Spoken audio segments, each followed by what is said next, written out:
Audio check.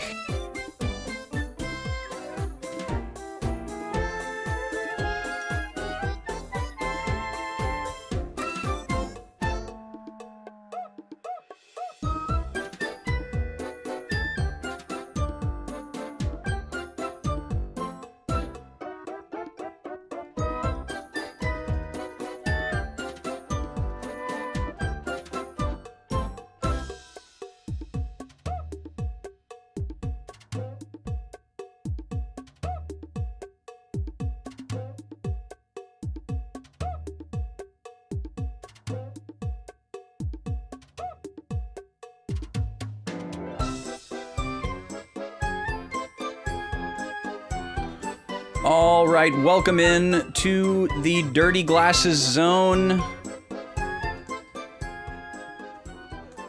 I also have not started the Mario Party yet. So I'm going to take a few minutes to do that. So that I don't have to do it when it's time for the first ad.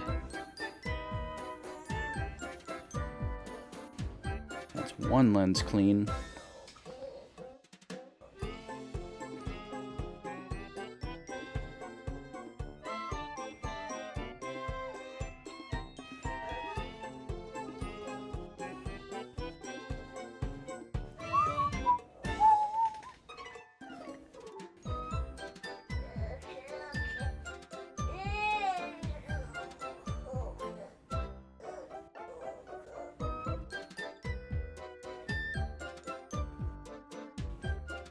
There we go.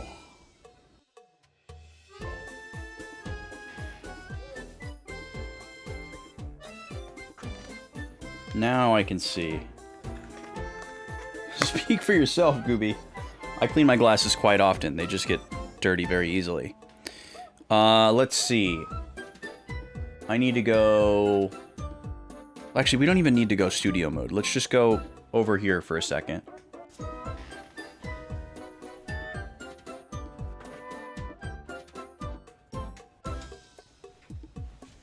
We're going to be doing Mario Party 1 today, and also ads are going to be running on the Analog 3D because we're going to be using the N64 later for Zelda.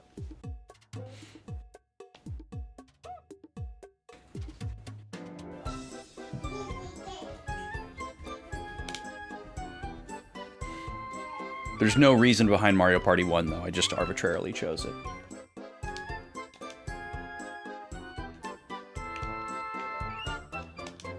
Supposed to save your preferences for each game, but it doesn't for some reason, or I'm not doing it right.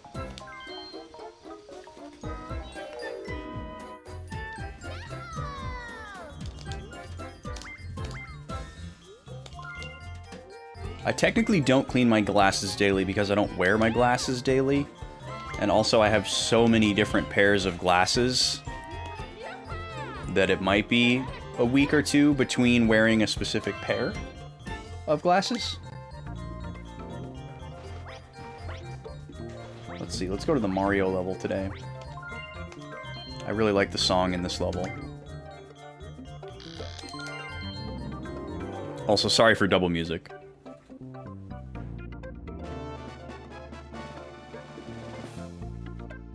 Suppose I can pause this for a second while we rock out.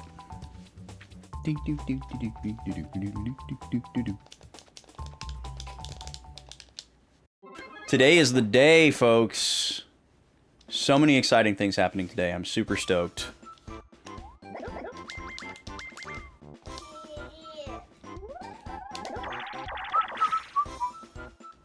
There's your new ATM pen number, chat. You're welcome.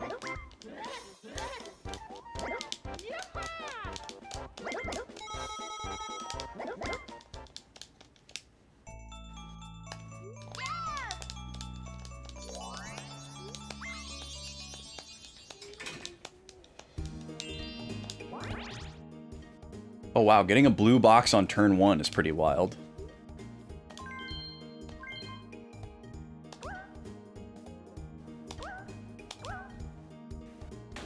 All right, now Mario Party is set to go. Now let's go back over here and start this stream properly.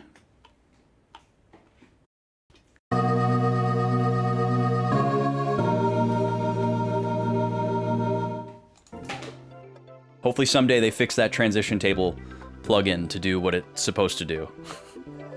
That annoys me to no end. I hate when you update something and it gets worse. It happens far too often. Alright, lots of exciting things happening today on stream. I'm very excited. I need just a little bit more lobby tunes in my ears. The first thing that we're gonna do is we're gonna taste a brand new drink. This is very exciting, this is very special.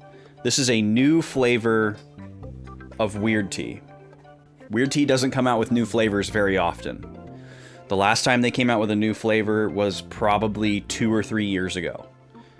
And before that was like me tasting Weird Tea for the first time. So, very exciting here. Beautiful magenta, fuchsia, pink can here. This is the Magic Mate Lemonade. So, very intriguing here. I don't know if this is going to be like Arnold Palmer vibes, or if it's going to be like pink lemonade, or just lemonade. Like, presumably there's tea in here. There's yerba mate in here. So it's not just lemonade in a can. But I don't know exactly what to expect yet. The lady has tasted this already, but I haven't had it yet. I wanted to save it for today. Also very interesting that Weird Tea instructs you to gently shake your cans. It makes sense that if there's real tea in there, there's a little bit of settling that happens. It's just such a visceral resistance to shake a can, but it's not carbonated, so contents are not under a lot of pressure. It smells lovely. It smells like tea that has lemon in it. Very much so. It doesn't smell like lemonade. There's something else in there, though. There's something going on. It smells really good.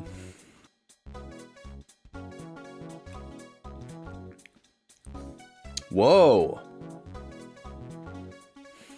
That's really good. So at first, it just tastes like lightning? At first it tastes like lightning. No, at first it tastes like lightly sweetened tea with a little bit of lemon in it. But then at the end, there's this like really sour, tart lemonade taste on the back half. But it's really good, and it doesn't taste super duper sweet, which is another great thing about Weird Tea. There is sugar in here. There's 22 grams of sugar in this can. It's no slouch, but it doesn't come across as like a sickly sweet candified thing. You know, it tastes like you're drinking something. It's very good. I like it. It's very refreshing. It's a little bit light. It's got a nice little tart sour note to it. That's good. The other flavor, the most recent flavor, the grapefruit, is the only other one that has like a tart note to it, but obviously grapefruit's not for everybody. You know, it's also kind of bitter, and a lot of people don't like that. And I guess lemon is pretty bitter as well, but definitely less than grapefruit. Grapefruit's kind of its own animal. Plus, a lot of people can't have grapefruit because it interferes with like every medication ever. So, this definitely stands alone. The basic, I don't want to call them basic. The original lineup of flavors of Weird Tea doesn't have any representation of anything like sour or tart. You know, there's mint tea, which is beautiful, and it's very light and refreshing. There's the white peach oolong tea, which is like the sweetest one. And then there's the hibiscus tea, which is also very subtle and a little bit floral. And then there's the acai pomegranate, which is probably like the most intensely like fruity and sweet one, but it's not sour. I wouldn't say. And then the like, what's the other one? It's like a mixed berry black tea. Maybe they don't have that one anymore. Maybe that one got absorbed into the acai palm. It's been a while. And then, of course, the grapefruit. So now 6 flavors. Maybe 7 in the lineup. In addition to their water. They sell water, too, but I've never bought their water. It was weird. They were kind of ahead of the curve. They had, like, water in a can before Liquid Death, but it just didn't catch on like Liquid Death did. It didn't have the same kind of, you know, viral marketing style. But they still have it. They do the same thing.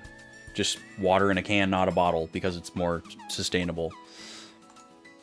But I've never bought it. I don't think they have sparkling water, though. They just have water.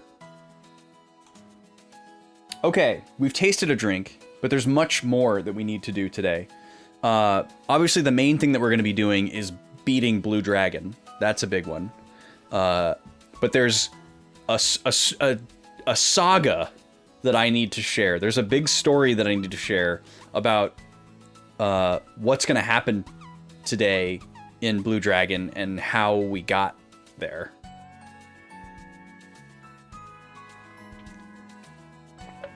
That's very accurate, Gooby. If I went to a juice bar called Acai Void, I would be remiss if the barista did not have at least one full sleeve of tattoos. So yeah, a lot has led to what's going to happen on stream today, and I'm very excited to share that. I don't know how long it's going to take to finish Blue Dragon today. We are going to beat it today. It could take an hour. It could take 2. It could take all 5. I really don't know what to expect. I'm keeping that open-ended so that I don't have specific expectations. But whenever we roll credits on Blue Dragon, I'm going to launch the next RPG poll in Discord. It's already typed in and ready to go. I just have to hit enter. There's going to be 5 options on that poll, which has never happened before. It's going to be wild. I'm a little anxious about it, but we're going to play whatever wins, just like we always do. There will also be a filler arc starting tomorrow, but ending next week. So next week, Thursday and Friday, will be the filler arc streams, and then anything that we get today and tomorrow is bonus filler arc. Anytime that we have today and tomorrow, I'm going to be dedicating towards The Legend of Zelda Sealed Palace to try and finish it. There's only 1 dungeon left. We might not get all the gold Skulltulas, but we should be able to beat the game if we don't dilly-dally too much. Depending on how long the final area is. We'll have to see. I don't know if there's going to be like Ganon's Trials type stuff in that game or what. But very excited about that. If I can finish Legend of Zelda Sealed Palace by the end of the stream tomorrow, the next week filler arc will be dedicated to Pokemon Pure RGB, which is a Gen 1 hack with some incredible new content and a unbelievable amount of meticulous features and additions to the Gen 1 core game that it is still very much based on. It's not an entirely new game. It is the Gen 1 experience, but it has a bunch of new events and experiences. It has massively updated stat tables and pools for Pokemon and for moves, massively updated Pokemon availability, and a ton of really, really cool quality of life features, like where you can customize specific sprites from different sheets, and you don't just have, like, even just being able to say, oh, I want the red sprites, or I want the yellow sprites, or I want the, you know, gold, silver, crystal sprites. No. You can go in and pick specific Pokemon, like, okay, for this Pokemon, I want the sprite from this sheet. For this Pokemon, I want the sprite from this sheet. It has like the Space World 97 beta sprites in there. Really cool. So many cool features. added to this thing. No, there's no cast form. It's Gen 1. No cast form. Gen 1. He's not there. So that's my hope for the filler arc this week and next week. Other schedule updates. Next week I will not be streaming on Tuesday, but I will be streaming on Thursday and Friday. Tuesday there are plans. I will be doing something that is more important than stream. But filler arc will still happen on Thursday and Friday. Little guy has shut the door and he has not figured out that he can reopen it. He's really upset about it. What did you shut it? I gotta go help him really quick.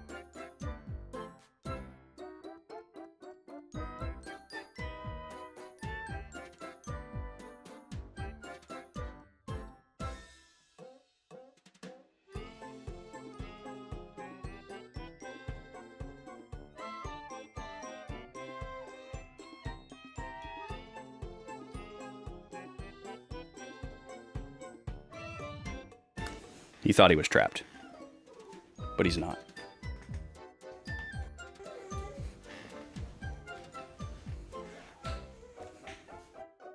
Classic baby move, closing the door and then being mad that the door is closed. Classic baby move. But no, you get these little foam, like letter C things that you just put around the side of the door. And so if the baby tries to shut the door, that stops the door from going to. But there's still like this much space in there to like protect fingers and such. But he still thought it was closed. He's also just kind of mad that I'm not in there with him. So there's also that. What was I talking about? Oh, schedule. Yeah, no stream next Tuesday. But filler arc will still happen on Thursday and Friday. And if a sub goal is met this week, we would still stream the following Sunday. There is another special stream coming up in 2 weeks that I can announce to you for the first time today. April 5th is the birthday of Backlog Boys. The very first Backlog Boys episodes aired on April 5th of 2016, which means that this April 5th is going to be the 10-year anniversary of Backlog Boys, which is kind of a horrifying thought to say out loud. But Vaughn and I have something very special planned. Vaughn's going to be joining me on stream again, and we're going to be taking a stroll down memory lane. We're putting together a doc of some of our most memorable moments from various YouTube series throughout the years. We're going to watch some stuff and react to it, director commentary style. We're going to watch some of our other little bits and bobs from here and there. And it's all going to be kind of in like a chronological journey and whatever else pops up. But we are planning that. We are planning that for Sunday, April 5th, which is Easter, but it would be at nighttime. So we're still working out some of the details. I still have a few other things to figure out as well, but I'm pretty sure that that's good to go. I'll do an official announcement of it in the Discord once everything's fully set, but I wanted to mention it because I'm excited about it. I just talked to Vaughn about some of the details earlier. I think that's it. I think now I can get into the Blue Dragon situation. We're at about 30 minutes, so that's perfect. Okay, so here on your screen, if you're a very astute viewer, you might notice that this screen looks different than the last time that we played Blue Dragon. Before, there was this little guy here named Backlog Boys, and then this generic guest avatar that's a default on every console. But over here, last time, was just a blank space. But today, there is a third man standing there. If your screen is large enough to read it, that says TVBB Austin. What's going on with that? Well, after stream on Friday, I had to kind of crunch some numbers because we had reached the final boss of the game. We also found a super boss. We defeated the 5 dragons and got like the optional thing there. And I kind of had to take a look at, okay, what is left for optional stuff? Do we want to try to get it all before we beat the game? How much time am I going to commit to this? Am I going to allow myself to look some things up? Etc., etc. And the biggest thing that was outstanding for me was the nothings. He's done it again. I'm gonna see if he can figure it out this time. Look, it's open. It just drifted back open. He walked away from the door and it started just opening back up on its own. But he's still acting like it's closed and he's trapped in there. You're okay, little man. You're not trapped. He's having a rough go. So I told myself that off stream, I was going to grind to level 50 and see if anything happened. And then I was maybe going to look up something related to the rest of the side content. And I did those two things. I got to level 50. Nothing happened other than unlocking the final class with every character. But then I was like, what do I do about these nothings? I really want to see, like, I don't really want to go back to every single area in the game and, like, try to scrounge up nothings. So I wanted to kind of quickly figure out, is there, like, an entire location that I didn't go to that maybe has the, like, 100 and something nothings that I'm missing for the final milestone? Or is it just that's how many I've missed along the way? And I came across a very key piece of information. And that key piece of information is that Mistwalker actually released a DLC a long time ago for this game, shortly after it came out, where you could get a little pack of items that were little pieces of equipment that would help you do various things and had some gimmicks to them. And one of the pieces of equipment that is in that DLC pack is called the Nothing Glasses, which is an accessory that makes nothings visible on the screen. So if you're walking through an area of the map and there's a nothing that you haven't collected on some random sign or pot or whatever, it's highlighted and you can go up and get it. And it doesn't show the ones that you've got already. So once I learned this, I was like, oh my god, that's exactly what I need to, like, organically go and farm the rest of these. Because there's no way to just look them up. There's no guide. Like, if you tried to look up where all the nothings are, there's no guide for it. Everything related to that would just say, you gotta have this accessory if you want to get them all. That's it. I also found out that I'm correct, and that with 1800 being the final milestone with a reward, there are 2000 total that you can collect. So I was right about that. That made me feel good. So now I'm going to tell for you the story of what it took to get this item. Because this is a 20-year-old game on a 21-year-old system. And I was like, well, I don't think there's a way for me to get this DLC onto my console. Now, if I was playing this game on PC or on a newer Xbox system, it would be possible. But I was like, is there a way for me to get this on a 360? Now, if you go into the menu here on the 360 to try to sign into the shop, you can't do it. It just comes up with like an empty page. It acts like it doesn't exist. So I started digging into that, and I already have a Microsoft account because I'm a Windows user, and it's like the same thing, but I still didn't have an Xbox Live account, which I didn't think that I would ever have or sign into, but obviously this changed things. So I was on the Xbox website trying to figure out how to like add an Xbox account to my Microsoft account because they need to be linked together. So I did that, and then I also realized that it was going to be a bit of a gamble, you know.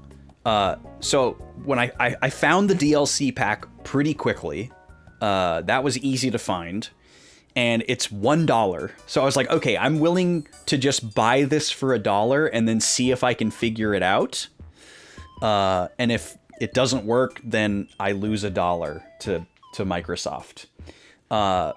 So I bought the DLC pack, and then the instructions that I found for people attempting this, I found like a 4-year-old Reddit thread of people like figuring out how to like reverse engineer DLC onto a 360. And I didn't know if it was going to work for me because, you know, time. So I purchased the DLC and synced it to my Microsoft account. And then I had to go to my console and install like 15 firmware updates, because apparently this console has not connected to the internet in a long time. So I had to connect it to my Wi-Fi, and it for some reason it couldn't just update to the newest one right away. It needed to update to each one stair-step style. So I had to sit through like 4 consecutive updates, and each one took 10 to 15 minutes on Wi-Fi. Once that was finally done, my UI looked a little bit different. And then I had to reckon with the signing in thing, which I could not figure out. There was no way for me to link my newly created Xbox Live account to this avatar for some reason. So I had to create a new one, this one, and sign into it over here. And then I was able to go into my, you go into your download history, not your purchase history, like you would think. If you go into your purchase history, it just loads a dead web page with nothing on it. But if you go into your download history, it showed me the Blue Dragon DLC, and I was like, oh my god, it's there. And I was able to re-download it as if it was like a previous purchase. And so then I was kind of like jitters, freaking out. Okay, I have the DLC installed on my console. And then I go to boot up Blue Dragon, and of course, this user doesn't have a save file for Blue Dragon. So it found the DLC on the title screen, but then there's no game there. The save file's on this file. So I was like, oh my god, if I made it this far and there's just not a way for me to make these two users talk to each other so that the one with the save file can also have the DLC, I'm gonna be so flustered. But I fired this one up, and luckily it just automatically gave everybody on the console the DLC. I don't know, I was worried that was gonna be like a feature I was gonna have to dig for, but it worked. So now when I load up the save file with this user, you'll see on the title screen it says, you know, loading downloadable content or whatever, and it's there. So I signed into my save file, and I went to my inventory, and there it was. The nothing glasses and these other items that I probably won't use, that are just like some random accessories that we have totally outclassed. So the first thing we're gonna do today is we're going to do a roundup of nothings. Until we reach 1800. I feel very confident that we will be able to. We're at like 1623 or something like that, and we need to get to 1800. So we're gonna start by revisiting all of the non-dungeon areas that we can fast travel to, because that's the most convenient. And we'll see where that puts us. And then once we get the 1800 reward for nothings, the only things that are going to be left are beating the King Poo super boss and then going to fight Nene and roll credits. I don't know how long the Nene fight is going to be. I don't know how much is after him as far as like cutscenes and lore and writing before credits. That all remains to be seen. That's kind of where I'm leaving the most extra time. The only other thing that we're gonna do is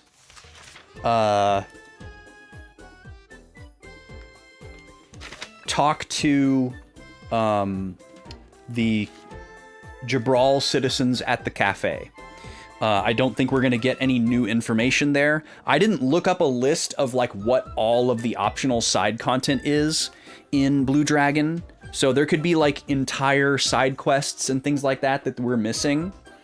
However, I did like kind of against my will see the achievement list now that I'm actually signed into Xbox Live. I saw all all the achievements that I've earned throughout the game have just suddenly populated.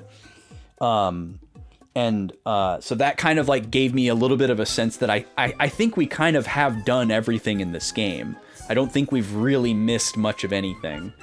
I'm sure there's, some little things here and there, but it seems like we have found and earned all of like the best items.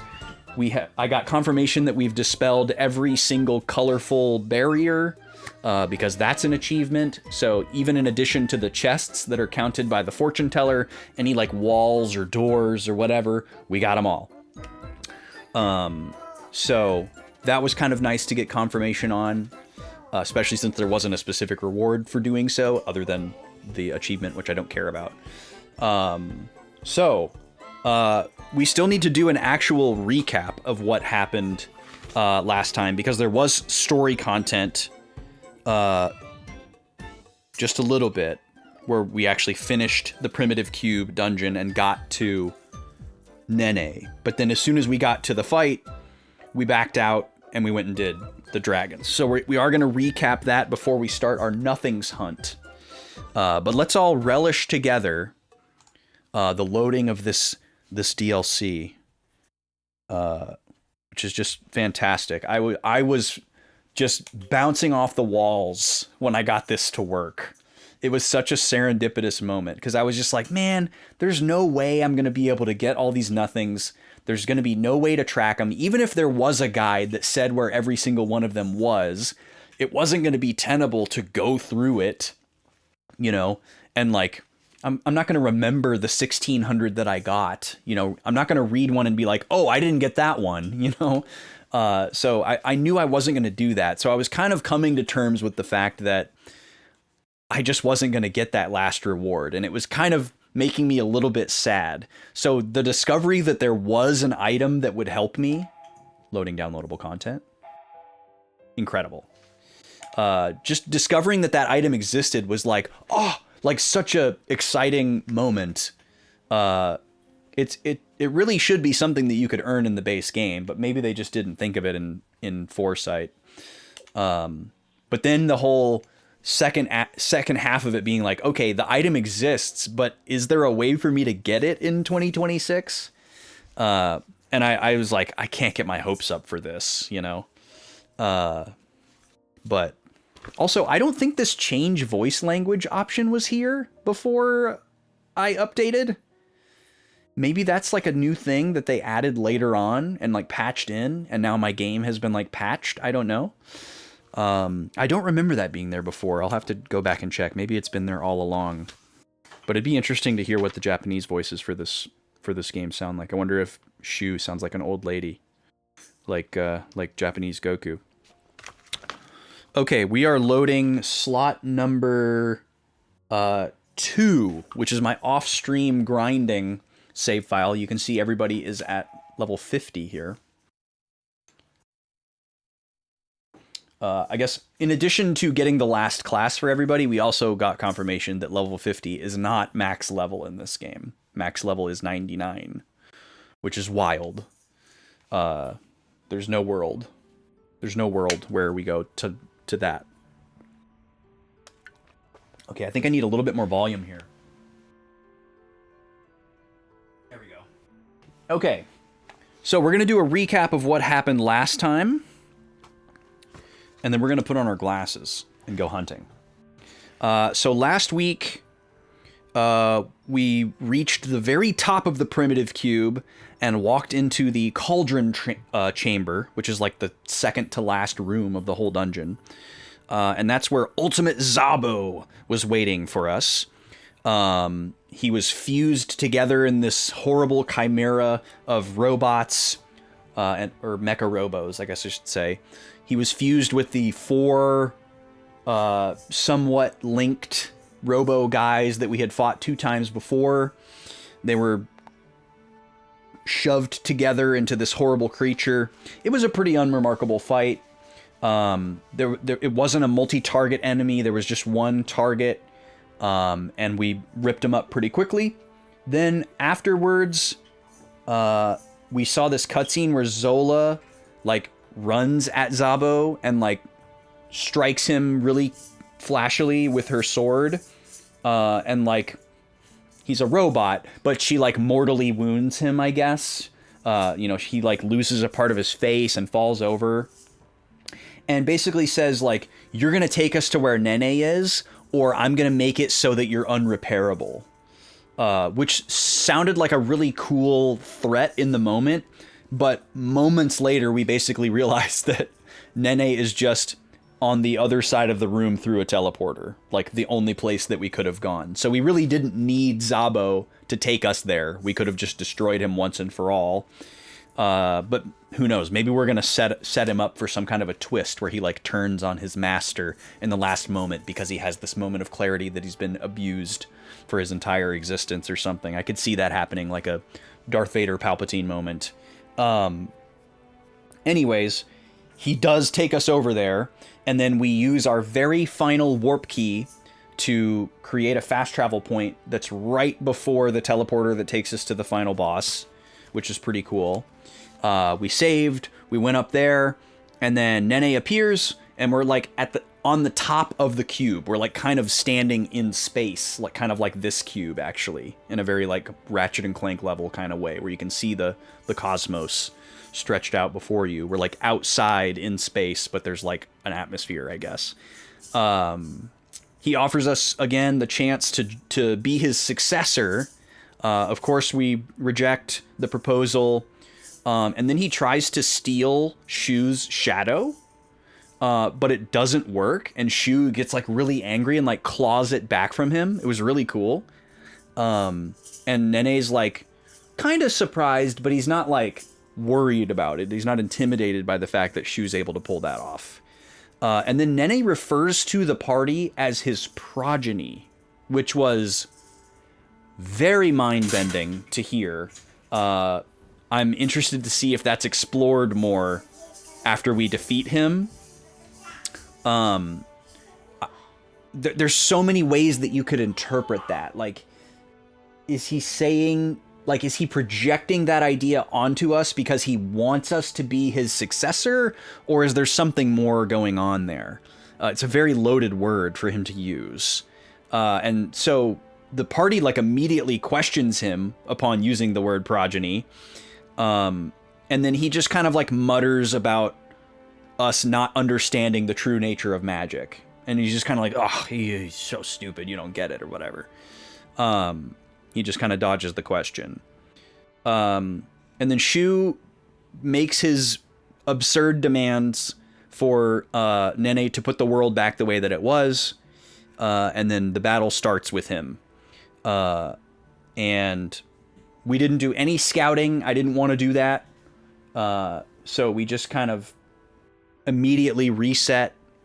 And then we went to go find out about the 5 dragons. We had a very lucky serendipitous moment where I went back to Colosso Village and I was like, let's talk to Finu. for no particular reason. And she just gave us a hint about each of the 5 dragons locations, which is like exactly what I thought this game would have. I just didn't know where I was going to find it. So it was very fortuitous. So we got a clue for each of the 5 dragons that were kind of these like vague 1-sentence riddles. And the first thing we had to do was figure out which of the 5 clues referred to the 2 dragons we've already defeated. And we pretty quickly determined which one was the Moody Dragon, and then did a little bit of checking on the world map and figured out which one was related to the Blizzard Dragon. So then the next step was to investigate the other 3 points, to fight the other 3 dragons. We started by going after the clue that I found the most cryptic, which was among the plentiful crystals in the caves. And so we started by investigating anything that I vaguely remembered as a cave, but none of them had crystals. And then we went to an area that I distinctly remember having lots of crystals, but it was technically an open air area and not really a cavern.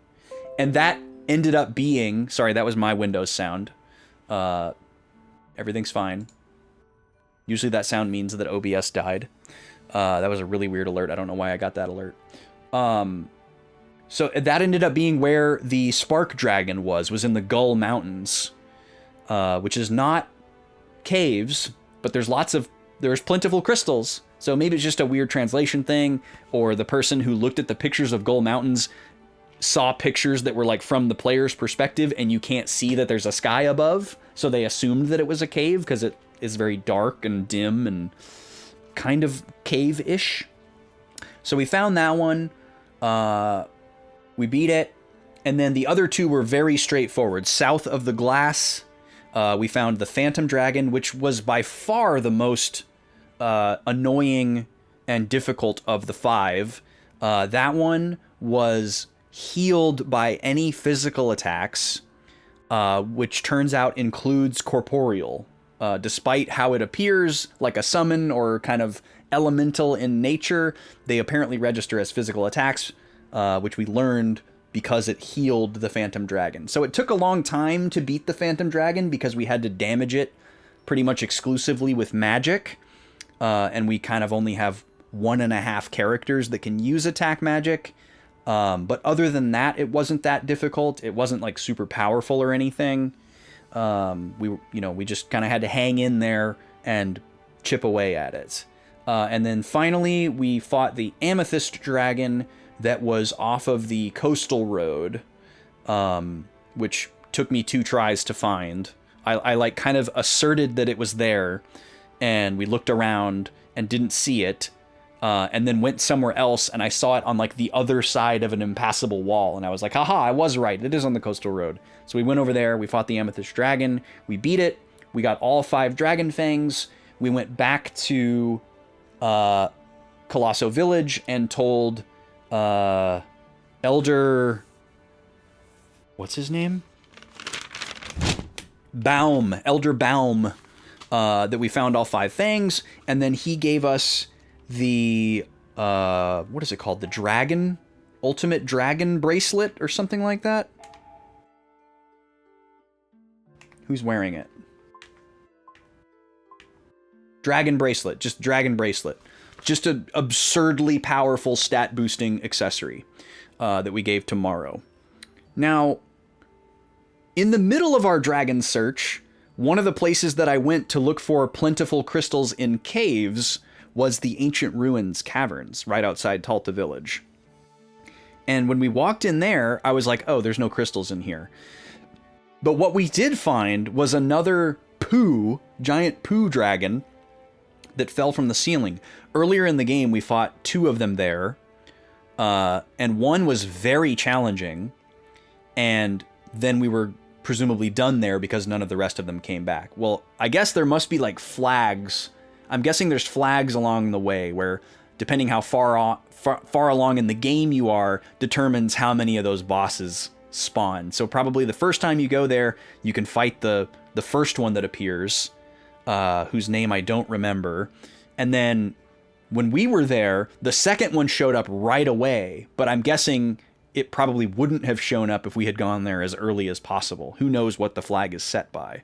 But we weren't far enough in the game for the third one to show up, and we saw them again on this revisit. So it was very serendipitous that we went there, because it turns out that despite its dragon appearance, it's not one of the 5 dragons, but it is the super boss of the game. King Pooh. It's this giant golden Pooh with a crown on. And it is extremely strong. And it's going to be difficult to defeat it. But I do have an idea. I do have a revelation. I forgot that most Pooh enemies are weak against water. And we did not use any water magic on this thing. So that might be the key. That's kind of our one guess here, other than just hanging in there. So we're going to go hunting for nothings. And then we're going to evaluate our accessory builds here to make sure that we have the accessories that we want on everybody. And then we're going to start fighting King Pooh. I really want to beat King Pooh. I'm going to give myself a lot of attempts. And we'll just evaluate as we go. Like, does it seem like we could win if we get a good, RNG? Or are we just getting completely dominated and we would have to grind to absurd heights? Or are we getting really close and we just need a good run? And then once we finally defeat King Pooh, we'll go back up to the cauldron chamber and take the elevator up to Nene, beat him down, and watch the credits and hold hands and sing Kumbaya. And launch a new RPG poll. And then play some Zelda. That's the plan. What else was I going to say? That's it. Okay. That's not it. The other thing is we have all of our stat up items that we haven't used. And I have a very basic idea of how we're going to allocate all of those. We're going to also do that before we start fighting King Pooh. So nothings, then stat ups, then King Pooh, then beat the game. That's what we're going to do. So, if we go to shoes accessories here, notice he's wearing the nothing glasses. Let you see nothing. Capital N. Capital N. So our first stop is going... Oh, well, we gotta go back to the overworld. We gotta go back to the overworld. So I did... In addition to making sure that I could actually, get the DLC items and everything like that, I also did do just enough testing to see how the nothing glasses worked, because I wanted to know what to look for. I didn't know exactly how it was going to manifest on the screen. It's a tiny green star. So everywhere that there's a nothing that we have not collected yet, we will see a tiny green star. And it's a little bit odd because it doesn't adhere to the draw distance. So it's the little green star is always the same size on the screen, regardless of how close your characters are relative to the actual nothing. But it works. It works. So we're going to go down our warp list here. We're going to focus on all the areas that are not dungeons first. If I can get the level of nothings that I need without going into any dungeons, that's great.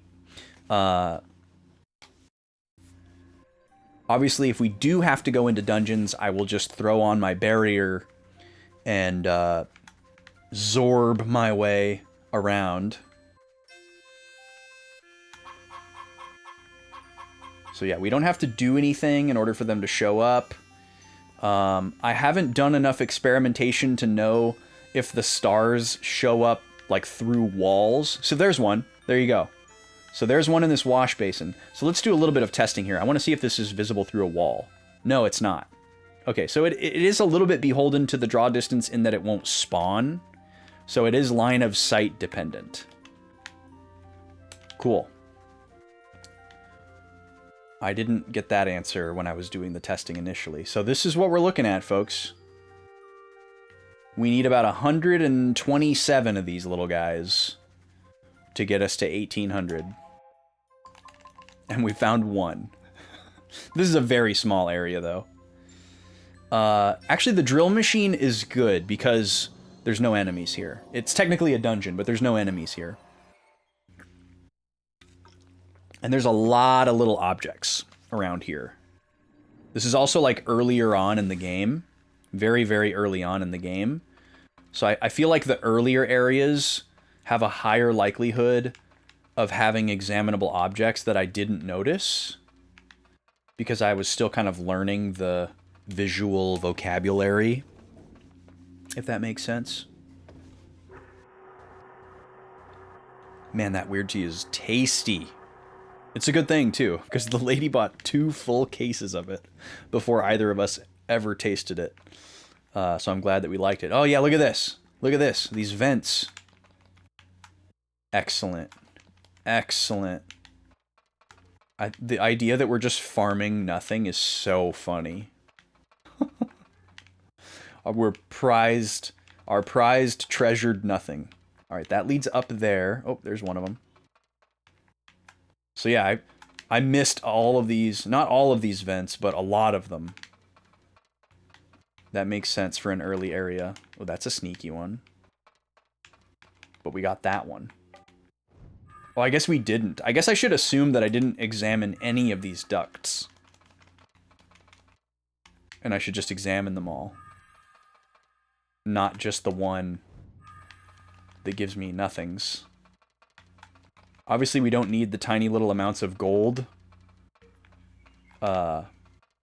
But we will use our remaining metal balance with Toripo to get more stat up items.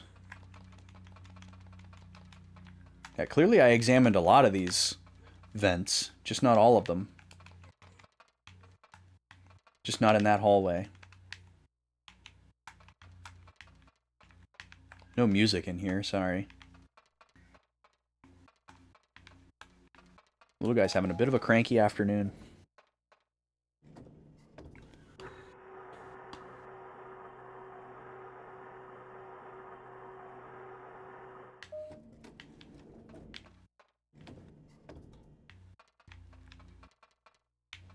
This is peaceful though, right?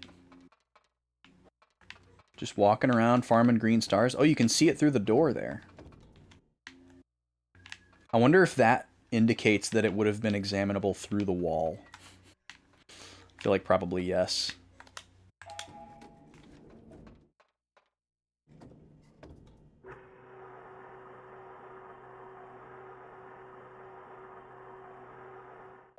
Gobi's sleeping. Right in the doorway. Peaceful Poochie. Here's these dudes. Totally forgot that there wasn't music in here.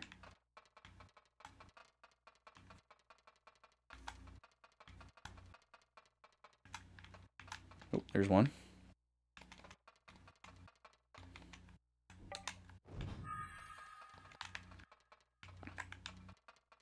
Well, that's a sneaky one too. That's hard to see. Oh, a couple more back here. See, we're going to be there in no time, y'all. We're going to be there in no time.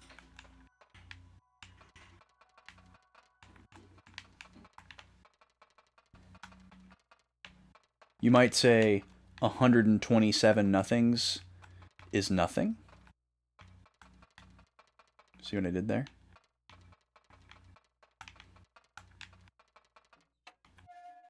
Oh, this is the door out. Shoot. That's okay. My gamer instincts were like, everything's gonna respawn. But we don't care about that. Actually, Lago Village... Oh, look, there's one right there. Lago Village is an area that we want to check, but we haven't cleared Drill Machine yet. So I'm going to be diligent. We still got to go up to the central room. We also haven't been through here yet. There's another door outside. Here's the cockpit. This is a closed loop.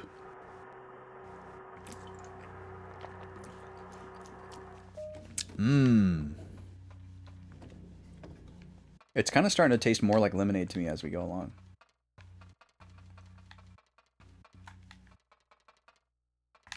It's like an Arnold Palmer that's a little bit like it's not 50-50, you know, it's a little bit leaning towards lemonade. Okay, I think we're done with Drill Machine.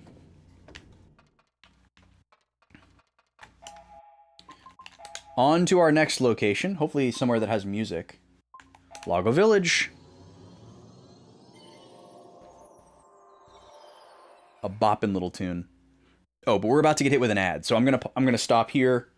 Throw on Mario Party for a second, go run and do a couple things. We'll be back with more hunting in a few. Thanks for being here.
Finish!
Welcome back, everybody.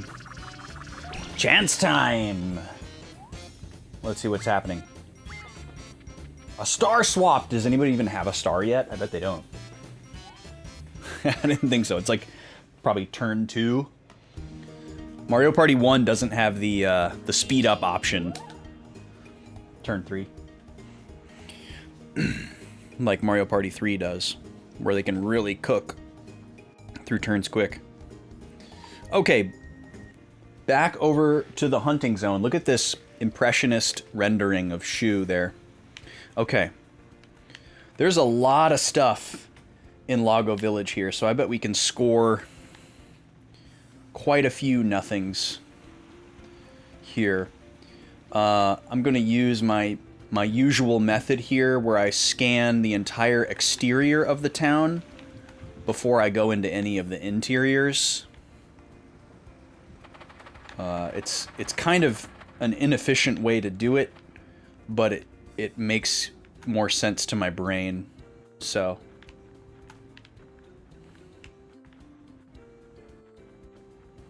That's how I'm gonna do it.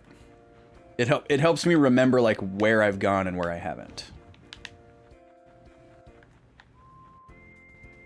Just kind of treat them like 2 totally independent areas. We spent a lot of time here, so it's possible that we're not missing many. But we know there's one over by the drill machine, at least. We're gonna get at least one.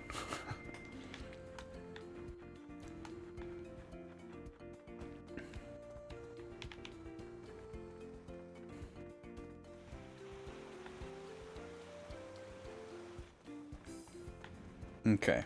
Oh, there's one.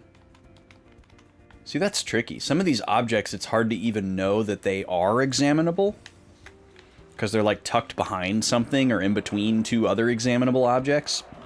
And so you just kind of assume that you got them.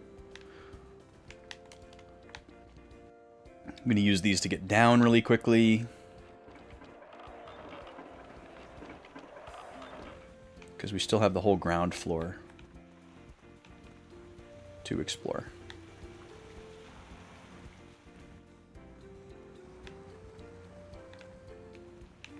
Wait. How do I get down? Oh, I see. Okay, let's do this again.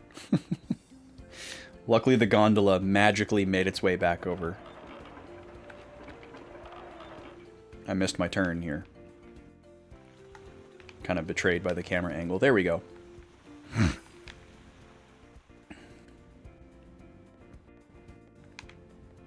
Any nothings? Any nothings? Hello? Nothing. Paging nothing. Paging Dr. Nothing. Dr. Nothing, you're needed in the OR.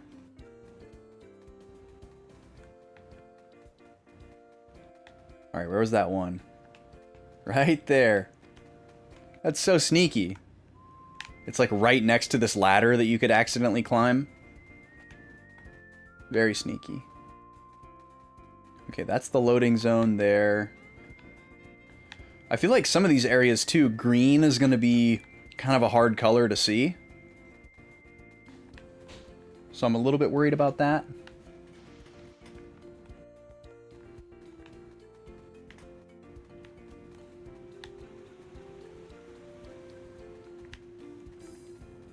And being that it's a DLC thing, it probably wasn't super heavily tested. Alright, now we're going to start exploring the interior. We'll start with the big room.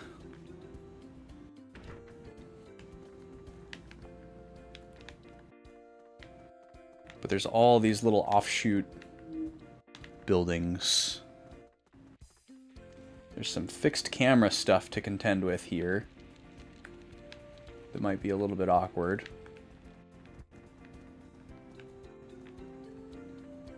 Oh. No. Yeah, you can't really see into these rooms. So, I would assume that if there is anything in there that's a nothing, that we'd be able to see the green star through the wall.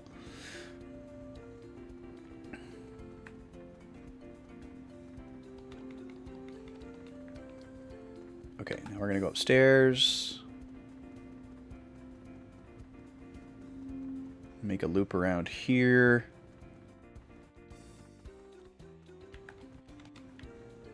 Okay, and then we can go out on the other side.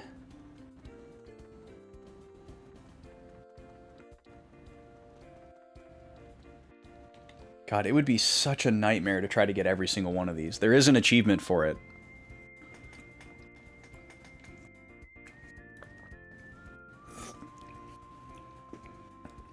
But you would just have to revisit every single area with the nothing glasses and just comb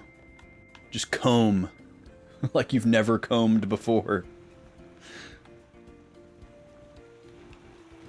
Alright, now we're going to check all these little houses and shops and stuff. These feel like kind of a prime possibility location. Or I guess I should say higher likelihood.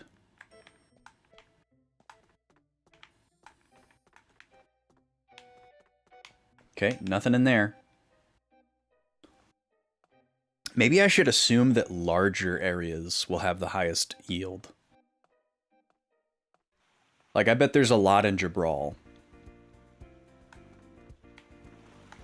I mean, I know there's a few, because that's where I tested the thing.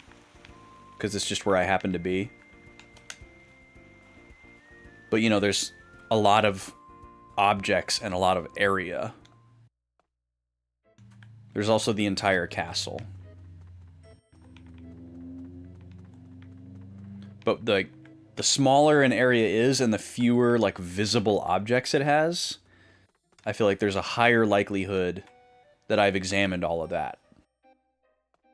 But when there's, like, a big cluster of stuff all next to each other, you know, it's hard to tell if 3 are examinable or all 5 or whatever it might be. I feel like those are going to be the bulk of the ones that I've missed.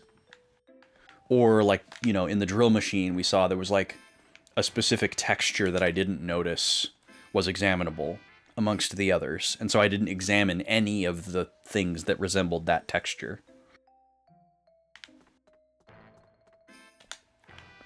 So I don't know, maybe my logic is flawed and should be reversed. Maybe we should be focusing on dungeons for that reason.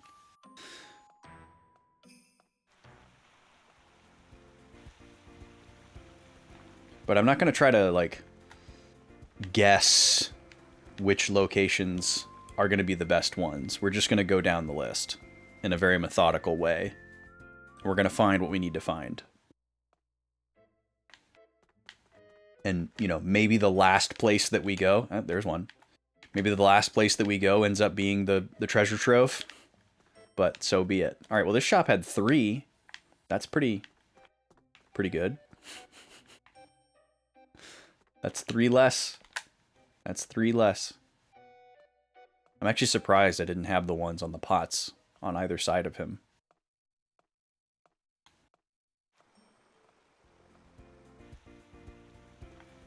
Okay, we're working our way this way.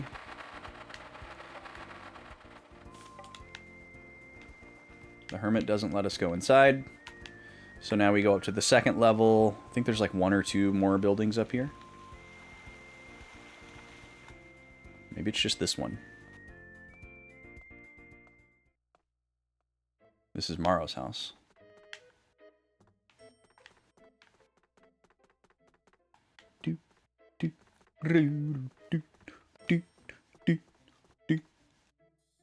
Shu's got to really line up on that ladder before he goes down.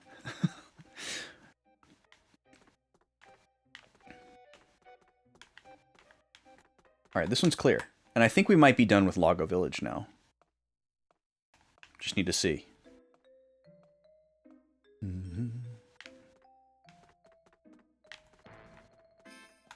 Yeah, maybe I should just go in the order of the map instead. I really don't want to go into the Ancient Ruins Hospital, because that area is a nightmare to navigate. But because it's a nightmare to navigate, it could mean that it has more nothings, because I spent more time getting turned around and frustrated. Okay, let me go up to this next level here and see if there's another house up here or not. I can't remember. Plus, it's the same thing as the drill machine, where it's an early dungeon where I didn't know the, you know, the visual expectations and might have missed like an entire series of examinable items because it didn't register to me as a texture that I could examine. Oh, those little leaves on the flowers got me. Oh, there's one.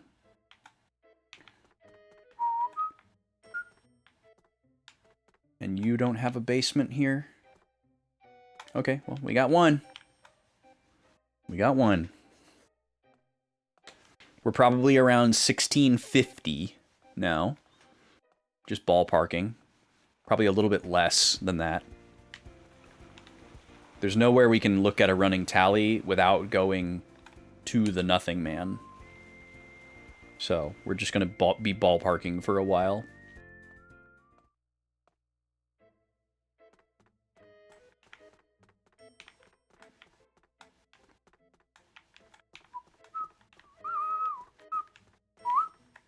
I never noticed that painting behind him, or I don't remember it.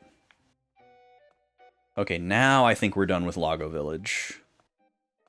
These don't show up in the overworld, by the way. There's no examinable objects on the overworld, just chests. So we don't have to worry about any of that.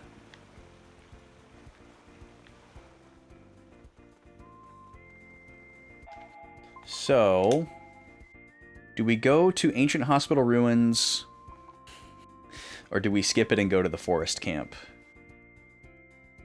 This is a very large area. Let's do it. There's nothing here that we can't zorb. We could probably find out pretty quickly if there is like a wall texture here that's a jackpot. So just immediately put my barrier on. The other confusing part about this is that the point we fast travel to is not like the entrance. This game does that a surprising amount, where the fast travel point isn't at the entrance or like right before the exit. Is that on the other side? Ah, okay. Oh, that's re-examinable. That's a deterrent. Yeah, this is probably a good area, because look at all these potential objects here. Also, this song rules. This is one of the best songs in the game. Okay, yeah, this was the right call. We have found more in this room than we found in all of Lago Village. The barrier makes it a little bit harder to see, which is annoying, but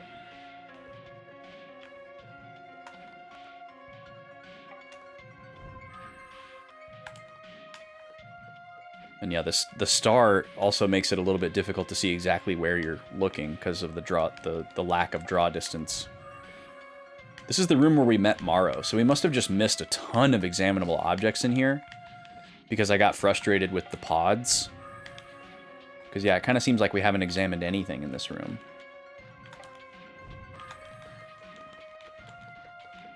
But I kind of just don't really care about the rest of the stuff. Like, I'm already kind of stressing about what I'm going to decide to use the remaining metals on. I don't really care about getting more metals.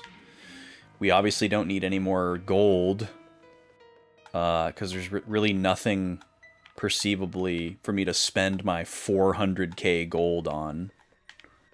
Other than just trying to stockpile cookies and elixirs. I was really thinking that this game was going to throw out some kind of like buku accessory that cost like 1 million gold or something. But it doesn't look like that's going to be a thing unless it's in like a post-game state, which this game may have. We don't know. This game has been very, very kind quality of life wise. If these nothing glasses were a base game item that you didn't need a DLC for and weren't an afterthought, That's kind of like the only thing that was missing. But yeah, this game ranks pretty high for me as far as like quality of life and like telegraphing. You know, like I love when games give you a lot of stuff that you can do and collect. But it really sucks when they do that, but then they don't give you any tools to like find and track those things. I'm personally not a fan of that combination. Some people think that's like the way to do it, because it's like, oh, well, if you spell it out, you know, then it's like less exciting when you like happen to stumble upon it, you know, or like the secrets aren't secret anymore, kind of a thing. And I get that argument to a point. Oh, this is like another one of the best songs in the game.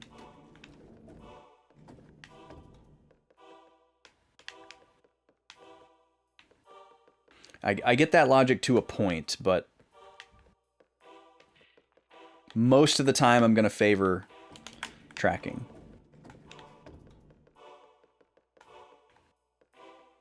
Get zorbed. Alright, so I gotta be very methodical about exploring to make sure I limit the amount of time that I'm retreading old ground.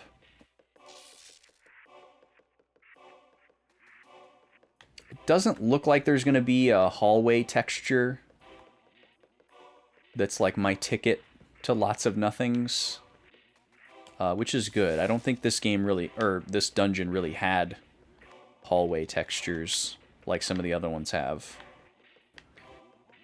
So I think it's mostly just going to be these little antechambers that have lots of little objects strewn about.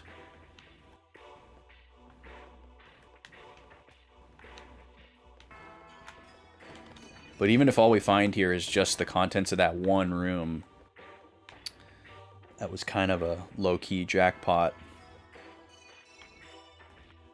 Okay, we got 2 rooms over there we gotta check. Boom, bee, doom, bee, doom, boom, bee. Let me finish checking the rest of this inner circle. Okay. Yeah, the inner circle is clear. That's the room we just checked.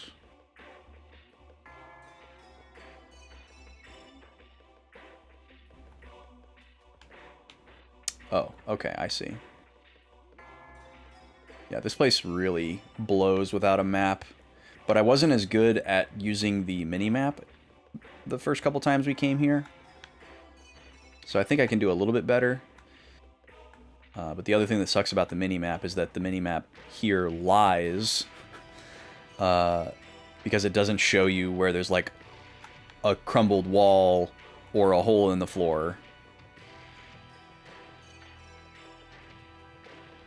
So you can't trust it 100% of the time.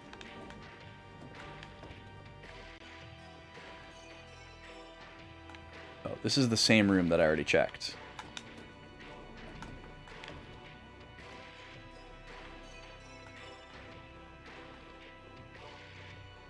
So maybe I can only get to that other half by using the elevator.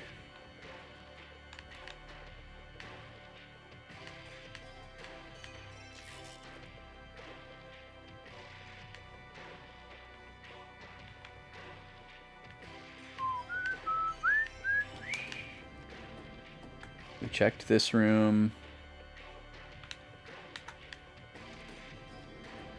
That's the boss room.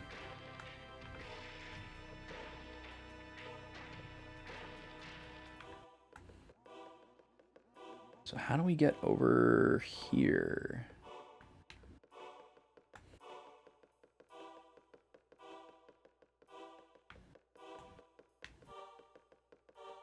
Maybe it's through here?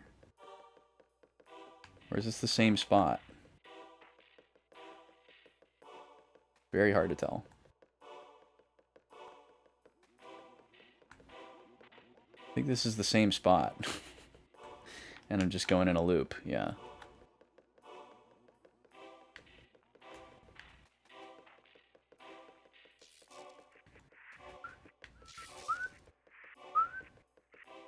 So yeah, I think we have to go all the way back down to the bottom.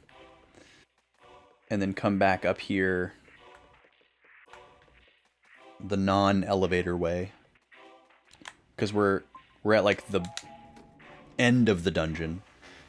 So I'm going to go back down to 1F. And then we'll kind of work our way through in order.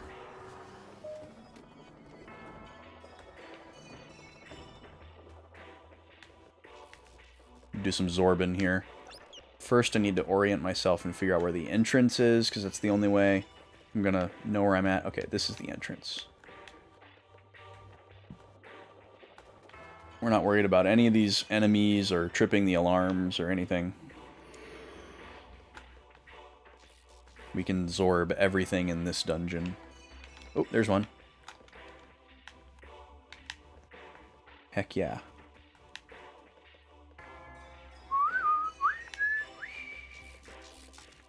I'm not going to go out of my way to Zorb stuff, though. Because we don't need the minimal SP gain that we're getting. I don't think. I don't think it's going to make enough of a difference for the King Pooh fight. And I feel like we are probably already more than strong enough to take care of the final story fight. I have a feeling that the Nene fight is going to be somewhat trivial. But we'll see. Maybe there's a difficulty spike. Or like a weird gimmick that we're not prepared for.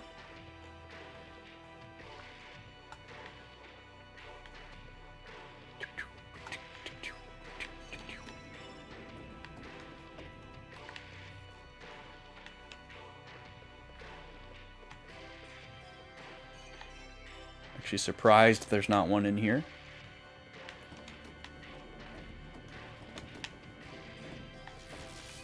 And, you know, we could be passing by a bunch of potentially examinable objects that we can't see. We can only see the nothings. We don't see any of the other examines that we potentially missed. There could be tons of those. But I don't really care about any of them. Even if they're like stat up items in some of the later areas, I don't care. And I certainly don't care about like the really small numbers of gold or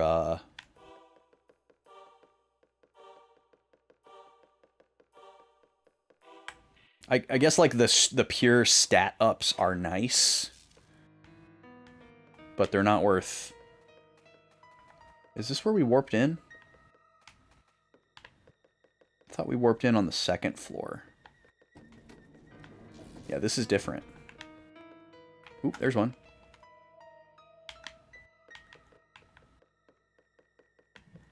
Yeah, even on this color palette that has, like, not really a lot of green in it, they're still kind of hard to see. The barrier makes it hard, too. The red bit, the Zorb. Makes it a little bit difficult.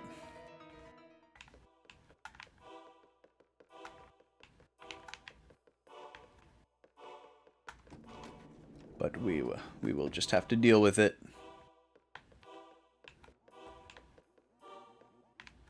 Most of this dungeon is enemy-free, but I don't want to have to think about it.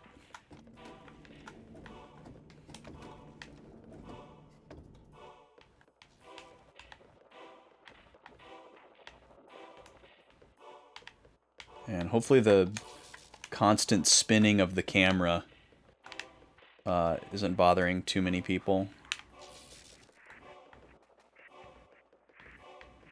I'm sorry if it is bothering you, but because this is line of sight based, I have to. Wait, did we go in here?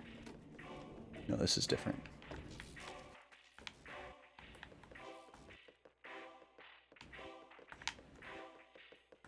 It's a little bit satisfying to go through a lot of these areas because it's like, oh, we did a good job. There's nothing in here. But we want to find stuff, so... Is this the stairs right here? Okay, so we've made a bit of a loop. Let's go this way. Hello there.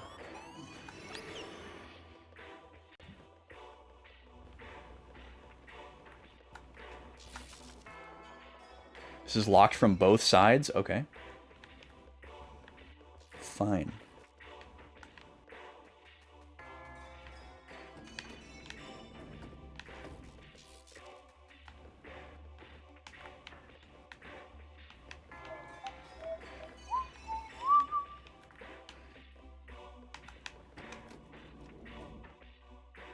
I'm feeling lots of black analog stick dust today for some reason. And there's the stairs up to floor 3. So we're almost done checking this place now. This should be the last bit. This will just be the other side of the 3rd floor.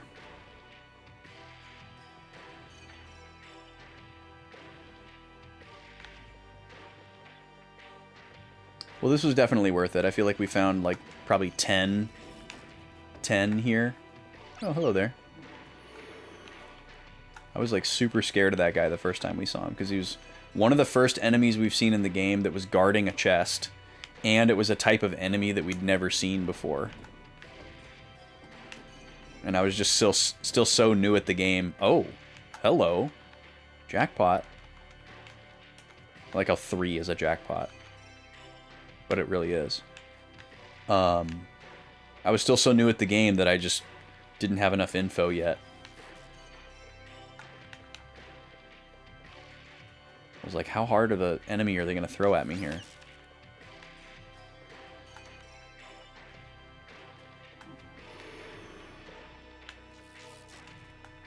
Alright, well, I'm glad we made our way back up to the other side of the 3rd floor and didn't forego it. That was worth it. Oh, I forgot this goes back down to 2F. Where is this?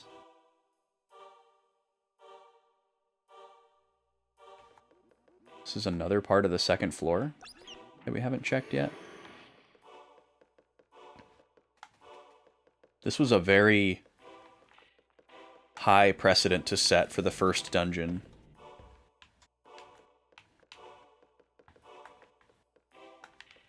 It's like super large, puzzly. Oh, and this is how you get back around to the other side. Okay, I think we've seen it all now. I feel confident. We can move on. That was definitely worth it. We probably got 15 here. So we're going to move to the forest camp. Forest of the Dead. Oh, that's another area that I don't like revisiting. But there's probably a decent number of them there, and we can do a lot of zorbing. There's nothing there that we can't zorb. There's those annoying guys that can, like, shoot at you. And it's not easy to navigate.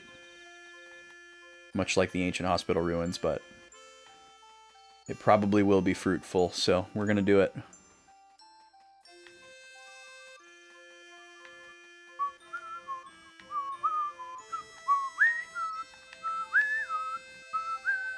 I'm not expecting to find any in these camps.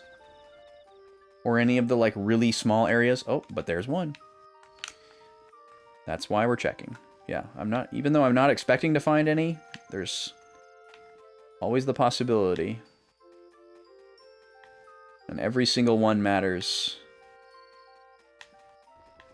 Alright. Next. To the Forest of the Dead.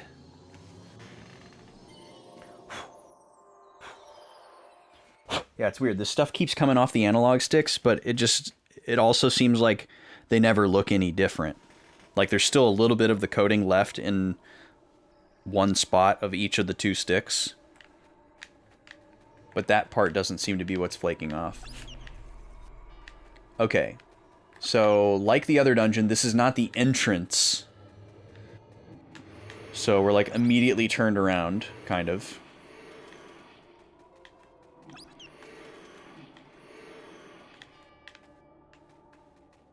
We're right by the boss room, if I recall correctly. And now we're backtracking towards the main part of the dungeon. I guess if I was being thorough, I should check the boss area. Let's go back to the boss zone.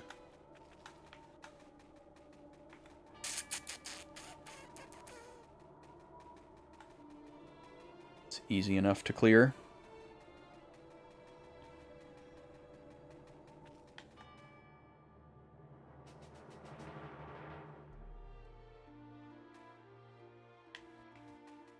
Just kind of walk the perimeter here.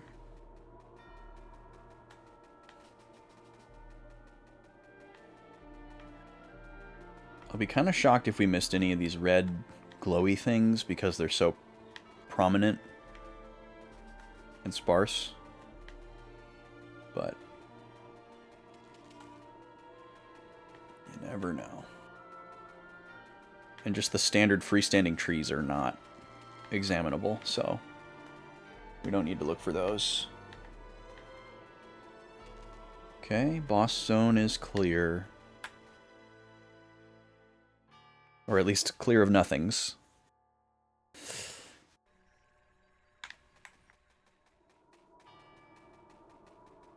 I gotta rely on the mini-map here, too.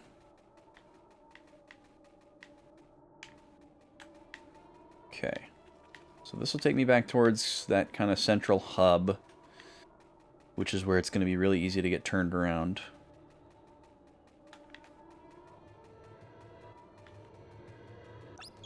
Bonk.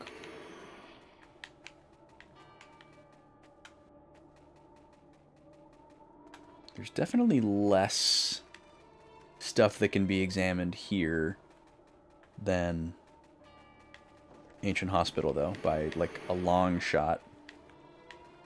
But yeah, all these little offshoot paths with forks. It's going to be hard to feel confident that I've checked them all. Okay, that's the central hub. So let's go back this way. And then go this other path. This leads to the green barrier wall where we got the King Ghost crown.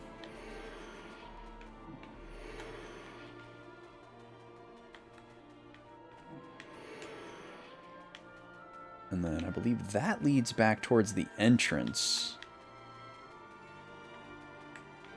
This is where the green barrier was. That was the special chest where we needed the manuscript or whatever it was.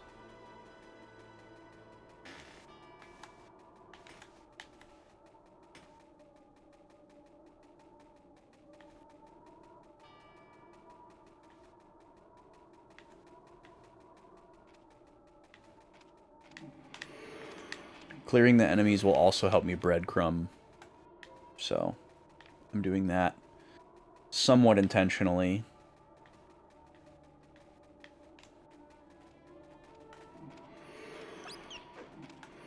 Okay, and then this should take me back to the central hub.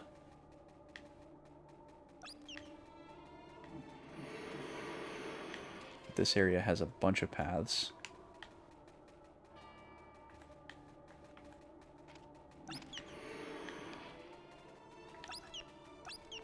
Yeah, this is where it gets really confusing. Now we're just kind of YOLOing. How long are you gonna run for, dude?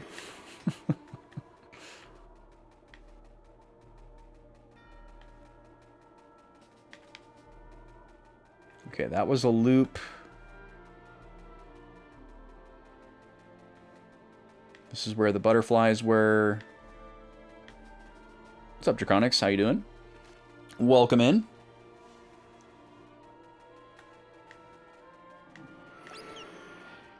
Now we can take this path.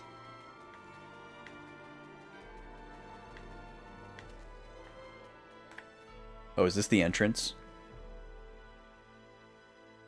Okay, that's fine, actually. Here's my airship.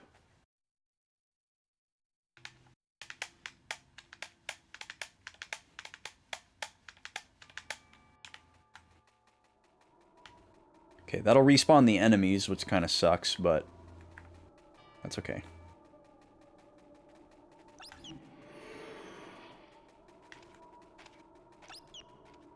We'll head for the central hub now.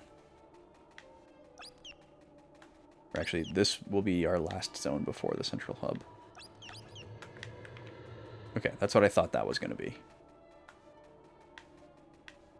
Alright. It'll suck if we don't find a single one here, but there is something to be said for just knowing that we've already checked it and that there aren't any. So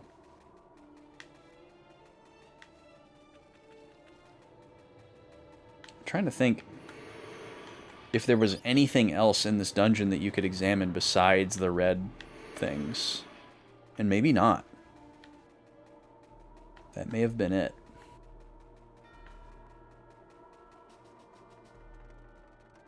I bet we're going to find a decent amount at Alumaru. Feel pretty good about that.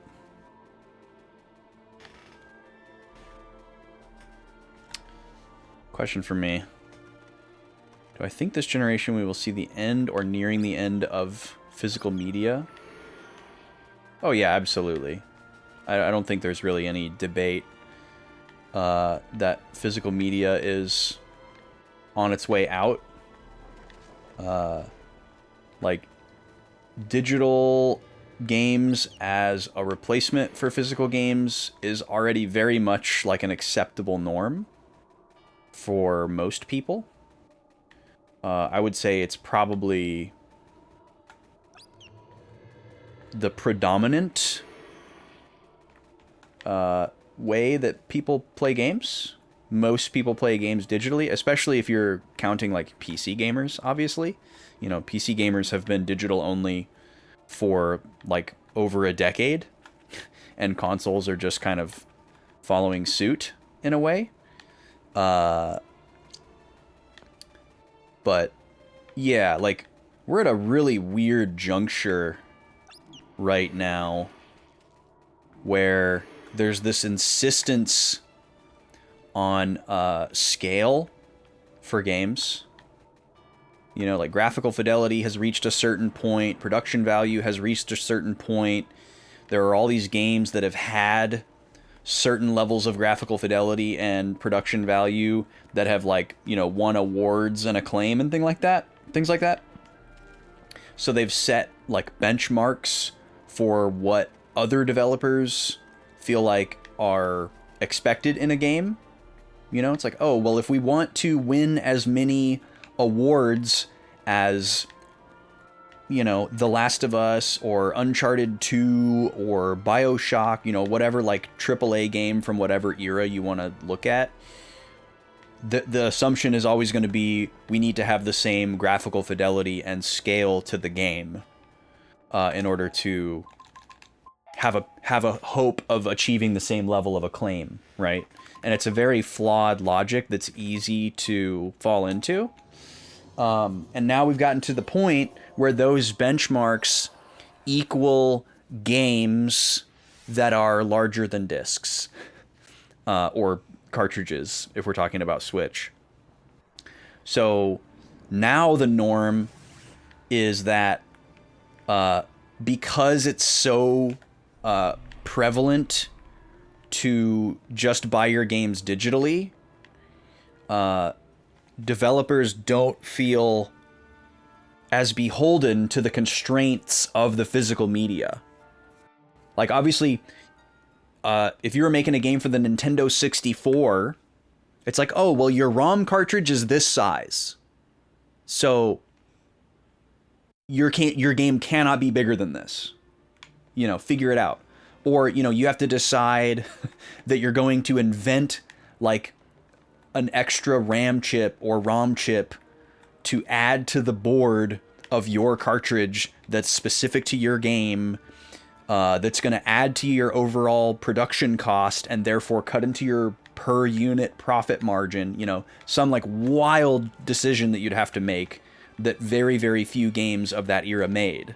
And 99% of the games had to be adherent to the constraints of the physical media because it was the only way that the game was distributed.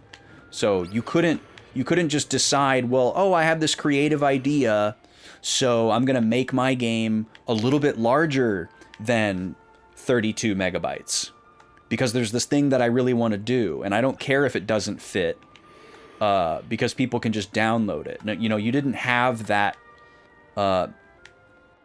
that constraint lifted during that period of time. It was a given that you had to fit your game onto the physical media. But now that a digital game is the norm, and has been for a while, the devs don't care about that as much. It's like, oh, well, this game is going to be larger than one Blu-ray. No problem. We'll just sort the data by which data is like core game data, and then which data is like extra. And then we'll just have them put the core data on the disc, and then everything else will be a download when they install the game on their system. And then the people who download the game entirely and have a digital copy of it, they're none the wiser. They're downloading everything anyways, right? So now we're in a situation where the expectations are that your game will be big and shiny, because the assumption is that only the biggest and shiniest games will sell the most copies. And the easiest way to make your game big and shiny is to add stuff to it. And because you don't have to worry about it not fitting on a Blu-ray or a Switch cartridge, you can just basically just keep adding things to your game that you think is going to make it bigger and shinier. So that's kind of where we're at with, you know, physical media being on the way out. Oh, I thought I saw one there. You know, the games are just too big. The games are just too big, and not enough people care about like preservation and like you know, being able to like hand games down years later. You know, they're thinking about stuff like, oh, well, you can still buy the game used. You know, the game can still be secondhand. And then the conversation kind of ends there. You know, the game key card takes care of the people who are buying a used copy while the game is still contemporary. But there's just so many unknowns for the niche of people like us that like physical media. It's like, well, what happens to this game key card in 15 years? You know, when I'm playing my Switch 2 with my grandchild, you know, can I still play this game? Or if I come across a copy of it and I didn't own the game before, to have installed the installable content and your servers are all shut down, is my game useless? You know, most likely yes, is going to be the assumption. So, but I think people need to be reminded sometimes that we're in like a bubble of like physical media collectors and Twitch streamers and Twitch watchers, and, you know, Discord people, for lack of a better term. We're kind of in a bubble where we think that everybody feels the same way that we do, or we feel that maybe most people feel the same way that we do, because we see so much confirmation of that on like our Blue Sky feeds and in Discord servers that we're in. But in actuality, most people don't care, and aren't thinking about stuff like that. And even if they did think about stuff like that, or you like made them aware of that issue, they probably would just be like, I don't care, you know? Like if you sat someone down and was like, hey, if you try to play this game 20 years from now, it's probably not going to work. Or, hey, if you want to give this game to your kid or your, young family member 10 or 15 years from now, they're not going to be able to play it. It's going to be a useless hunk of plastic. Most people are just going to be like, I don't care. So there will be new and better games to play. Why would I want to play this? Most people aren't going to care about that stuff. And that's a hard pill for some people to swallow. And it's not something that I personally relate to, but I am fully aware that it is the norm and that my feelings are not outside the norm. You wish they would condense their files? Yeah, I do think that, like, even with the physical media issue being totally separate, I do still feel like in general games are just too big. And there has been a lot of encouraging agreeing with that sentiment across the board. Like a lot of people are losing faith and favor with AAA games, and jumping ship to more like indie games or double A, starting to become more of a term, which is cool to see. People are more focused on like the quality of the content than the quantity of the content. And I feel like we're also we're approaching like a point of singularity in graphical fidelity. Like, if you go back over time, and this is not just like recency bias. It's easy to convince yourself or have someone convince you that this is recency bias, but it's not. Like, if you go back and look at every generation, how much advancement there was generation over generation in like graphical fidelity and game size. It's like the curve is like this. It's like the opposite of an exponent, where like there's a huge jump, and then it like kind of like every generation it's like exponentially less and less of a jump. So and we're getting to the point where like the games are starting to look so realistic that we're in the uncanny valley. So, like, looking at something like this, like, you wouldn't even know where to begin comparing it to, like, real life. But now, because the realism is being pushed so hard, like, every tiny little thing that's out of place becomes incredibly noticeable. It's like, oh, their eyebrow did a weird thing, or their pores are too large. And so the level of scrutiny has gotten really, really intense.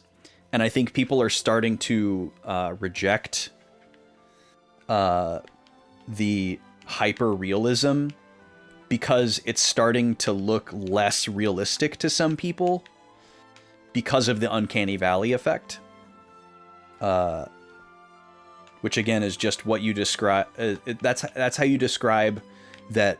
The closer and closer to realism something gets, the more you notice every aspect of it that isn't perfectly realistic. That's what uncanny valley is.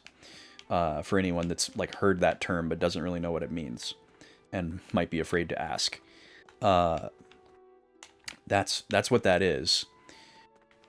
And we're very much in the uncanny valley, especially now that like AI has infiltrated the visuals of games and is only going to get worse, probably, at least for a little while, if not forever, which is a separate can of worms, to be sure. So I think or at least I'm hoping there will be a little bit of a rubber banding where people will be more interested.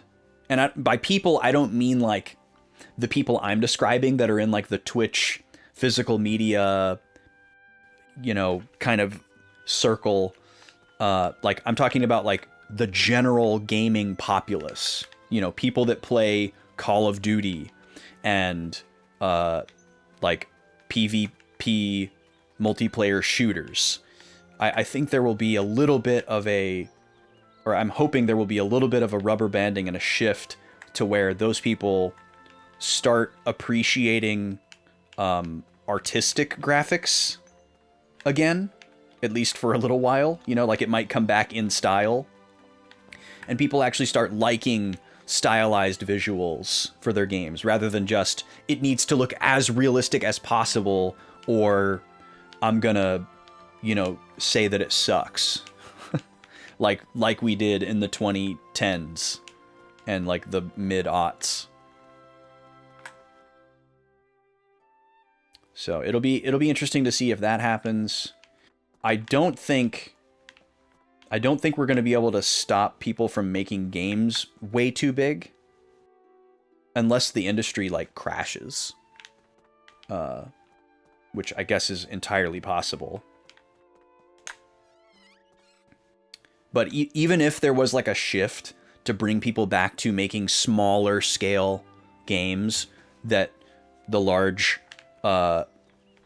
swath of gamers still considered AAA for the sake of the people making them, you know, like AAA in terms of like sales, like we would need like a really killer game made by like a large triple quote unquote AAA studio that is small in scope to really take off, you know, to maybe set a trend for people to make more smaller scope games. Because obviously there's tons of indie developers doing that. You know, tons of indie developers are making small scale games that are fantastic and polished. And that's kind of a norm in that sector, but that's a norm that they've established to be able to compete with the larger, bloated, shiny games that the AAA studios are making. I don't think there's really a quote-unquote AAA example that we could point to that's a small-scale, highly polished game that's been like a massive success in the last 5 years. Maybe there is one, but you know, I'm not like super dialed in on the general populace gaming scene. I don't really like the term AAA, which is why I keep saying quote unquote, but it is a useful descriptor for games made by like, it's a useful umbrella term for games made by the large publishers that everybody's heard of. You know, Activision, Ubisoft, EA. They're not necessarily AAA in terms of quality, and they might not even be AAA in terms of sales, but they are definitely AAA in terms of like budget allocation and like staff size. Do I think companies are going to make backwards compatibility a standard for their consoles? No, I don't.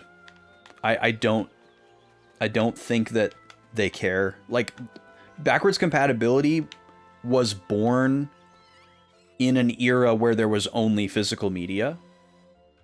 So now any like the term backwards compatibility is almost like outdated to the point where it doesn't really make sense anymore, because now playing games on your console that are from a previous console is done through something like Nintendo Switch Online or Game Pass or PSN, where it's just like a live service and you don't really own the old game and you're putting it in your console. You're just like borrowing it from a server or downloading it because you have a subscription to something.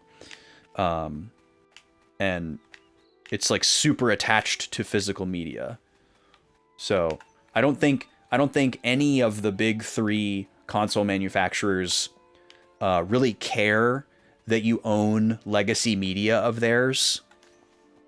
And I don't think they're going to like go out of their way to reward people that own those games as they continue to make more hardware. Not just because they're like being greedy, but just because they probably don't see it as a large number of people in the grand scheme of things, you know? And again, it comes back to like the kind of like echo chamber that we live in, where we think, oh, well, we all care about that, and they're ignoring all of us, but we're just such a small swath of gamers in general. Okay, we're about to get hit with another ad. I'm going to step away for a few more minutes, and I'll be right back to the Nothing Hunt. See you in a few.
I'm back.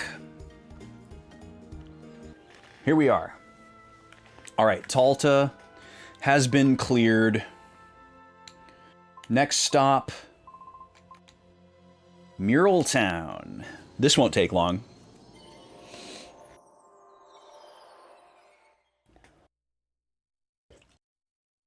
Whenever I get to Jabral in the list, we'll Obviously, we're going to clear Jabral, because I have a feeling there's going to be quite a few there. And we'll get a running tally to kind of see where we're at. See how much farther we have to go. Our target number is 1,800. And when we started the stream today, I think we were at... I want to say the number we were at was 1623. That's the number that's sticking out in my mind. But it's definitely low 1600s. So... And I feel like we've picked up around 30 or 40 today. That feels about right. Ooh, there's one.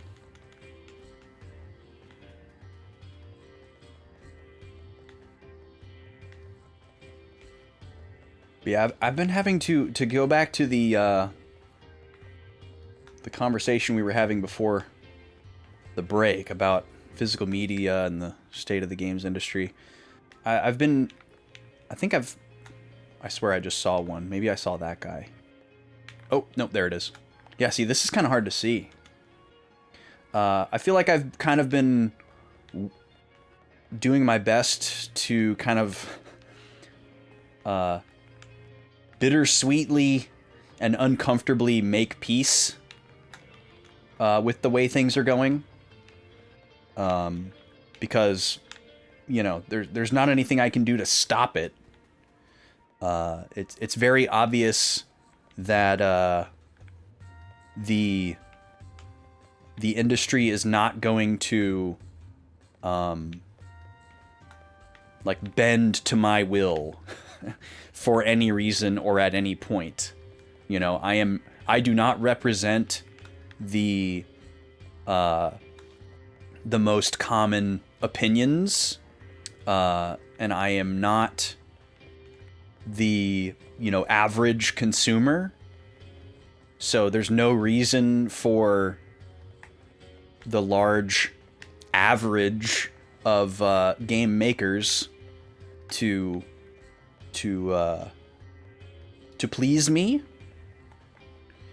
You know, I have to acknowledge that I am an outsider and will probably remain an outsider for the rest of my life to that industry. I think there are some other people there are many people who would probably benefit from the same mental exercise, and, you know, coming to terms with that for themselves and reminding themselves of that. There seems to be a lot of expectations that, well, I like video games, and therefore the people who make video games should acknowledge me and what I want and desire, and make games that adhere to my desires. You know? I think it's a really... You know, I don't think there's very many people consciously saying that, but I think it's a really easy trap to fall into subconsciously.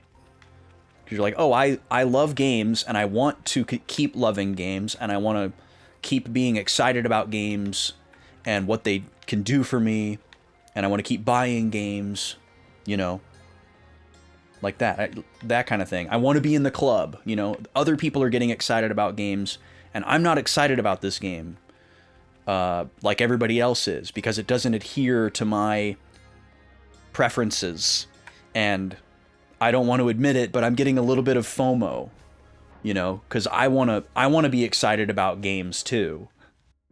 But you have to remind yourself that, like, okay, I'm outside of like target age groups and demographics.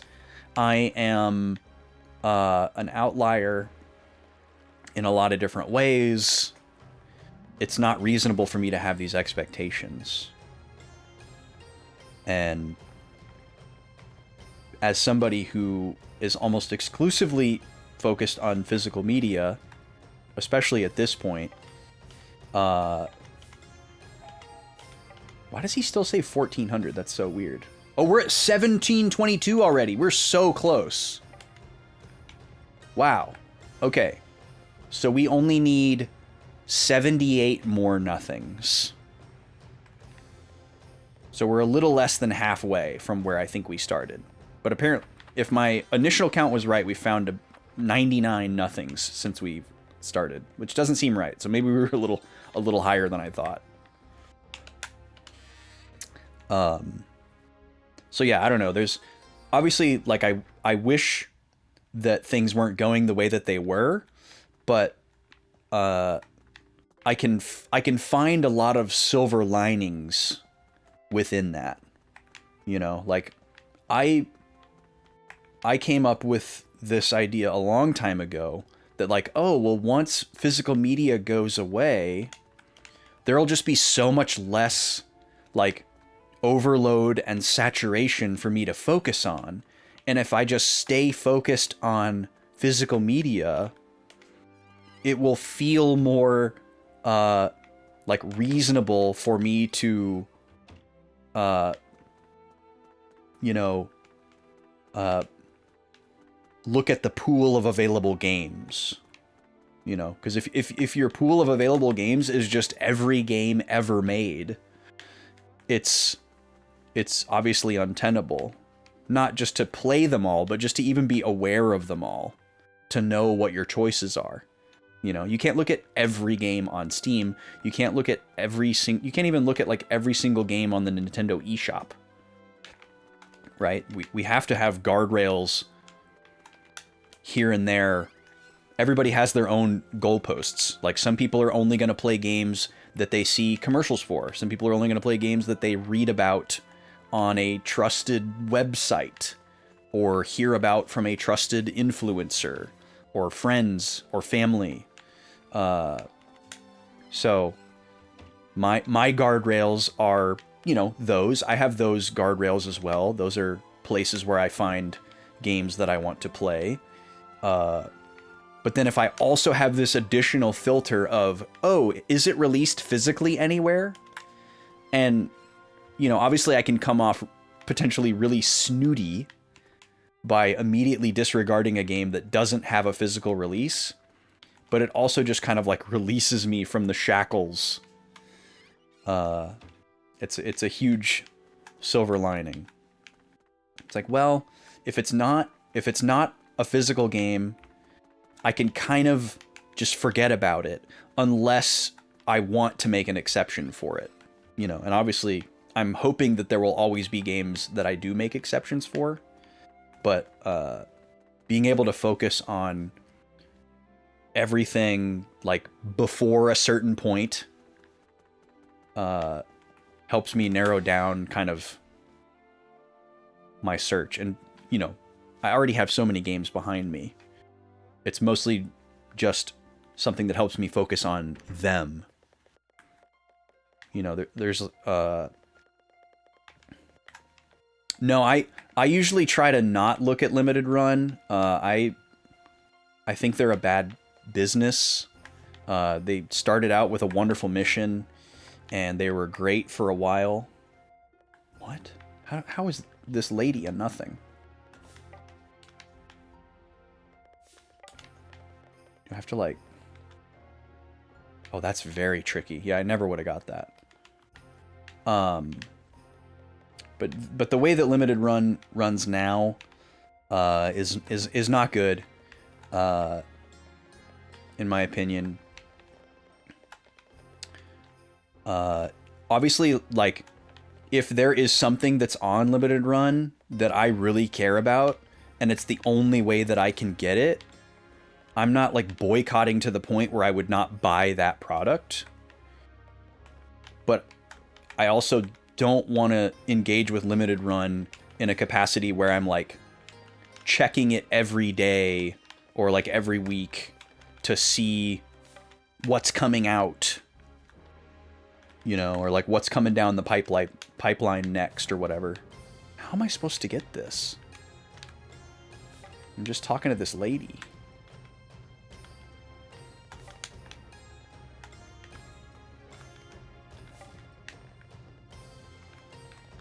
Maybe you have to, like, come here at nighttime, and there's just no other way to get it. Because the nighttime version of Jabral is story-based. You can't, like, recreate it. And maybe that's just the only time that you can examine this signpost without talking to this lady. We may have to just leave that one behind. That's kind of wild and frustrating.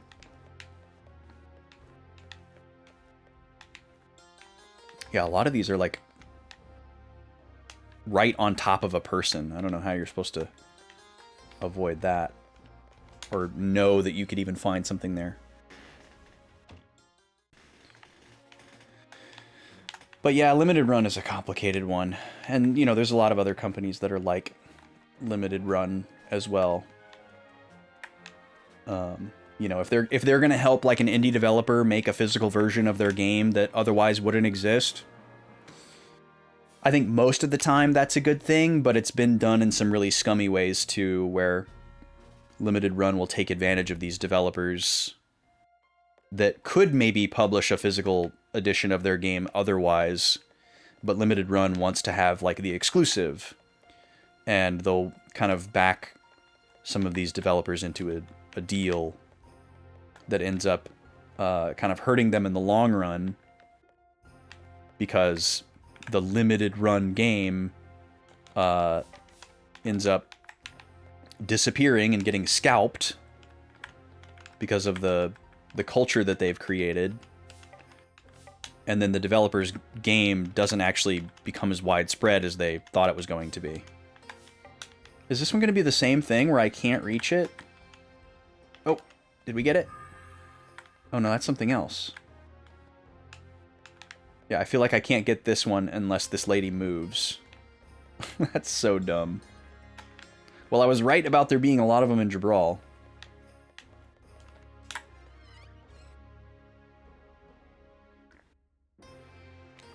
But yeah, right now there's a ton of Switch 2 games that I'd like to get, but because I don't have dispensable income, and I just have like other things to do, I'm just kind of ignoring them.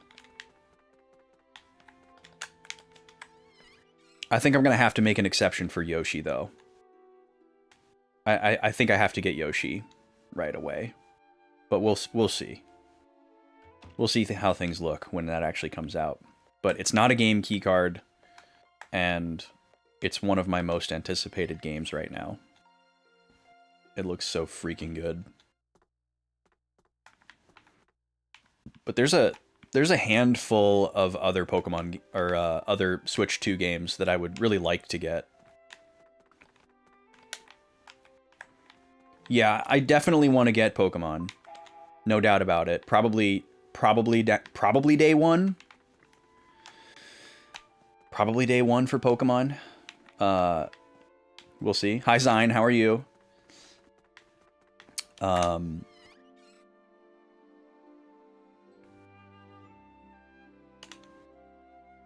But that's a long way away. Pokemon's a long way away.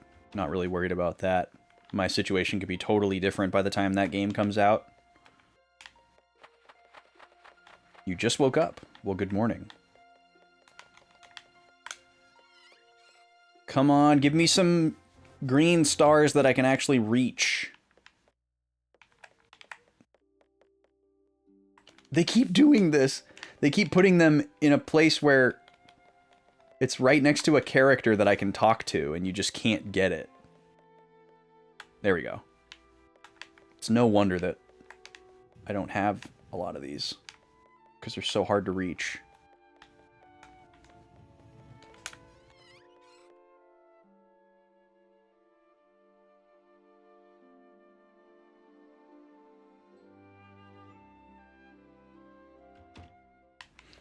I swear being connected to the internet and updating the system has made it slower, though. I would bet money on it. It definitely takes way longer to get the game booted up, like from the Xbox menu. There's no doubt about that, because it like actually signs you in to the network instead of just like moving forward. But it seems to slow down, just like the HUD, or not the HUD, the UI.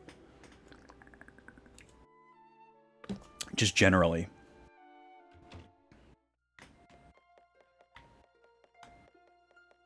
Okay, I was hoping for maybe a little bit more here, but we are chipping away.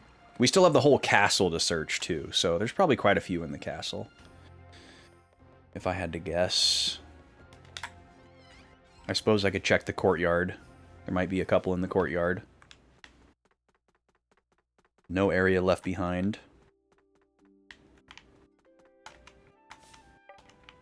Wonder if there's any way to actually go in that door. It's such a tantalizing spot. Nothing in here. This is one of the nicest looking shops in the whole game, by the way. I wish I could go to that guy and be like, you got a nice place here.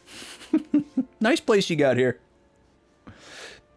You ever pull that move on your way out of a place? Like, you didn't buy anything, and you kind of feel bad about not buying anything, and you feel weird about, like, not acknowledging the shopkeeper or the worker at all. So you like, force yourself to, like, make a comment as you leave. And maybe instead of, like, the have a nice day, you hit them with the, got a nice store. Oh, this one's gonna be hard to get. How am I supposed to reach this? Like, this seems impossible.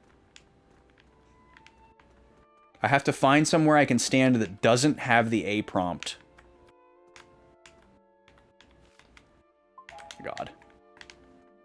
Because the A prompt is for the bookshelf. This feels like bad programming.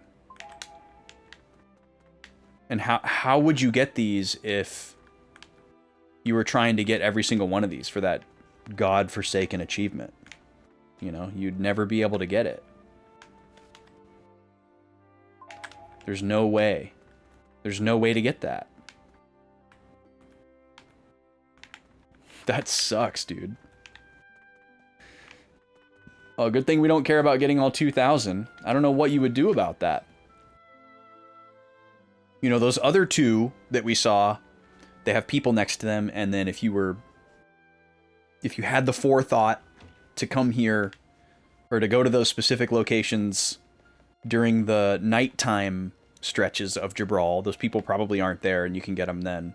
But that one, that bookcase is never moving. You're hosed. Okay, I'm going to check the courtyard here, and then we'll warp to the castle and check the entire castle.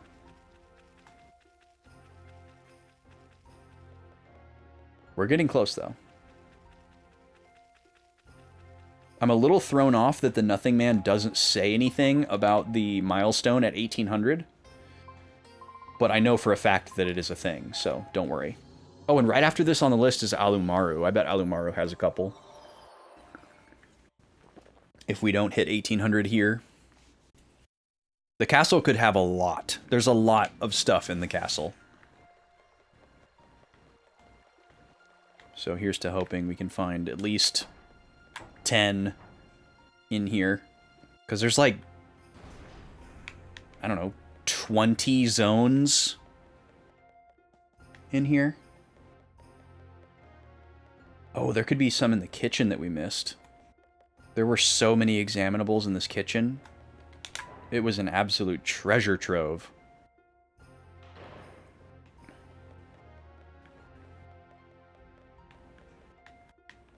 We did a pretty good job being thorough as we came through here, though, so I'd be a little bit surprised. Yeah, looks like we're good. I'm just imagining what the people in these environments think that this little kid is doing. Like, this little kid is, like, tactically clearing every single room. Walks into this kitchen, he's like, yeah, all good. None in here. And then just, like, walks out of the room.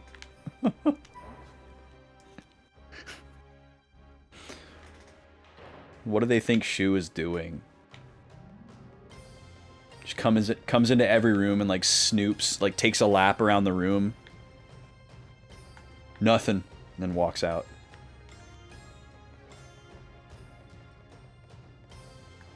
Alright, we got 4 rooms down here. Or 5.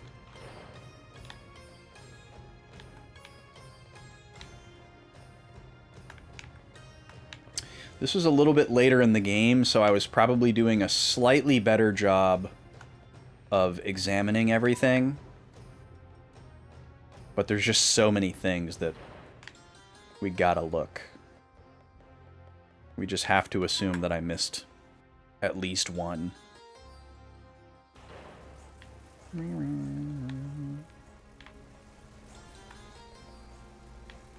don't know if I've ever walked over here. Yeah. Look at that. Oh, and there's a nothing. Couldn't see it till I was right on top of it. Yeah, we've never walked over there.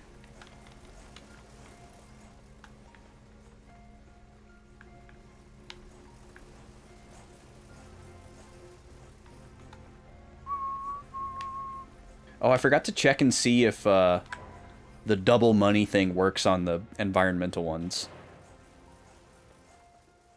I feel like it might. Let me look at my money here. 412, 214. Next time I pick up money, I'm gonna look at that again. It does make me really sad that we've missed like one book somewhere in the game. I thought about looking that up, but I ended up not. There were 3 stories that we were working our way through throughout the entire game. And we finished 2 of them, but we didn't finish the 3rd one.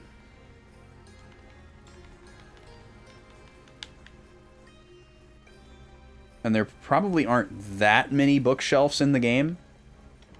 If you wanted to really methodically go through a list of them, I'm sure somebody's made it. And it's probably an achievement, but again, I don't care about achievements. If it got me something in the game, I might care about it, but I don't think it does.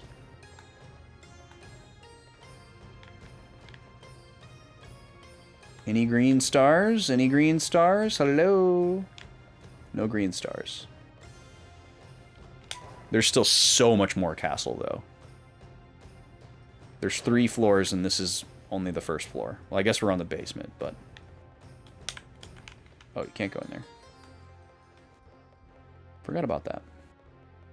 We're done with basement and first floor, but there's the entire courtyard, which is massive, and then there's second floor, third floor, which each have like 4 or 5 rooms each.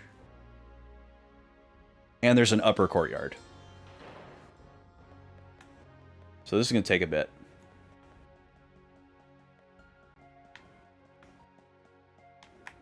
It would be really funny to see a green star in like a location that you didn't realize you could get to. You know, like somewhere that looks unreachable. And it's like, wait, how do I get over there? I doubt that's going to happen, though. Zola's quarters.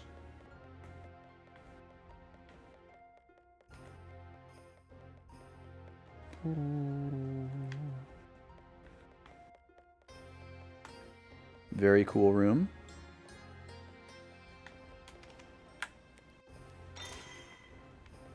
Why does it make that sound when we go in the bathroom? This is the most unhinged design for a bathroom.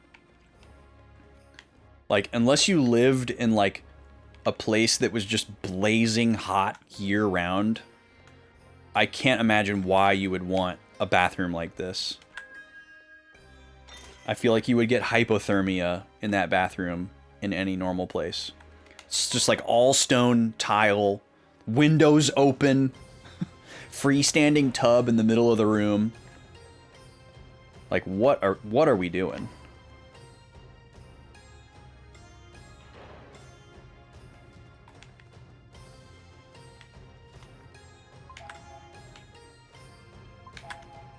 There's a lot of bookshelves here. I kind of want to check bookshelves while I'm here, even though I feel really confident that I checked them all. Is this the nice guy or the mean guy? I think this is the mean guy. Yeah, that's the mean guy. Yo, bless you. Welcome in. How's it going? Nice to see ya. What's new? Thank you for Eiffel 65.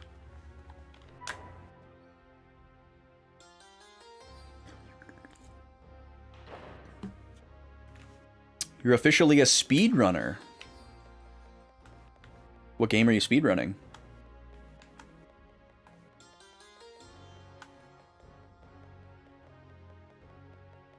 I was gonna guess Xenosaga.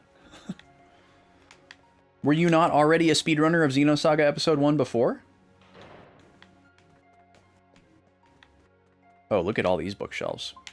This would be a really convenient place to have just missed one.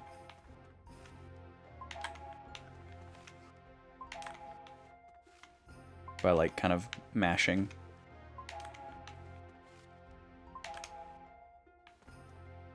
Played through it a bunch, just never speedrun it. Well, that's cool. You did, I'm assuming you're saying that because you, like, completed your first run, then?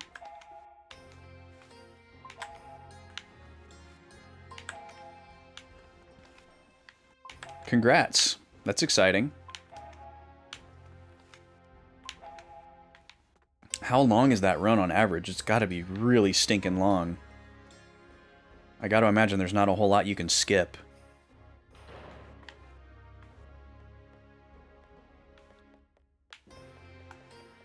And if there was like a credits warp type category, I would imagine that it's probably not the one you'd want to do. 3.5 hours? Really? That's so much shorter than I would have expected. Wow. I mean, I know there's a lot of cutscenes that you can skip, but I still would have expected it to be more like an 8 or a 12. These books don't seem useful. Interesting. I don't remember this. Any percent uses a glitch that lets you max out tech attack levels and character stats. Oh, okay. So you're just like one-shotting everything, probably, after a certain point.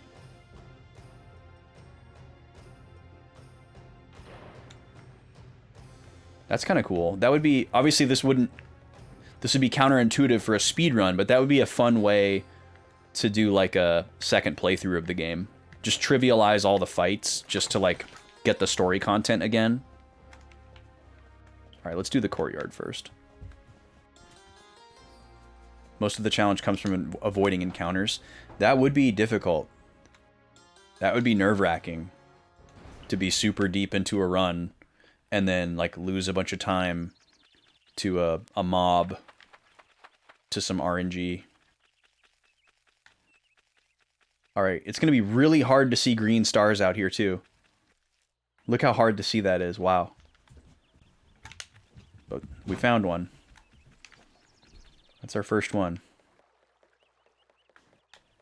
Yeah. Yeah, that's the brutal part about RPG speedrunning, is the bread and butter of the game, the random encounters, is like a huge time loss and hard to avoid. We got to inspect these flower beds very closely because this whole area is already green. Well, that's awesome. I'm glad you're enjoying it and excited about it. That's awesome. We'll look forward to seeing you on the leaderboards for XS1.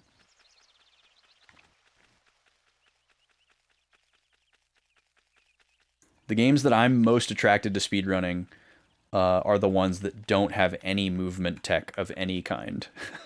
Like Pokemon. Where, like, every input can be buffered.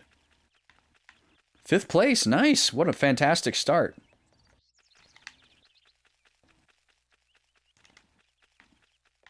Hey, that doesn't matter.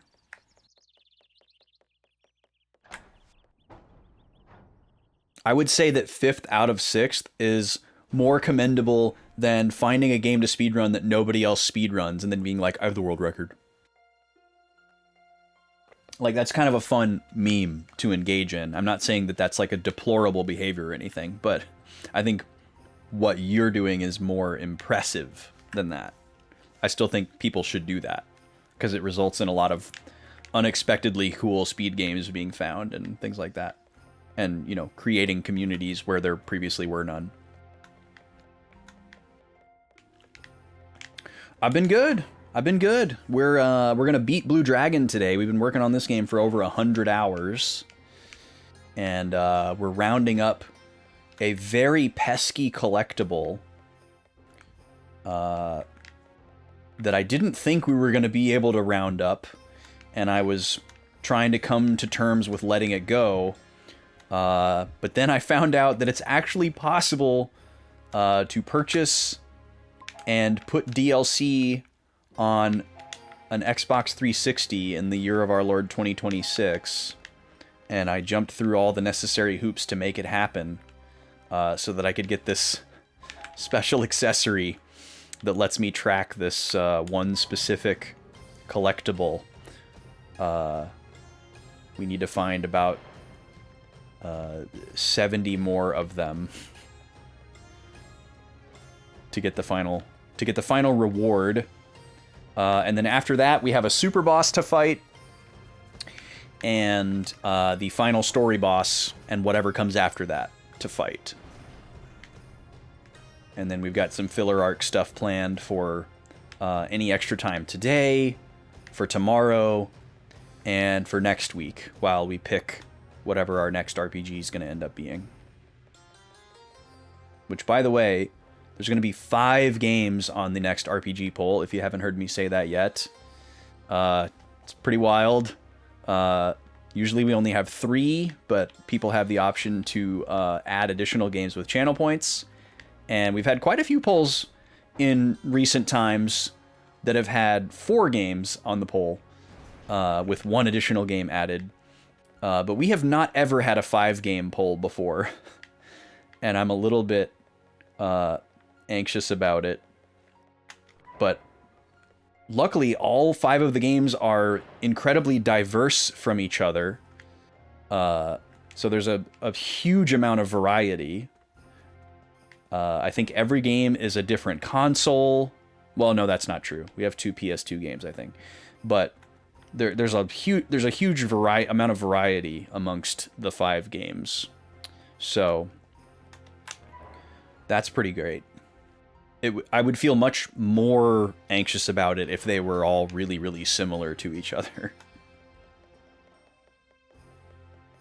But it's going to be a wild poll.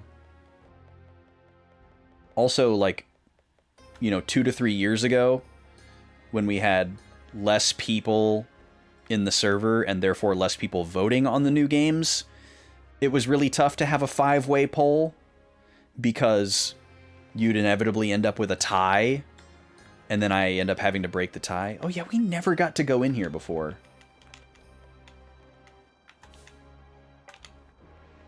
I wonder what's in here. We never got to find out what was in there. I don't think these little pedestals are examinable. Oh yeah, we can just like check the view. That's nice. No C-cube though.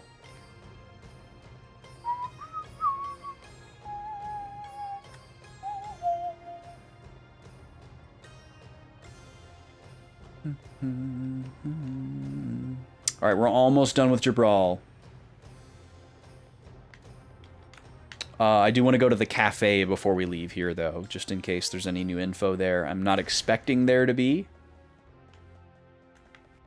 Actually, yeah, with that, we are done. We are done with Jabral. So let me warp to Jabral one more time just to get out of the castle a little bit quicker and be by the cafe. And then we're off to Alumaru. I am just methodically going down the list of warp locations to look for these. There could also be some nothings in the cafe that we've missed. Wouldn't that be something? We haven't been in here.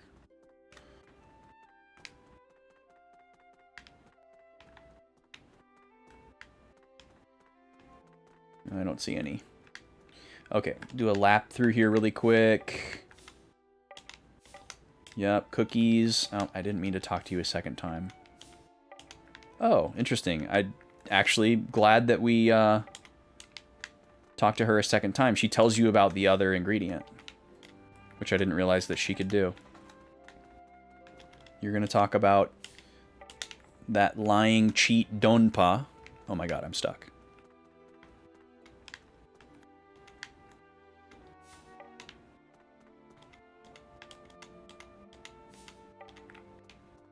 Okay. Yeah, we talked to you. You're going to talk about Jilala. First aid urn. That was a funny little side quest. Kingo's treasure. Autograph manuscript. Alright, cool. We're done. We're done here. Off to Alumaru Village. Another place where it's going to be hard to see green stars, because this whole town is green.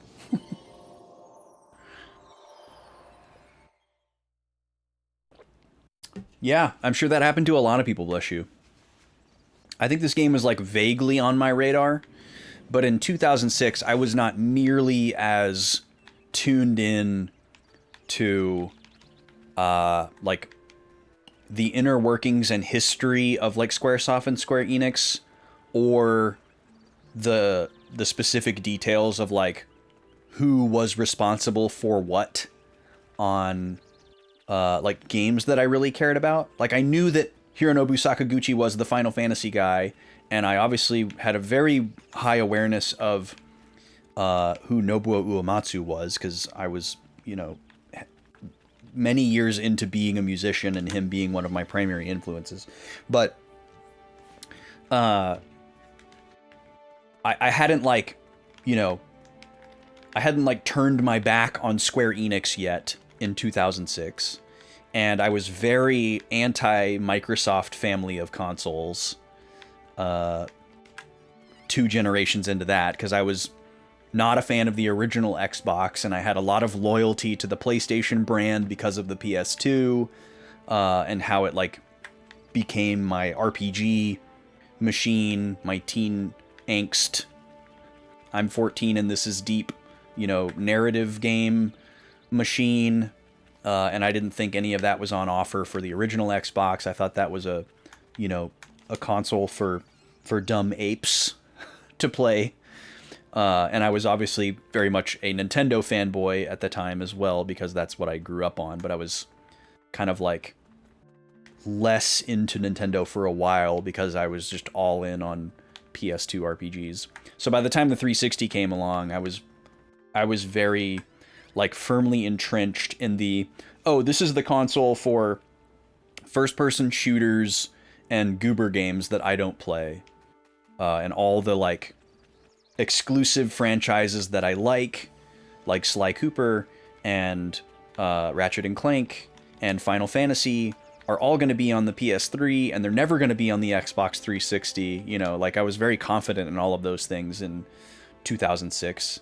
So while I knew a little bit about, like, oh, the Final Fantasy guy left Final Fantasy and he's making his own games now and this is the first one, and maybe I was, like, mildly interested in that, it didn't, like, mean nearly as much to me then as it would now. And it, yeah, there was an even a year ago, with the gravity of that, wasn't really enough to convince me to buy a 360. It was more just like, well, it's enough to convince me to put, like, a list of games on a list that I'll eventually buy if I can and I feel like it. So I think that happened to a lot of people, where there was a mixed level of interest, but there was not really a world for a lot of people where this game was a console seller. But yes, as Hunter points out, welcome in, Hunter, the 360, by the end of its life cycle, did kind of turn out to be an interesting home for RPGs. Specifically, like, a handful of locked RPGs that you couldn't get on the PlayStation or anywhere else.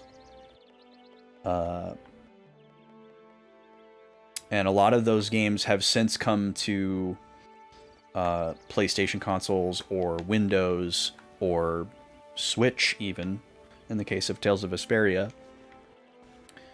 But this one is still there. This one is still there. You can play this game, like, digitally on a newer Xbox or on Windows. But it's never been ported. But yeah, last year I finally pulled the trigger. I decided it was the perfect time, like price-wise, to buy the 360 model revision that I wanted, and the very small number of games that I wanted, this being chiefly among them. And here we are. But yeah, I never thought I would buy any Xbox console. I was very confident that I would never buy an Xbox console. But I slowly warmed myself up to this very specific idea over the course of like the last probably 10 years, I guess. Like, I always considered this possibility, but it was never high on my list of priorities. But as it became very inexpensive, that definitely helped warm me up to the idea. And then, like a year or so ago when I bought it all, I was kind of like, okay, I can see forward to a point where I'm not going to be working anymore and I won't have dispensable income. So it would be a good time to do this when I still do have dispensable income. And on top of that, I have a feeling that these prices are pretty well bottomed out and aren't going to go much lower, and probably stand more of a chance of starting to go back up. So it just was the case of some stars aligning in that regard. Because all these games that I bought for 360, I don't think I paid more than like $15 or $20 for any of them. And I paid like $90 shipped for the console. That's pretty dang good. Well, we found one in Alumaru Village. I should probably go check out the mansion and the dungeon, though, in the interest of being thorough. Neither of these locations are on the warp list, but we're here, so. For anyone that's coming in and doesn't know what the heck I'm doing, there is a collectible in this game called Nothings, which is very funny. Like, almost every single environmental object in this game you can examine. And sometimes you'll get gold, sometimes you'll get stat increases, sometimes you'll get items, and then sometimes it'll just say nothing, which for the first leg of the game just seems kind of like this ordinary mechanic that you'd expect from any other RPG that allows you to examine stuff, where, you know, most of the time you don't find anything, and the whole reason you're digging around is in the hopes that you do find something. But after you reach a certain point in the game, you learn that every time you have found nothing is actually being counted, which turns it into a collectible, which I think is such a funny idea. And you actually get rewards for like milestones of numbers of nothings that you found. And we are pretty close to the very last one of them all. I've just been kind of like naturally examining everything as I play the game. And then as we reached the end, we were not too far away from the final milestone. So I had to kind of think, like, am I going to really go for this? But there's not really any reasonable way that you could track them. So I was like, well, I'll probably just have to skip it. Because, you know, even if there was a list of all 2,000 of them, because there are 2,000, even if somebody had gone to the trouble of making an exhaustive list of all 2,000 nothings, there's no way you could reasonably go through and, like, checklist, you know, and find the ones that you hadn't already found. You'd have to just check every single one of them and like check them off as you go. You know, the only way a checklist like that works is if you were to use it from the beginning. And even then it would be difficult.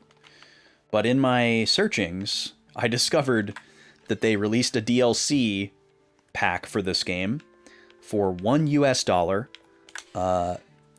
that contains in it an accessory that makes the nothings visible on the map as a little green star.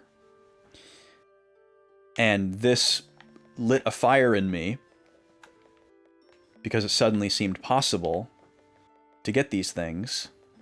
But I didn't know if it was going to be possible to get this DLC on my 360 in 2026. But it turns out that it is possible.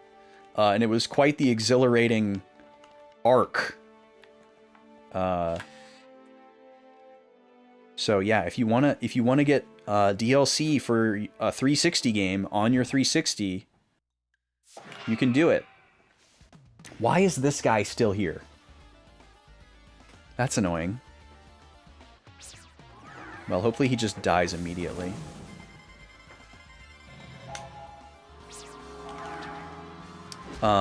You have to go to the Xbox website and find the DLC. It's got to still be available. And then you can buy it on the website, just normally. And then sign into your Xbox 360 with the same Xbox account. And then go to not your purchase history, but your download history. And it should be there. And then you can just download it and install it to your internet-connected Xbox 360. It was suspiciously simple. All right, we're hitting this thing entirely too hard, but whatever. Yeah, we're charging up all this business, and he's just gonna die to Zola. Okay. Yeah, Koroks, eat your heart out. Exactly. I wonder if anybody's gone to the trouble of counting how many total examinable things there are in this game. It's got to be a horrifying number. All right, let me put my Zorb on. Watch out for holes in the floor here. There was a lot of examinable objects in this dungeon, so... Oh, is that one? Yeah, see, there's what they look like. So normally when you play the game, all of these are invisible. But this accessory that I'm wearing... Shu has on the nothing glasses that lets me see nothing. Makes these little green stars pop up. And that's what we're collecting. We're collecting nothing. It's so funny. Uproarious laughter. Oh, there's another one. You hope the reward is a nothing burger? I actually accidentally spoiled for myself what the reward for 1800 is, and it's something that I should be very, very excited about. It's actually going to be it's a very convenient reward, given that we're preparing for a super boss.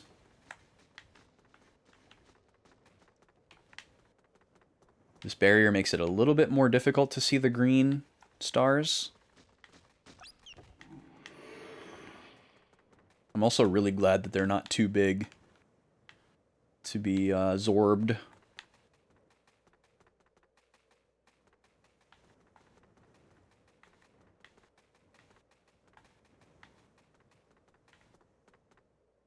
But yeah, if we were like, you know, 500 short or something, I don't know if I'd be willing to do this, but we're so close. And because I know what the reward is, and it's something that I really want for this super boss, it's definitely worth it. Definitely worth it. Oh, dang it. Well, I wanted to come down here eventually, but I ideally wanted to check this room last, and then warp out from here. But we can check it now. The way that the green stars are drawn is a little bit weird. It's based on line of sight. Yeah, in for a penny, exactly. We do have a little bit of sunk cost fallacy with this game. I'm heavily invested. I rarely 100% stream games. In fact, we've never 100%ed an on-stream RPG playthrough. Ever. The only potential exception would be Octopath Traveler, but I streamed, like, some of the super bosses in Octopath Traveler. I didn't even play the true ending to the game or the story ending to the game on stream, and I played the bulk of the story off stream, so that doesn't really count, in my opinion.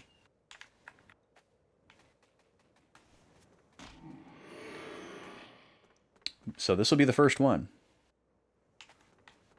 And you could argue against my level of playing this game being 100% if you wanted. I wouldn't fight you on it, but I'm definitely going to consider it 100%. You know, there's a couple, like, accessories here and there that we probably didn't get. We didn't examine every possible examinable thing. But that's the kind of stuff that I would put under, like, perfect file, which goes a lot beyond 100%. But there's some people who get really up in arms about that. And we're like, well, if it's not literally everything in the game, it's not 100%. Don't you know what 100% means? I don't think there's anybody like that in here. They probably wouldn't last very long in here. Yeah, you gotta have 99 of each item, exactly. Yeah, those are the perfect file people. I think there's a whole floor of this dungeon that we haven't examined or haven't checked out. So this will help me reorient myself. We've got another ad coming up here. We need to get out of this silent dungeon. I guess I could check Exile Forest, because it's pretty small. That's not a warp location, and I'll probably forget about it if I don't check it right after here. So, we'll do that. Is this the entrance, or is this the first floor? That is the entrance, okay. Let me warp to Alumaru, because it's going to be a little bit faster. Ooh, the laser field. Oh, God, that's going to be annoying to search. But because it's going to be annoying to search, it's probably a high likelihood that we missed some nothings there. Because we were so focused on dodging enemies and lasers. Actually, I wonder if the lasers will still be firing. That might be kind of interesting to see. Okay, I'm going to run an ad. I'll be back in a few minutes. Thanks for being here. We're about halfway through stream. This is taking a long time, but we are still going to beat this game today, I promise. And if there's any extra time, we will do filler arc stuff. But if there's not, we still have all of tomorrow. See you in a few.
Alright, I'm back. Just finishing up some chips.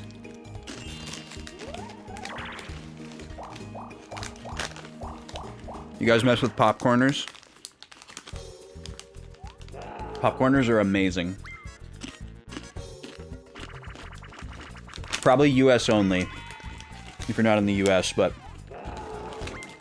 like when you first see them, if you saw them, you might think that it's just like Doritos, because it's like a triangle shaped chip, but they're made out of popcorn. So it's like an entirely different sensation, crunch wise, and they're really, really good. Do you see them in Canada? Okay. I really like them over like potato chips or corn chips because I feel much better after eating a bag of them. I feel like it takes up more space in my stomach, so if I'm trying to like, you know, stave off my hunger, it feels more effective of a snack that way for me. And if I eat like a whole bag of chips, you know, this is a small, like, fun-size bag or whatever. It's not like a huge bag, but even after eating like a small size bag of chips, I would feel kind of gross. Like, I'm only gonna want to do that if I'm like leaning into the junkiness, if that makes sense. As a theater employee of nearly 5 years, you're sick of popcorn? That's fair. I love popcorn. We make fresh popcorn at home when we watch movies and certain TV things. It's an important staple for us. But popcorn is like, I feel like even if you're not a huge popcorn fan, there's still something on offer. Because it's flavored like a chip. Like, these are white cheddar flavored, and you can get ones that are like spicy. You can get ones that are like, you know, onion and garlic, you know, various like potato chip flavors, but on the popcorn chip. And even though it has a different sensation than a chip, and it's made of popcorn, it doesn't really have the same mouthfeel as popcorn.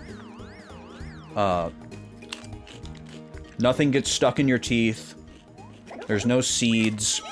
There's no, like, individual pieces and, like, different textured surfaces and, like, weird shapes and all that stuff that happens with popcorn.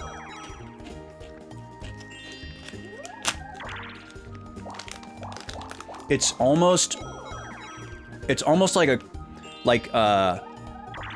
if a rice cake was as thin as a chip. And it's like a cross between the texture of a chip and a rice cake.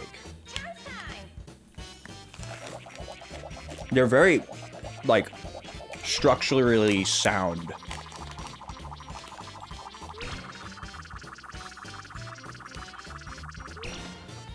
Anyways, they don't pay me. I'm not trying to get anybody to like them, but I'm a fan. I'm a big fan. I'm not a fan of kettle corn, so I don't eat the kettle corn flavored ones. The lady eats all those. But just the plain sea salt one is great, which I guess is the flavor of popcorn, which I do love. But the white cheddar one and the spicy queso are like unreal. They're so good. And they make like barbecue and, you know, onion and all that stuff. So there's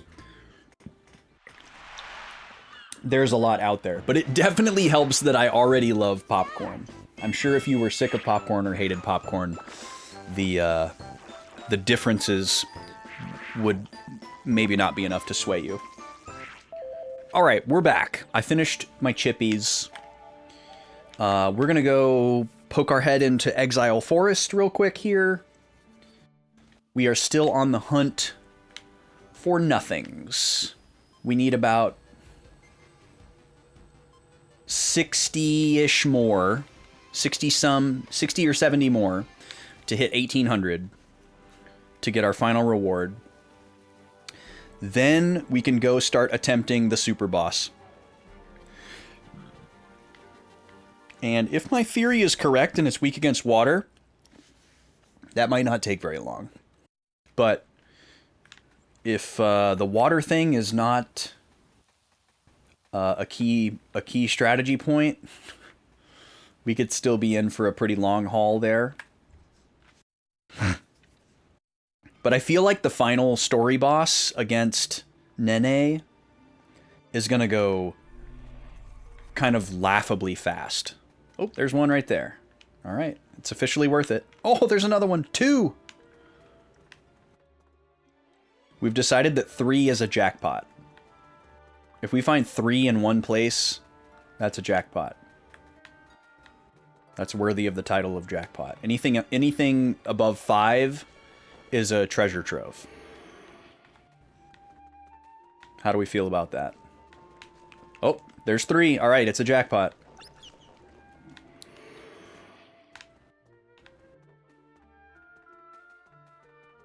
You want to know something really funny? So, for those of you that don't know, in the years before I was on Twitch, my friend Vaughn and I, the Backlog boys, recorded over 1,500 episodes of old school video game Let's Plays for YouTube. And nobody watched these. You know, we were doing it for ourselves. Like, literally nobody watched them. Like tens of people have watched our videos. But if I were to go to like the channel analytics and like try to sort by which videos were most viewed, and then, you know, the ones at the top of the list have like 100 views. One of the most viewed videos on our channel is an episode, I believe it's of Dark Cloud, which is one of our oldest series. Technically the first thing we ever recorded together.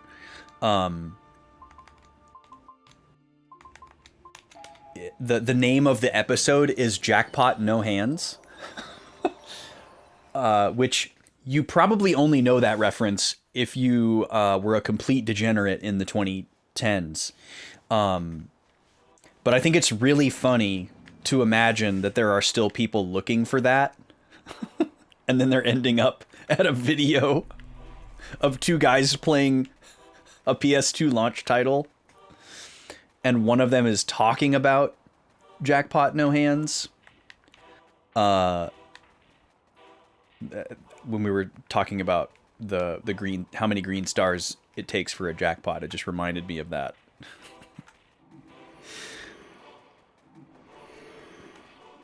Yeah, a little bit of deep lore. Speaking of deep lore, Vaughn's going to be on the channel again in 2 weeks with me.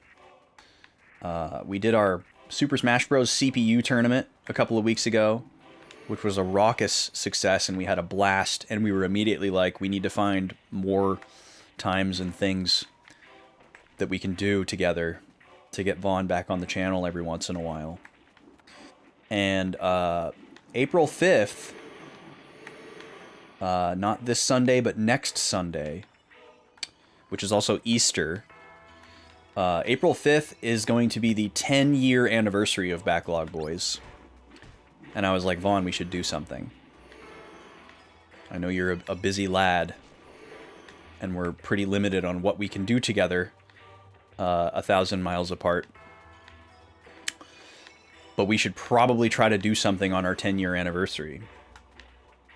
And he was like, yes. And we figured out what we're going to do, and it's going to be awesome. I'm very excited about it. Vaughn will be joining me on a Sunday evening, and we are going to take a walk down memory lane and go through a list that we're compiling of some of our favorite moments from across those years. We're going to be watching some old B-Boys clips from YouTube, some curated by me, some curated by Vaughn, and kind of doing director's commentary and adding context to them and reliving some of the moments. We're going to have some secret clips. Like, I'll pick out some clips that Vaughn doesn't know we're going to watch ahead of time, and he's going to pick some that I'm not going to know about ahead of time. There's also a little bit more high-effort videos that we made over the years that weren't Let's Play episodes. that we're going to revisit. And it's going to be very fun and probably a little bit emotional, because those were some very halcyon days that we will definitely never have again. They were a very free and innocent time where we had a lot of fun. And I'm excited to hang out with him and go through some of that stuff. Because we are still very close friends, and we still get to hang out with each other in some capacity on the regular through the internet. But not like we used to. And we are also like very different people than we were then. So it'll be kind of cool to kind of look at it from that perspective. Vaughn was just an innocent little lad, and I was a dumb mid-20-something who thought he was a lot smarter than he was.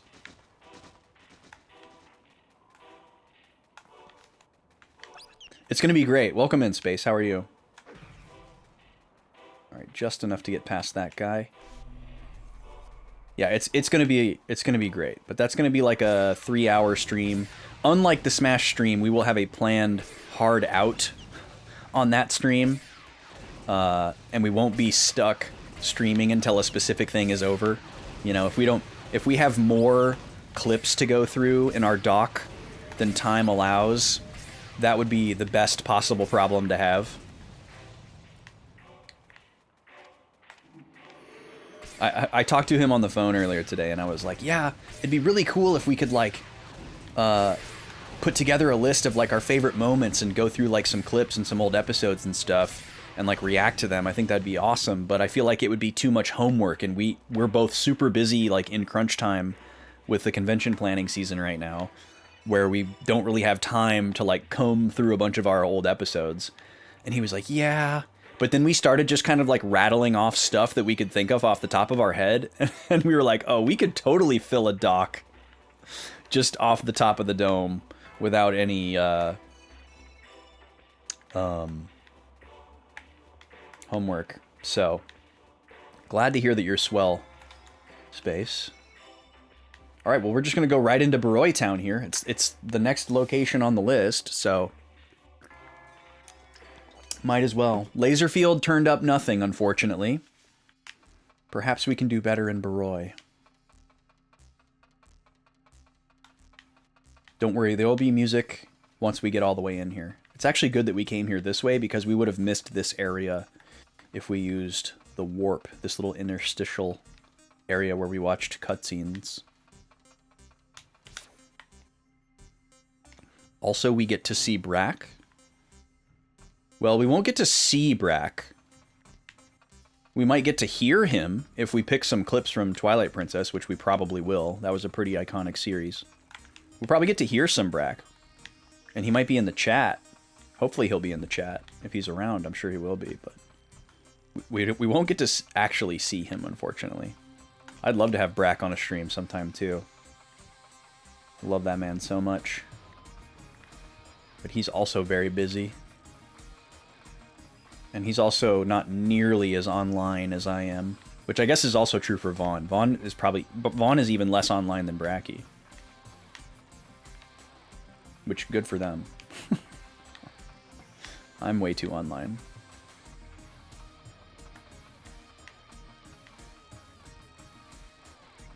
Okay, it looks like we've got nothing on the exteriors. We'll start the interiors clockwise from the entrance.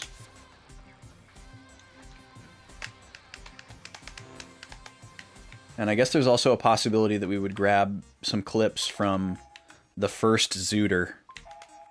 The first time I ever did an Ocarina of Time randomizer was actually a Backlog Boys series, where I raced against Brack. That was really fun.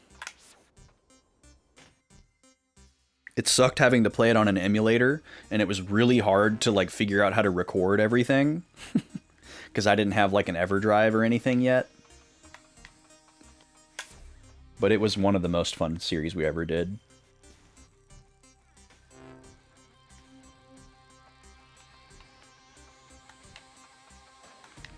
And of course we'll have to talk about Boys Lock All-Stars. The video that never came to be. I'm checking bookshelves while I'm at it because we're missing at least one, maybe more bookshelf somewhere. I feel like it could be just one, though. I wouldn't be surprised if it was just one.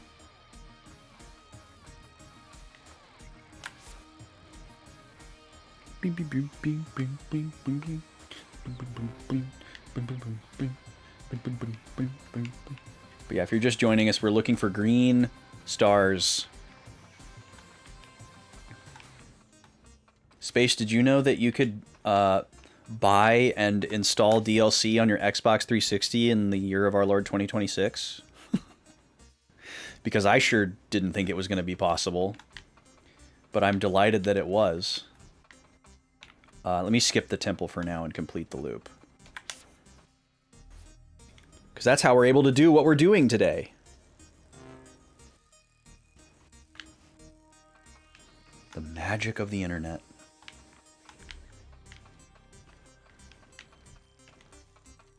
Have a good one, Bushu. Nice to see ya. Thanks for coming through. Congrats again on the completed run. Hopefully we'll see you soon. Enjoy the... I think that's a movie.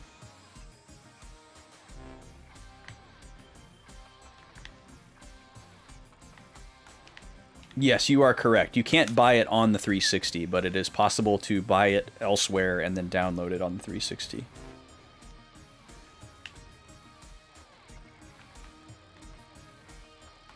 You bought a flip phone. Hell yeah, Kiki. That's awesome.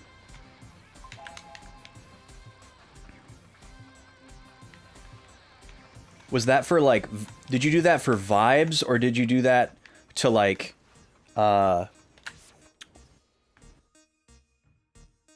what's the right way to describe this? Separate from social media. Okay. Yeah. That's what I was trying to get at. I didn't want to say it in, like, an insensitive way. Intentionality core. See, that sounds condescending, but, like, it's true. I didn't want to say, like, for self-control reasons, because that kind of doesn't sound nice. Even though that might be what it is. Yeah, okay. I just wanted to be empathetic and conscientious in my wording. Yeah, I know you didn't mean it to be condescending. I was just afraid to frame it like that. Because that's like my #1 fear, is being, like, misunderstood in a way that makes me seem insensitive or problematic.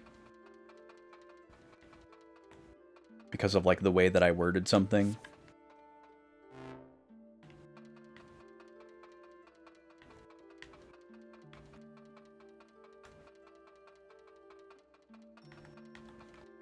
A misunderstanding shield. I love that. But yeah, that's cool. That's very cool.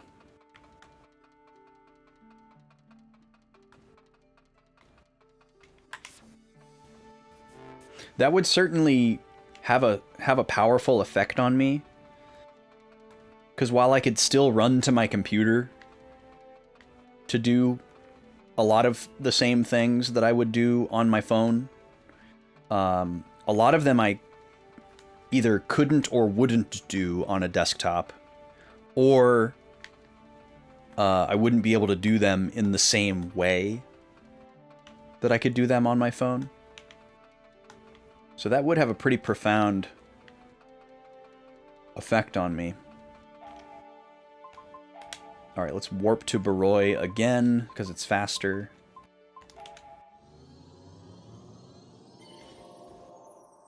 And I probably should check Underground River. You were better with T9 back in the day?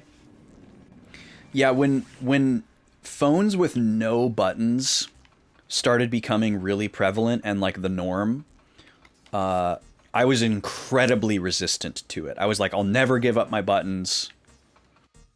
Ever. And I pretty much continued to feel that way until they invented swipe. And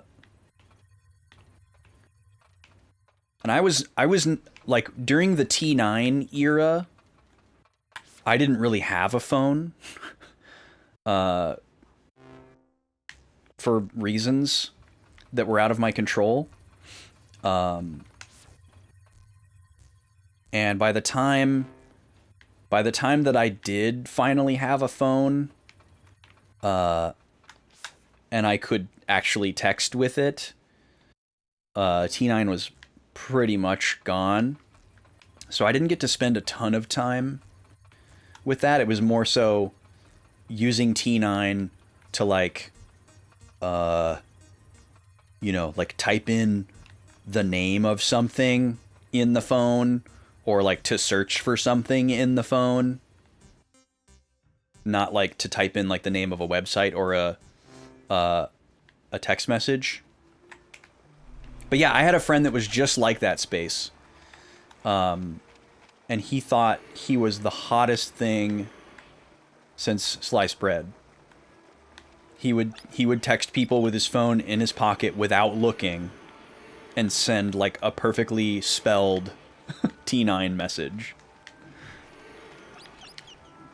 But he would make sure that everyone around him knew that he was doing it so that they could know how cool he was. Of course. And this guy was my friend, but I hated him for that.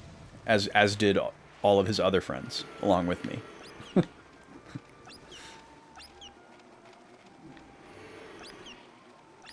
Alright, this area was pretty annoying to clear the first time because of how many enemies there were and how expensive this barrier was then. But it is essentially free now. So, if there are any nothings to be found here, we will find them. I think it's a pretty low odds here. But there's so much SP in here that it might actually benefit slightly. So, we'll just go ahead and check. And this place isn't that large. It's also very navigable, unlike the other dungeons that we've cleared so far. But yeah, I had a BlackBerry Curve for a couple of years, and I got ridiculously fast at typing on that thing, and I got really used to the two thumbs QWERTY configuration, to the point where, oh, there's one. To the point where I was like, okay, every phone that I have from now on has to be two thumbs QWERTY. And I think I only had one phone after that. I always had crazy FOMO for slider style phones. I always thought they were the coolest. And I only ever had two slider phones. One was a portrait style slider and one was a landscape style slider. But they were both... Well, wait, that's not true. I had a third one. I had two portrait style sliders. But the landscape one was kind of like way after sliders were cool. But it did have the, you know, the two thumbs QWERTY that I craved. And I got pretty dang good at typing on that thing. That was exhilarating too, because that was my first ever smartphone where I could actually like use like mail, like check my email and like websites and stuff on my phone. It was kind of before the like app takeover norm, you know? I wasn't like I probably was like checking my Facebook on it and stuff like that, but I wasn't really like using it a ton. But I do remember the first time I was able to like take a picture with my phone and then directly from my phone post the photo with a caption to social media, how unbelievably novel that felt. And like, even at the time, I was behind the curve, and I knew that I was behind the curve. But I was like, wow, I've finally gotten to a point where I can do this. And like, now I get why people like doing this so much. Because in the past, if I wanted to put a photo on social media, I had to like transfer it to my computer and then upload it. And that was like the norm. The G1. I remember the G1. I never had one. I didn't realize that was the first ever Android phone, though. Okay, the Ancient Factory. I feel like this area is going to be super cleared out for nothings, but we're still going to check it. Oh, just kidding. Here's 2. All right, it's officially worth it.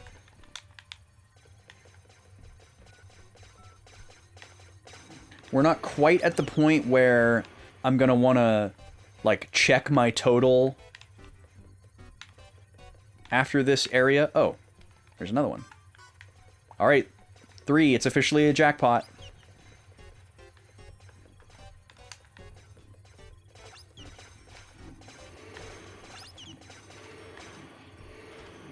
Yeah, having a smartphone, like, in retrospect, the smartphone, like, industry in like the early to late 2000s was really challenging to navigate.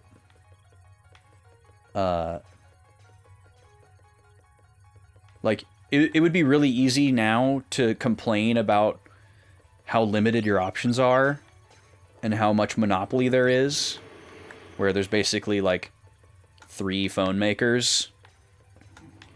You know, it's like, oh, well, do you want an iPhone? Because there's just an iPhone for that, you know. Or if you want Android, do you want a Google phone or a Samsung? You know, and like other phones exist, but those 3 are like so much more prevalent than anything else that they're kind of like the only ones on the market in a lot of regards. But in the 2000s, like, everybody was trying to make a smartphone. Everybody was trying to be, like, the next iPhone. And there was, like, the iPhone was dominant in its own space or whatever. You know, nobody else uses that operating system and never has. But, like, for Android, there were so many phones. And then also, it wasn't just Apple or Android. There was, like, oh, hello. A rare gold mecha robo. We've never seen this before. This is cool. This is a new enemy entry. Where did you come from, little guy? Can I steal from you? Golden Eternal Engine. What'd that do? Are you gonna be strong? Should I be concerned? But yeah, there were like so many other like proprietary... Oh my god, he is strong. 700 damage. Okay. This is a real fight. This is a real fight.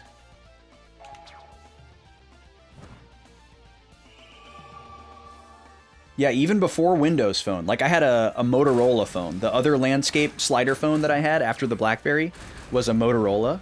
Oh my god, did we just party wipe? Okay, we're gonna have to run from this thing. It's been way too long since I've saved, and this thing is way too strong. We can't risk dying to this thing. Holy crap. I'm assuming if I leave the room, he's not going to be here anymore, because he's probably like a rare spawn. Wow. That was wild. Let me see if I can find this guy. Let me see if I got the entry for him. These are all bosses. They're kind of categorized. I don't think he's in here. I think I'm only going to get this entry if I beat him. I already know that there's a bunch of monster entries that are like time specific that I've already missed. So there's like no hope for me completing the bestiary. So I don't want to fight that guy for just that reason. But I guess I can at least see what this Golden Eternal Engine does.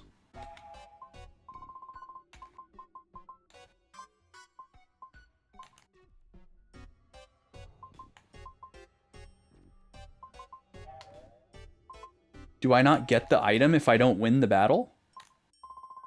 Is that how that works? Do you lose your stolen items if you run away?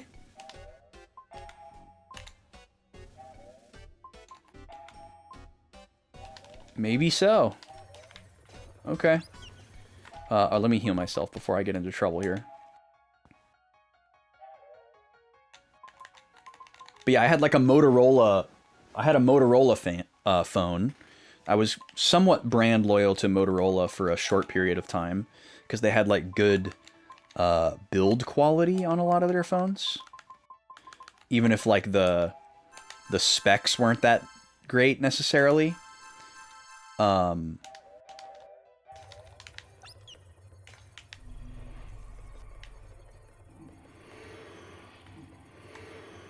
they had their own operating system. You know, it wasn't like the same as like an Android phone.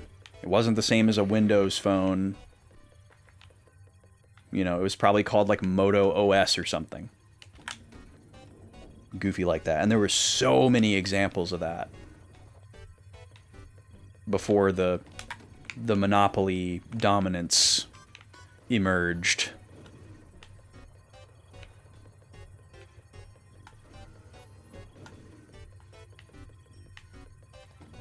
Well, I guess we can see if this gold guy respawns after leaving the loading zone. Kind of curious about that. He is still there, so maybe this is just a time-specific thing. Maybe he just shows up, like, at the end game.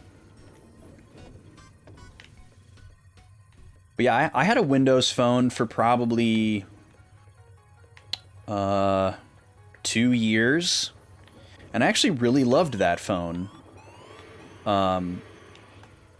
Like, it was like, it had like a great form factor, and it ran well, and you know, you couldn't do any like app related stuff on it because it, you know, it did exist during the monopoly times where you had to be on Apple or Android, and if you weren't on one of those two, you were just in no man's land.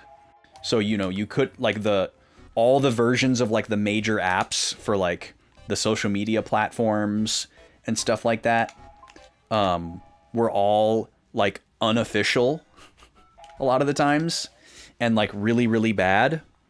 But at that time, I wasn't really doing stuff like that on my phone, so I didn't care about it that much. You know, I had like my email on there, and that was all I really needed. To me, my phone was still just like a phone and a camera. And it did have a good camera as well. I'm just going to call this Nothing Hunting.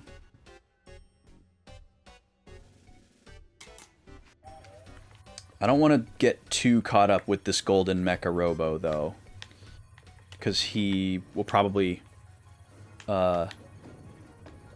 waste a lot of my time.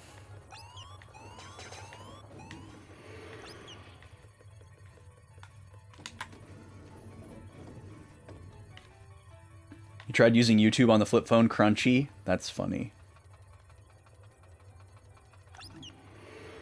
Yeah, it is wild how much that's changed for me.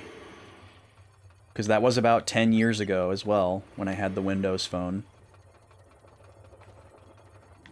And, you know, now I use my phone for so much stuff. Like, I don't use my phone in the way that, like, a Gen Z person typically uses their phone. Like, if I'm gonna, like, buy something, or, like, read something, or, like, research something, or, like, upload something, you know, like, there's a lot of different types of actions and activities that I'm always gonna run to my desktop for.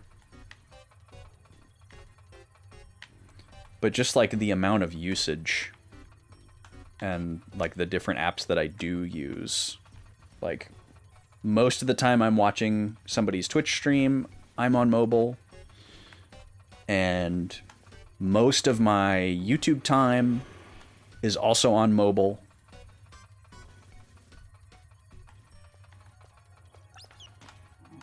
Because a lot of the time I will be at my computer, like working on something, like editing a video or writing something, you know, taking notes on something, you know, doing like emails or spreadsheet nonsense for VGMCon or something.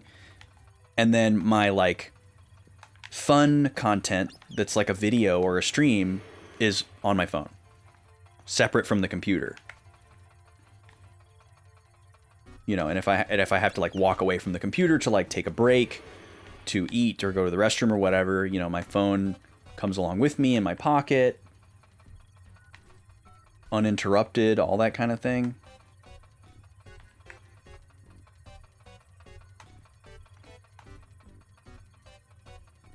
Interesting to think about how that wasn't a thing for me like 10 years ago at all. Or even like 5 years ago. Okay, I'm gonna go back down and take one more look at this golden Mecha Robo guy. I'm not committed to defeating it. It's not a big deal to me. I doubt that it gives me anything more important than that item that I can steal from it. I don't care about what experience it gives me. I don't really care about the entry. I kind of want to just throw the creature compendium at it and see what it says. I definitely don't care if it gives me a bunch of money. But if it's going to be hitting me as hard as the super boss, it really doesn't seem worth it to go after it other than just for completion's sake. And because we're already coming up on 7 o'clock here, I'm feeling the heat a little bit. We might, despite my promises and my insistence, we might be playing this game tomorrow a little bit. Which is fine.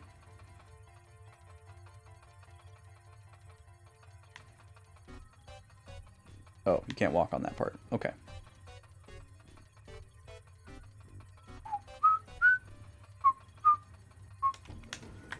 There's also one other room in here that I need to check for nothings.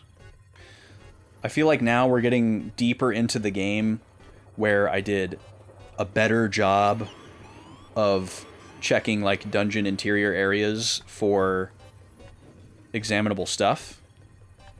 And maybe there was more in the earlier areas than there are here. I feel like we're kind of past that point. But we have found 3 of them here, so definitely worthwhile. And there's still a couple more areas where we might find some.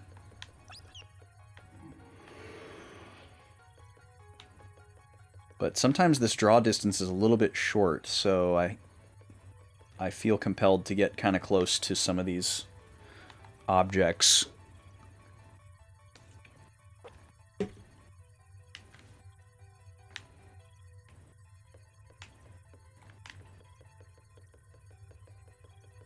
Boop beep doot boot deet doot. Is the gold guy still over there? He's still over there. Alright, I think he's a fixed encounter after a certain point then. Alright, let's go take one more look at this guy. Give it an earnest effort. I think if I can get a barrier up with Jiro, that'll help a ton. And we'll just kind of unload on him, try to get some buffs out. Also going to try to see if I can get a back attack on him here. See if we can sneak up on him a little bit.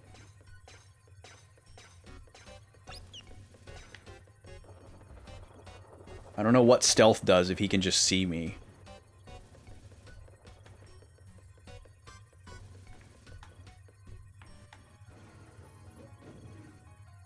You gonna turn around?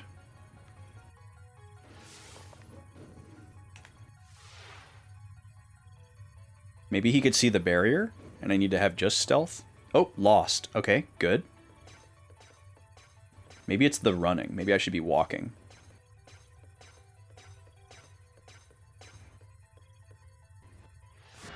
There we go. Okay, give me the back attack. If I can get everybody an action before he gets one, that would be huge. Oh, or no one. Well, Jiro gets to go. That's something. So let's get shield this up. But the charge is going to make it after everybody. So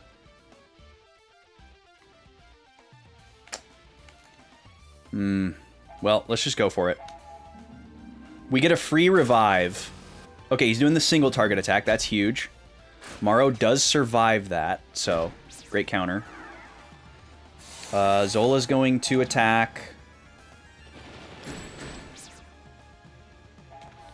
Maro's going to fully charge an attack. Kluk probably should use magic. But let me take a look at the support spells here. I don't think any of these are going to be worth it. Lowering his physical accuracy could work. Curse could work.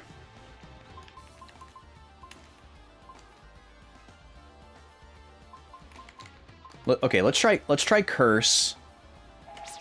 And then for my second spell, let's try Quickest, because this thing is really fast. So speed up on everybody is actually probably really worth it.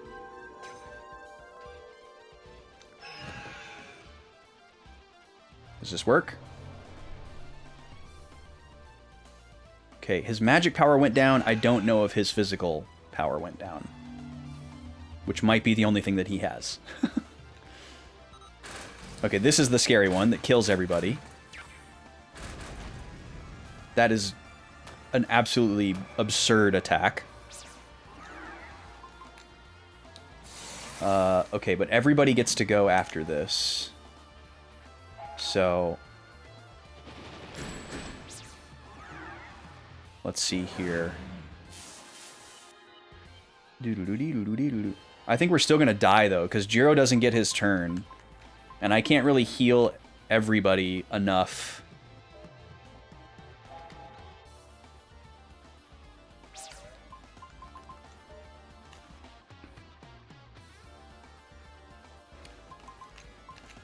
So I think this is my turn to either run away or just YOLO it, you know, and go back to the save if we have to, because nothing has happened since we saved that's of any consequence. You know, we lose some SP that we don't care about. So I think what I have to do here is just attack and then hope that he uses the single target, because this isn't going to get anybody out of kill range. Okay, yeah, he's just going to kill everybody. Dang, this guy's intense. I'm not going to fight him again. Oh, that's right. Jiro does get to come back. He hasn't had his free revive. He survived the first one. But he's just going to... Yeah. Man, what a busted enemy. It's wild that this guy is a super boss. That seems really silly. And kind of dumb. Well, I guess before he kills me, I'm going to throw out the creature compendium just to see what it says. We're not going to get to keep this entry.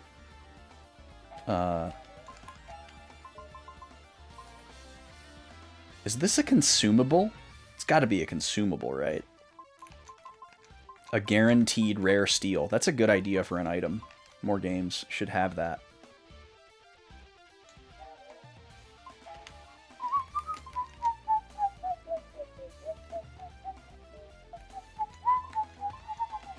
Yeah, I don't think I want to try to claw this back.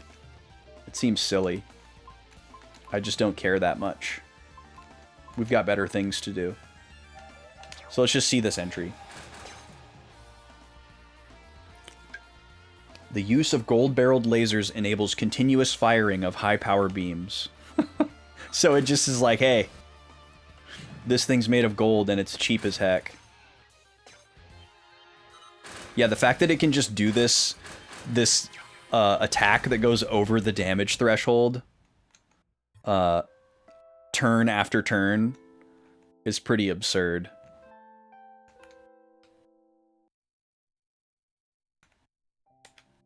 I didn't see anything in my searching. I didn't do exhaustive searching, obviously, but I didn't see anything in my searching that indicated you could ever have more than 999 HP.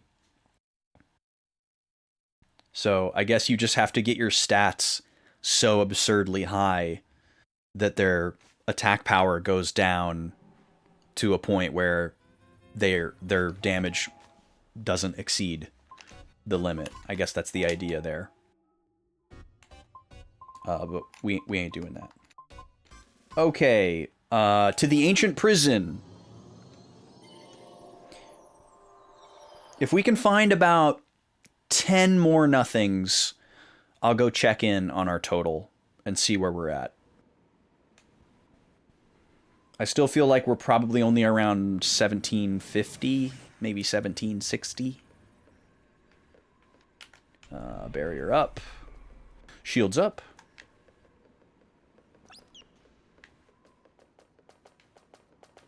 Hello, giant rat.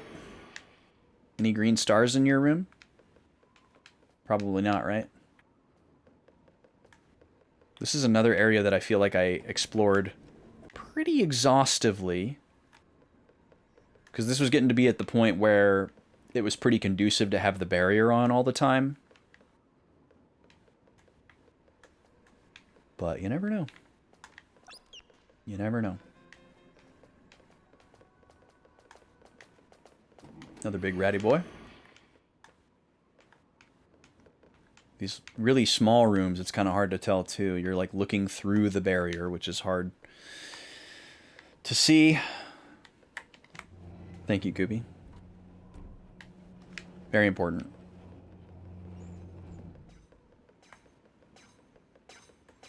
Okay, let's see. This is a dead end, right? Yeah, so we got to go this way.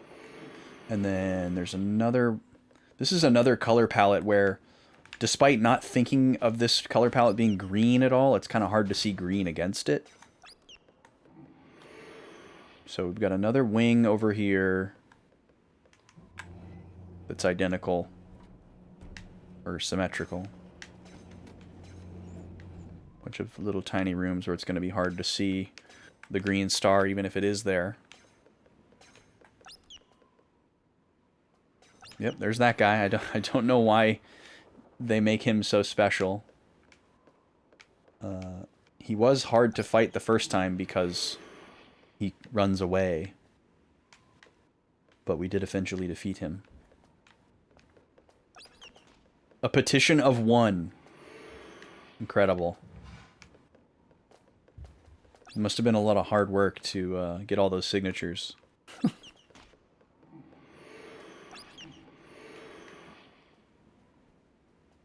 Is that guy just endlessly spawning in here? Oh, there's one. All right. We found one.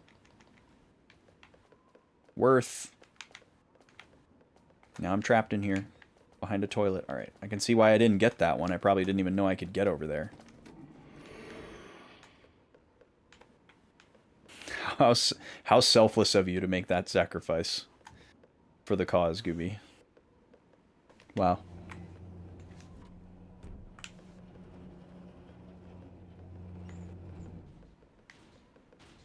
Alright, we're going to dodge this guy because he cannot be zorbed.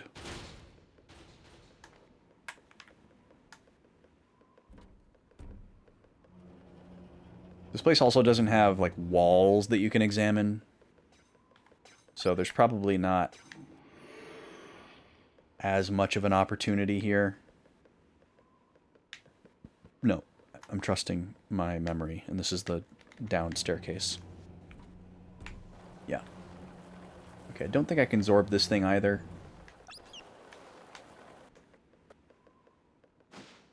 Whew!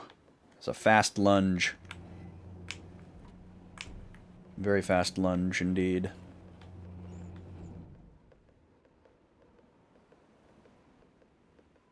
Quiet in here too, huh? It's no Xenosaga, but there's quite a few places with no music in this game. Oh, I'm gonna lose my Zorb. Oh, you can Zorb those guys. What do you know? They're not too big. Alright, Kluk's cell.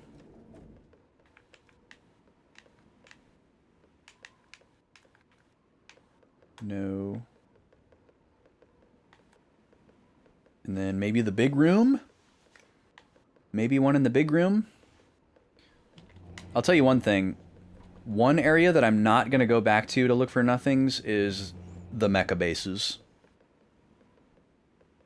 I'm sure we left some behind there. But I don't care. I don't care if we're at 1799. I'm not going back in there. We will find them somewhere else. There's no way that we're missing more than 200 in the mecha base. I would sooner go back to Jabral and try to get some of those ones that we can see but can't reach because NPCs are in the way.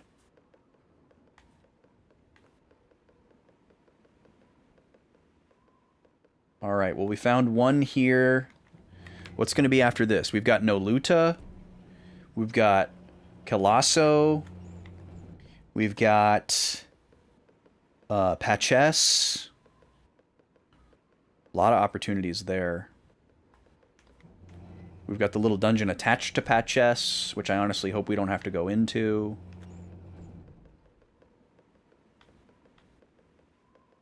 I think we're close enough to the number now that I can maybe stick to more easily accessible and easy to navigate areas. So let's try Patches here. There's a lot of ground to cover. How goes Blue Dragon? Well, it depends on your perspective, I suppose. We are farming a very silly and dumb collectible that I've decided that I care about. And we don't need all of them. We just need to reach a very specific number that we are nearing. But it's a bit of a slow crawl. Yes, of course. You gotta have the Yu-Gi-Oh meme.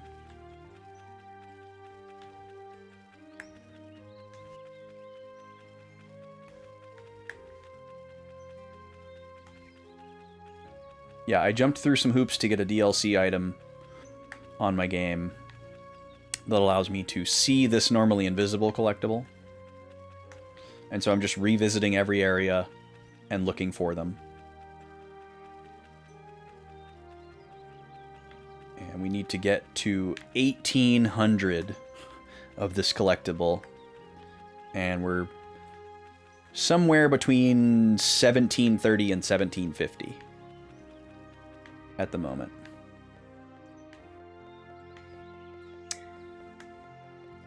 I guess I'm going to try to be more efficient here and do exteriors and interiors as I go, instead of doing the whole exterior first, because this town is very spread out. Also, we seem to get a lot more of these in interiors, so...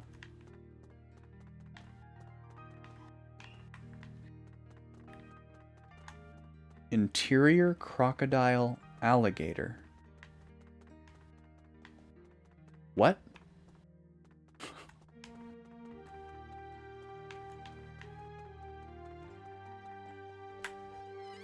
You lost me. You'll send it to me. Okay. Great. I get to learn the full deep dive lore on what is probably a 15-year-old meme that no one besides Gooby has thought about in 10 years. That's my prediction. It's from a freestyle. That sounds like a pretty obscure reference.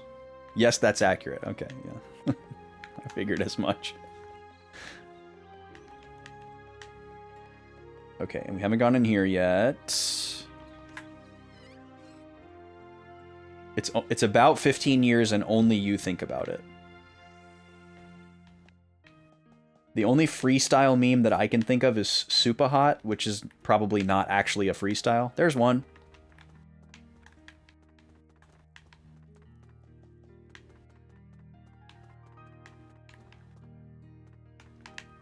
Oh, there's another one. All right, that's 2. One more and it's a jackpot. Oh, jackpot.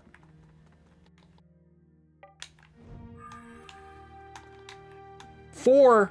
Did we never come up here and examine these rooms? Oh my god, is this the treasure trove that we've always dreamed of? Oh my god. Yes. Okay, we're definitely checking our total after this. Also, we need to look for a bookshelf in this inn. Because we apparently never came up here. Oh my god. This would be massive. The bar is interior crocodile. What? What? I drive a Chevrolet Motor Theater? Dude, we're getting so many nothings in here. Holy crap. This is it. This is the treasure trove. This is the zone that we never explored.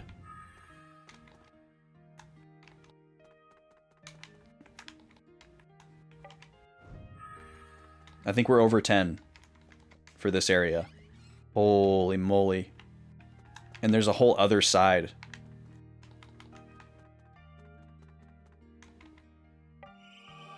Yeah, we never went up these stairs. We just never went up these stairs. That's wild. All this stuff. Did I just not realize?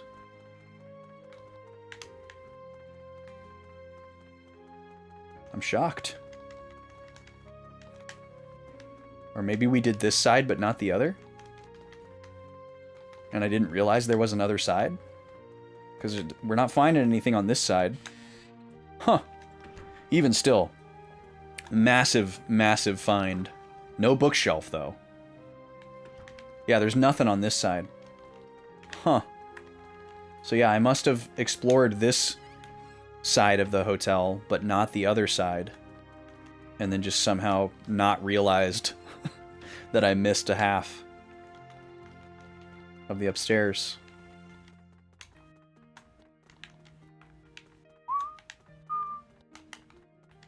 Because yeah, this is all fully cleaned out. Oh, you know what? The other freestyle meme that I can think of is Eli from the class of 2005. That was iconic. That was a staple. We went back to that one over and over and over.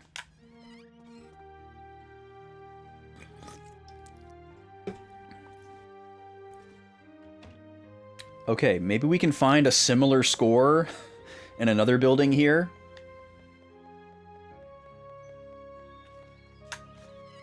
I'm gonna finish checking all of Patches. I'm not gonna go into the little dungeon area.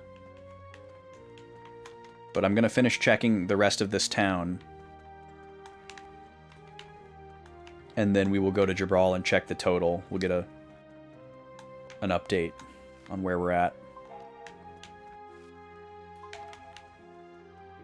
Dang, I really thought we were gonna find that bookshelf in the hotel there. That was an exciting little moment.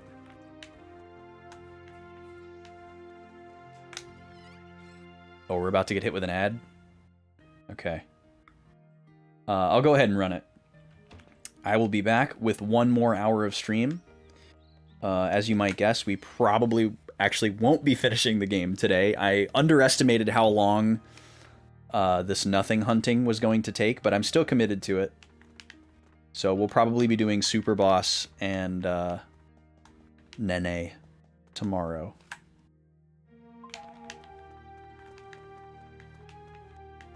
But there's definitely still a chance that we get to the Super Boss today.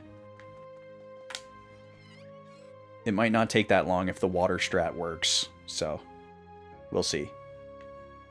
Okay, I'm going to run this ad. I'll be back in a few minutes. Thank you for being here.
Beedoo-dee-doo. Alright, I'm back. We're back. We're still searching. We're still hunting. We're so close. We're so close. And I've changed my mind. We are going to search the little mini dungeon behind the Elder's house. Let me check this little hilltop landing over here real quick. We've skipped this zone a couple of times because there used to be a barrier here, and it was not the way to come up. Okay. This is another area where, like, everything is green, and I'm kind of worried that I'm gonna walk right by a green star. I feel like we checked the interior of this house quite well. But that's how I've felt about every other area we've been to thus far, so it's really not even a good reason to not check it again.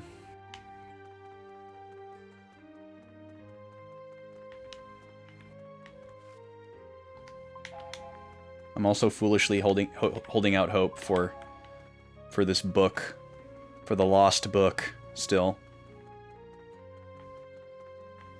Because obviously that's not in a dungeon.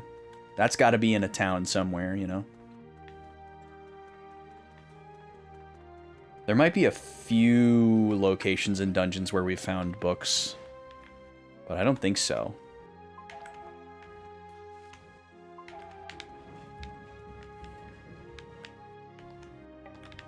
There's an ancient machine there.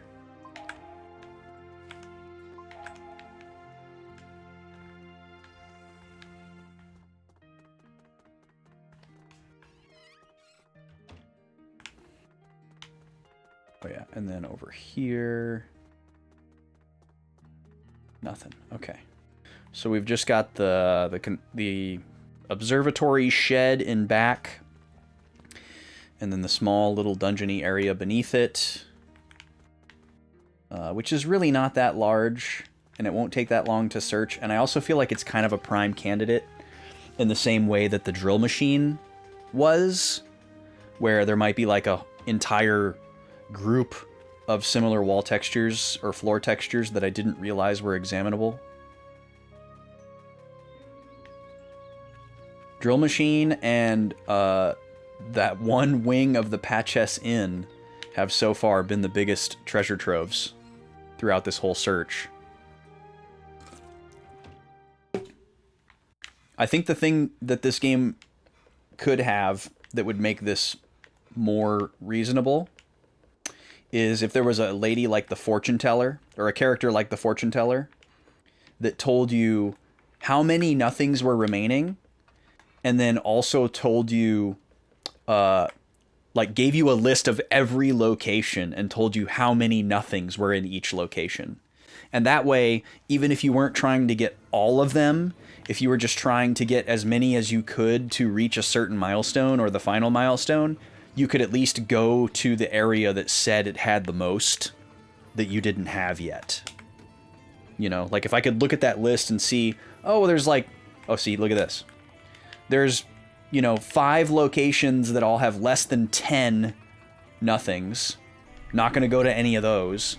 And then there's one location that has like, you know, 75 nothings or something like that. It's like, okay, well, obviously I'm going to go there, you know.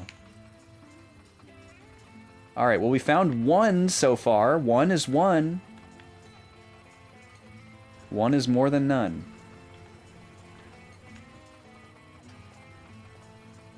But it seems like my theory has been correct, and we've with the exception of the wing of the Patch Us Inn that we missed and didn't know was there, most of the nothings we've missed have been concentrated in early game areas where I wasn't as good at thoroughly exploring zones, and I was more likely to miss a wall texture.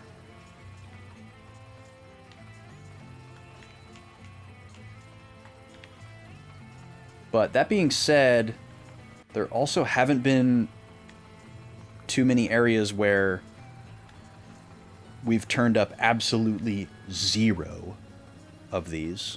There have been a couple. And there probably are inevitably some zones that we visited and didn't get all of them on the revisit. You know, like, I feel like there's a very good chance that I'm leaving some behind at Gull Mountains, because it's a very hard area to clear, because I get so turned around.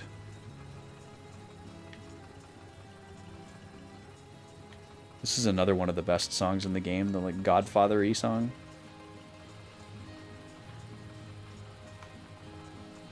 It's just that one part that has that vibe with the tremolo nylon guitar.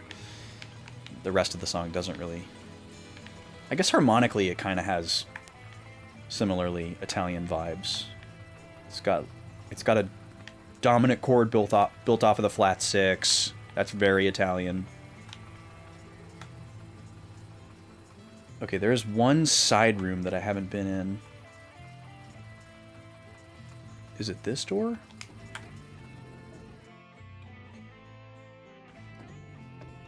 Yeah, this is the other one. We have to change the conveyor... Oh, no, the conveyor belt's already going the right direction to go over there. Okay, I just need to make the loop.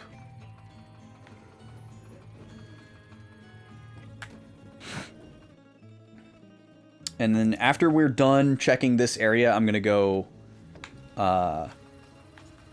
get an update on our total.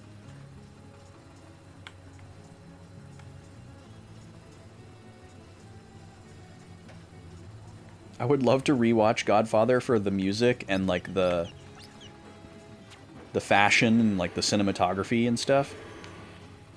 But that movie just makes me feel so bad. Which makes me not want to rewatch it. I know how bad it will make me feel.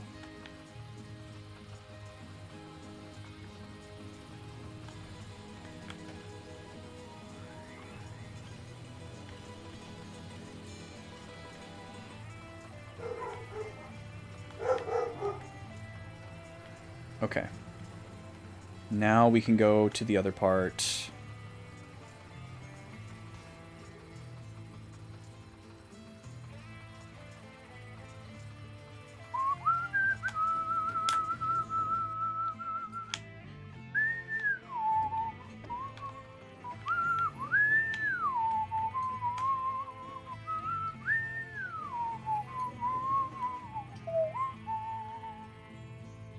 It has the Imperial March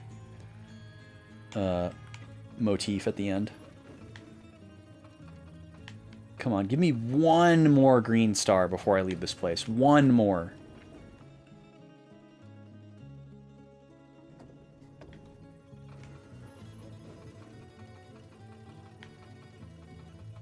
I deserve it.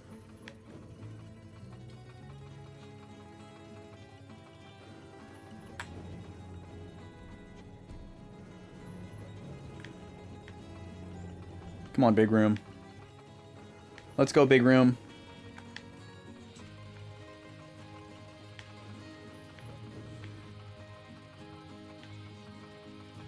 A lot of stuff in here. A lot of stuff in here I could have missed. I keep getting false hope from things that have little green lights on them that look star-shaped from a distance. Like that one.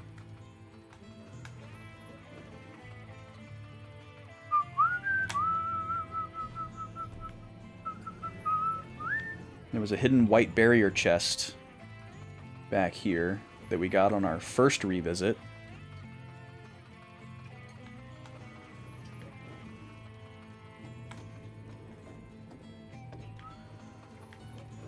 Alright, this is the last room. Forget where this takes me, but we'll take it. This is like overworld something or other.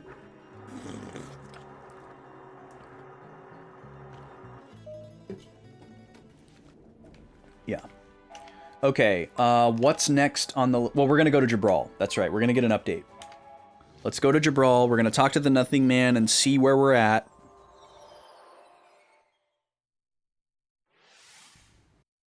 See how much farther we have to go before we hit our total.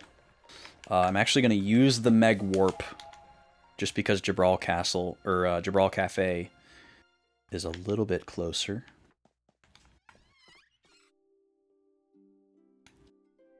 Mega speed tech there. The Meg Warp. It's probably pretty negligible, actually. I hate that there's... is it 3? At least 2. 2 or 3 nothings here that we can plainly see, but we just can't reach them. I think it's 3. Alright, dude, tell me my total. Oh, now he says when you reach 1800. 1753. Okay. We need 47 more. Which feels like a lot. We're starting to feel like there's not as many locations left. So yeah, there's one right here that I can't figure out how to get.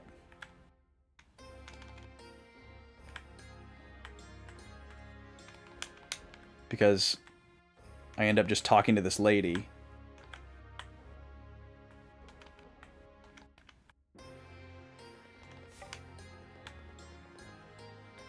I got it. Wow, that was so precise. Okay. There's one. 1754. This one, though? Like, there's no way to reach this without talking to this lady.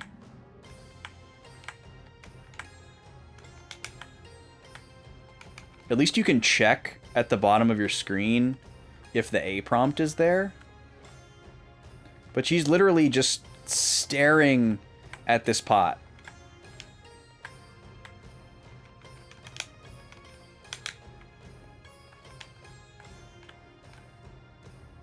I feel like you have to get this one in the nighttime section.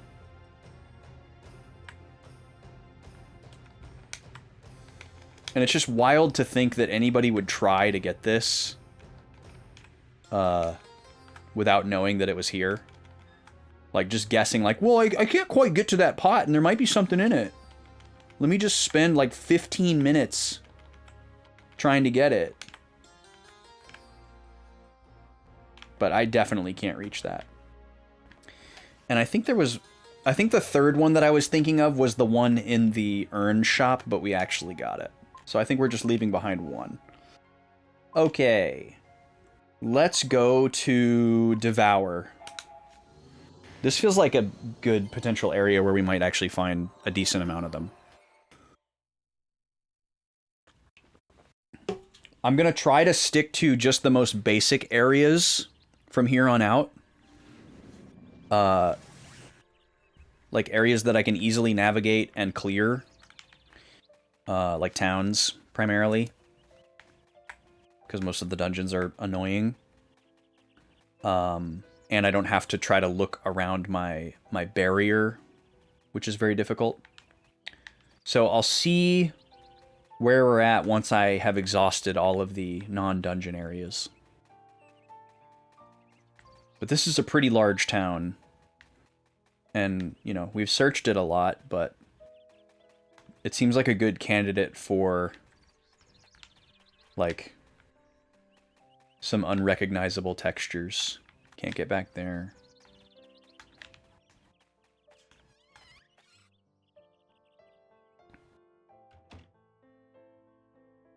Private house.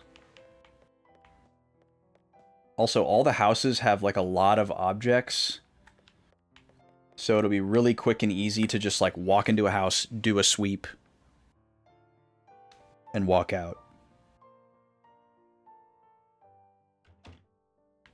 So it's like a... What do you call that? It's like a bunch of dice rolls happening all at once, I guess. It's like a bunch of potential chances in one small space. Like the probability density or something.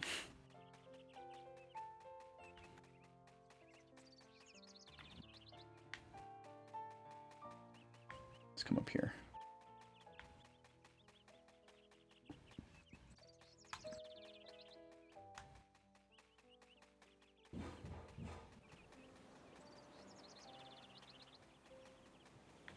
Bird. Those birds are not afraid.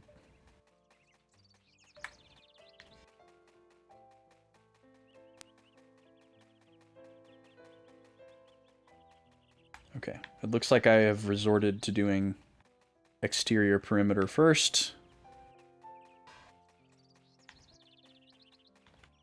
Can't go in there.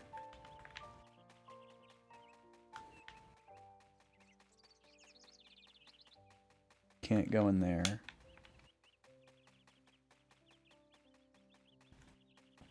It would have been really cool if this town, like, rejuvenated after the evil tree died.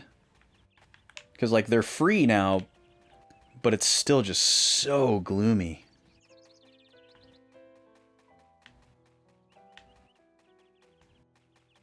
Okay, that's pretty much the full exterior checked. There's kind of an inner loop here.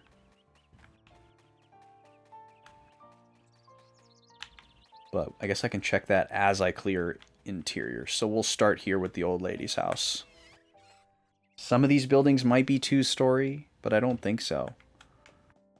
Oh, old lady's house is 2-story. Okay. My memory is serving. Has anyone ever said that before in that way?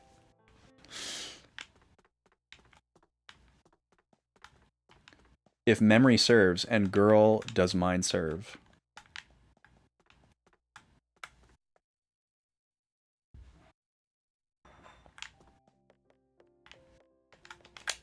My memory is absolutely serving.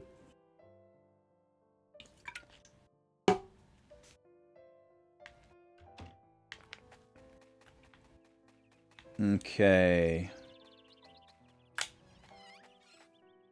How many buildings are there? 5? Oh, there's one. 1755. I'm just going to keep count from this point on.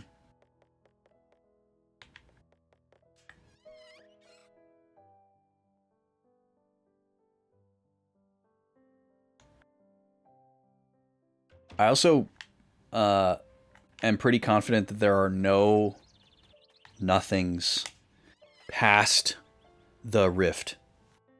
Like the time rift. Well, that's not true, I guess. The surface of Primitive Cube has some, and we might have to go back there. But the interior of Primitive Cube does not seem to have any nothings. And the Mecha Robo Cube does not seem to have any nothings.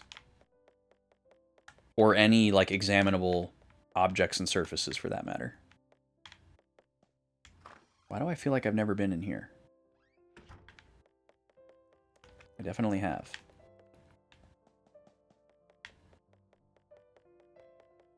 Okay, the inn is clear. Clear!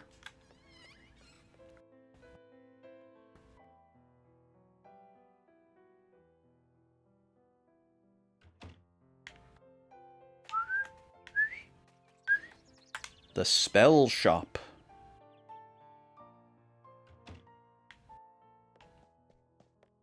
Okay, gotta check for my missing book.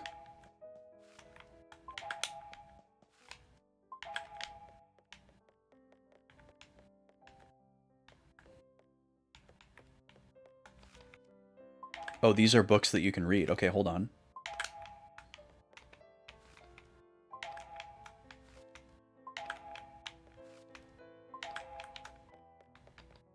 That would have been a prime spot for a missing book, but surprisingly, we've already read all of those.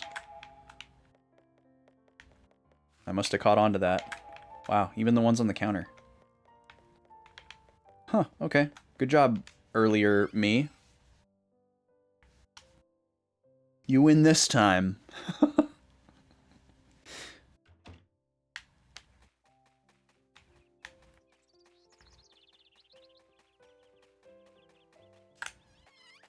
It's also nice that these aren't related to talking to people. If we had to, like, talk to every person, that would not be fun.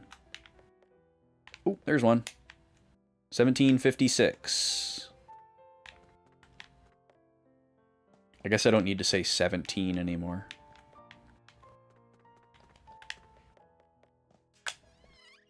Just switch over to saying 56 instead of 1756, and we can stop at 100.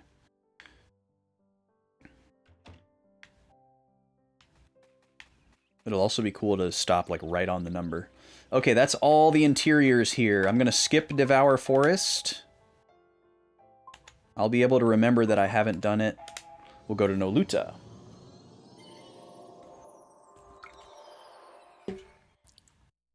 There's gotta be a couple here. We actually didn't spend, like, an absurd amount of time here.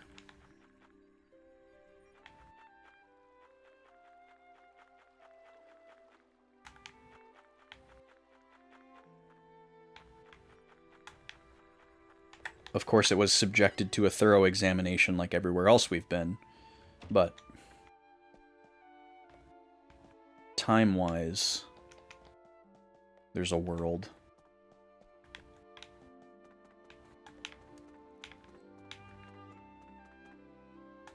Oh.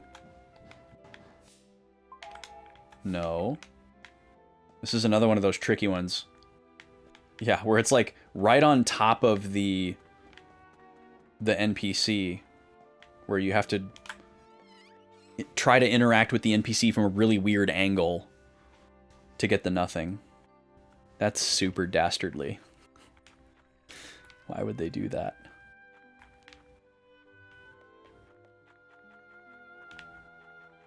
Like, if I was designing a system like this, I would have to assume that most of them are found,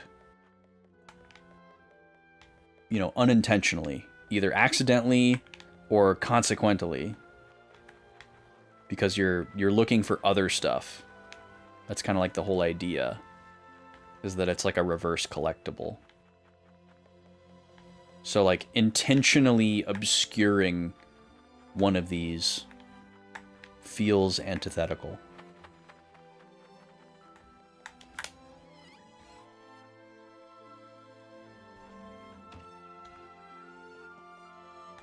But there's probably a little bit of a disconnect between, like, who came up with the idea. You know, the person who came up with the idea is probably separate from the person or persons that implemented them into the game.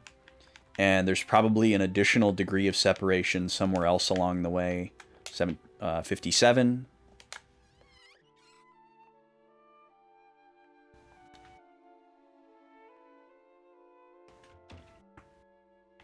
I considered collecting these nothings off stream. Part of me is now wishing that I had. If we don't have 1800 by the end of today, I think that is what I will do.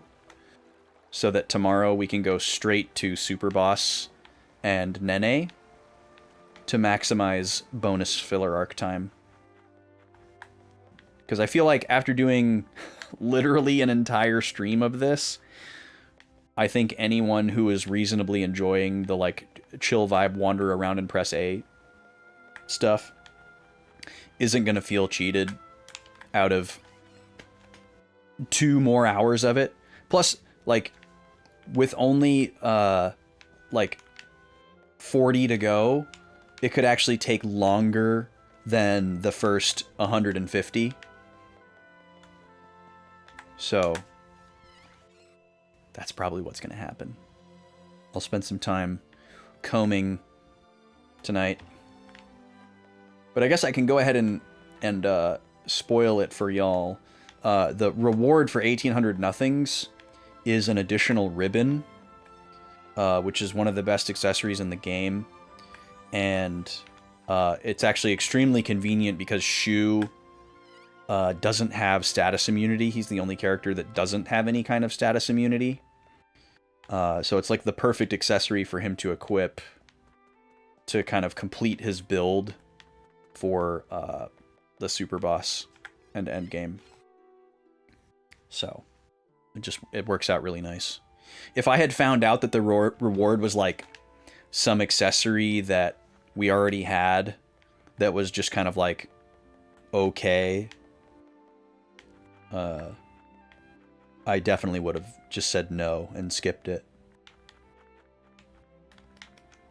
God, I'm gonna be seeing little green stars, like illusions of little green stars in my waking life. I keep thinking that I see them.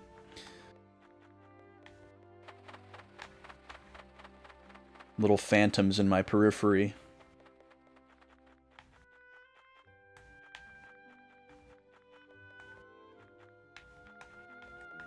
Alright, I think this is the last building. I think there's only 4 quadrant buildings here.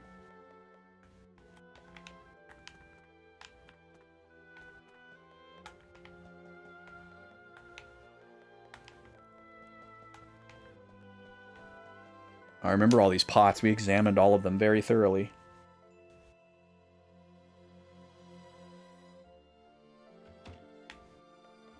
Okay, yeah, we checked over there. I guess I didn't go, like, along this wall in the middle of the town.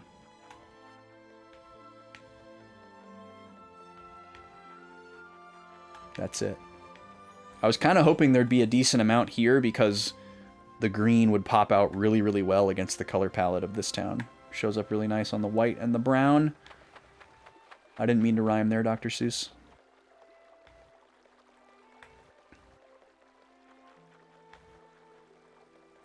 And we checked over here, right?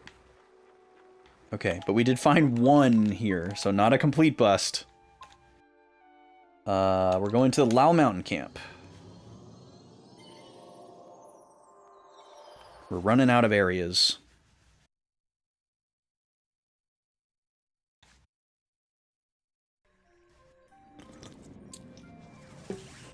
So this means we're probably going to start going to some of the unlisted dungeons. Devour Forest will be first up, because it's the one that I can think of.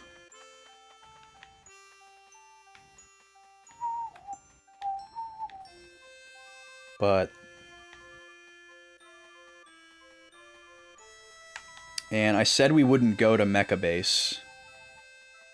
But really, Upper Mecha Base is the only one that's untenable. We could definitely go to regular Mecha Base. We can Zorb everything there. Well, actually, no, we can't Zorb everything there, because there's, like, the big dudes on that one floor with all the lasers, which is probably where most of the missing nothings are. So yeah, that's like last resort. Mecha Base is last resort. I'll go to C-Cube before I go to Mecha Base. Okay, nothing here. Colosso. I feel like this is a good candidate. Colosso is a good candidate. We gotta remember to check the upstairs cabin room and the exterior as well. After we check the main stretch of the town here.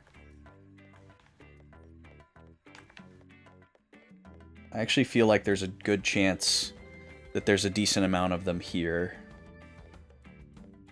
Because this place is just very visually busy.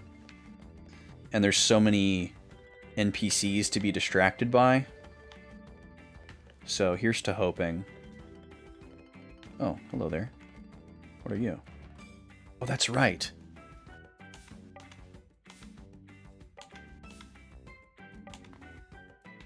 I still don't really understand what that means.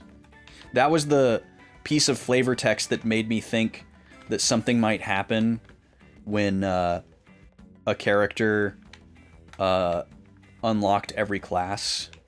But maybe it means that you have to master every class, which is just absurd. Like, getting even one class to rank 99 is nuts. But getting all of them to rank 99 is so far beyond. I mean, technically you could do it idly, I guess. You could just find a spot on world map where enemies spawn endlessly and just attack you, and then all you have to do is just turn on your barrier, and you could like set your controller down and walk away. And all you'd have to do is like replenish your MP every so often. Or like walk around to replenish your MP. But even still, like, doing it that way would take so long. Even if you had like the double SP item on every character, it would still take so long to do that. Alright, we're gonna start checking interiors now. This is probably where most of them would be, if we were gonna find any. But again, we're in a late game area where I was like really dialed in on checking everything and kind of knew what to look for. So that works against our odds. There's Finu, our beloved, without whom we would not have ever found the dragons. We love Finu, silly as she may be.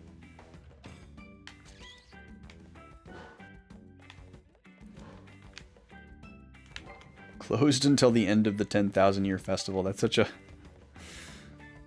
horrifying thought. What year are we in of the 10,000 year festival? Did we ever find that out? I don't know if we did.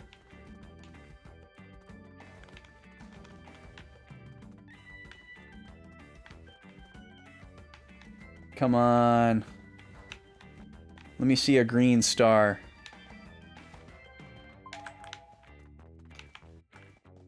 I'm still foolishly holding out hope for the book, too. Just maybe. I'm not looking forward to checking the center area. It's so crowded and annoying and laggy to boot. This song, though.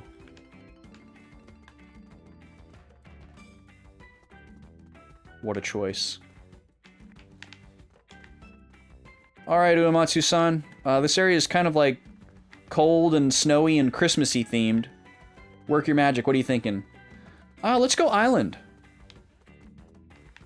Let's go like... Let's do like some white people reggae. Let's do some slow ska. Maybe he was just playing a lot of Diddy Kong Racing at the time. I'm gonna make this snowy village sound not like Frosty Village, but like Crescent Island.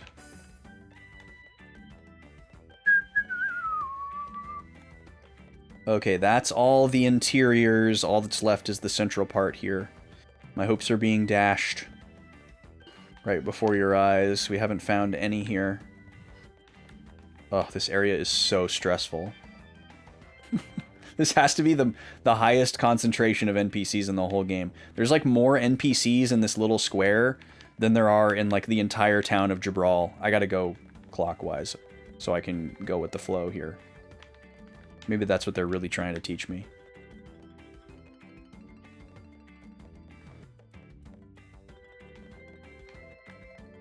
And everybody's name is Passerby.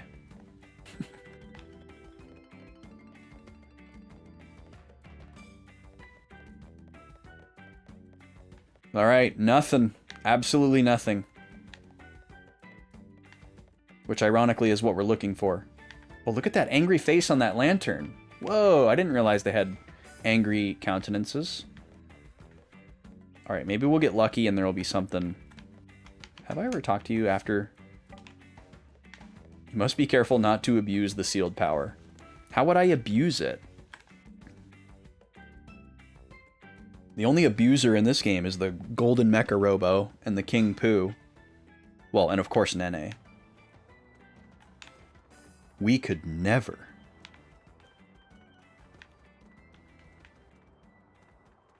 I love how the music gets quieter the farther away from the fireplace you get. Oh, there's one. 59.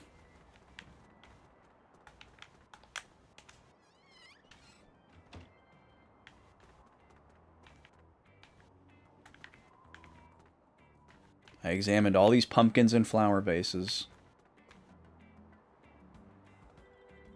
So we got one from Colosso. Chalk up one for Colosso.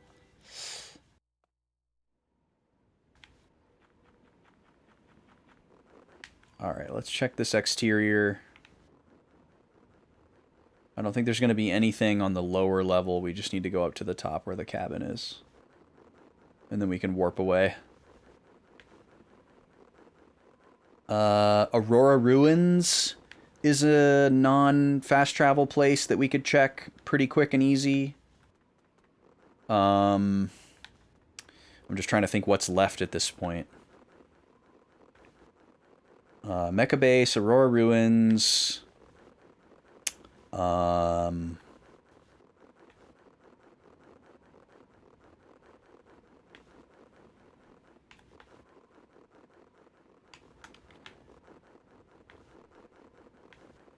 We're not going to Upper Mecha Base. We got C-Cube. It sucks because I know that there's so many at Upper Mecha Base.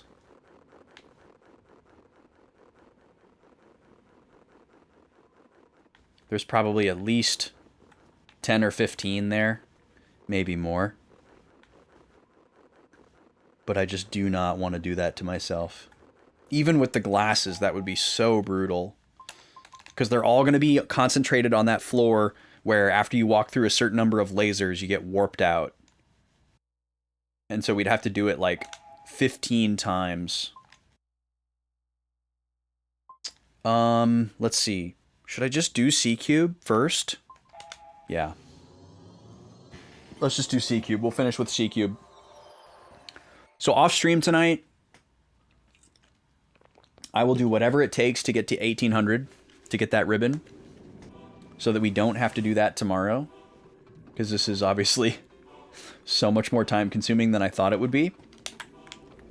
And that way tomorrow we can start straight away with Super Boss attempts against King Pooh.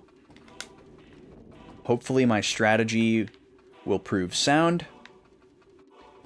And I guess I do have to come back this way, so I don't need to check like that.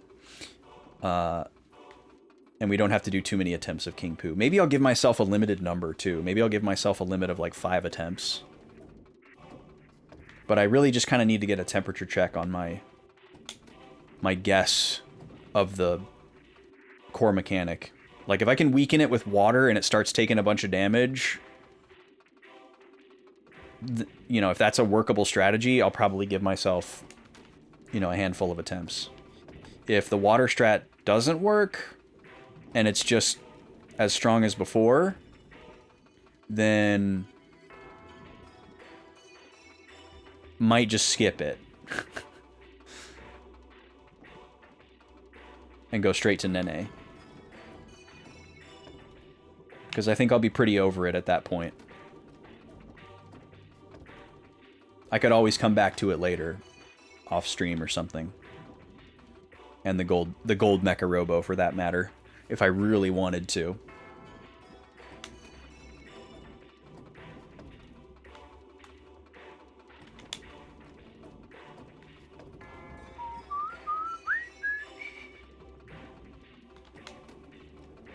This is another very late game area where I feel like I explored everything really, really well. So I kind of feel like I'm not going to find anything here. But it's also a very large area with a lot of examinable surfaces. So that kind of that same idea of like there's a lot of dice rolls in one place. All right, first floor is clear. I think there's 4 or 5 floors in this dungeon. This place is rough.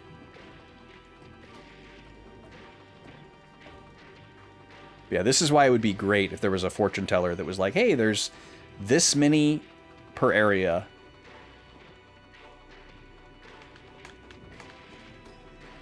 I should try to think of other areas again. Devour Forest. Oh, Mural Valley. We could check Mural Valley. I should be writing these down. Devour Forest. Mural Valley.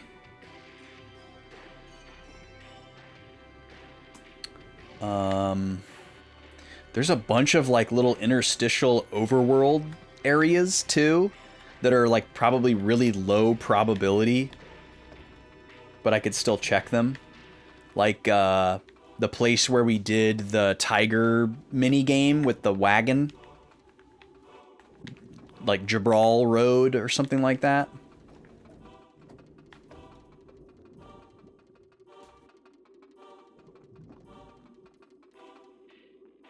Jabral Road. Can check that. Boink. Boink. Because yeah, pretty much the only examinable surfaces in this dungeon were these little turbines right here. I'm kind of inclined to leave here because I feel like my odds are so low. I feel like my odds are way higher in Devour Forest. If it comes to it, I can just come back here.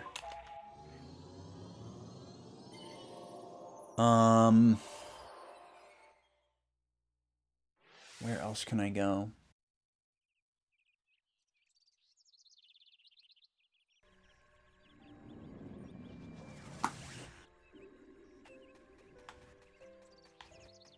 Can't think of a lot of places. It might be easier to think of them when I'm not playing the game. I guess I could also go back through my notes to remind myself of some places. Because if there's any early game areas, those would be favorable. I think those are all going to have much higher odds.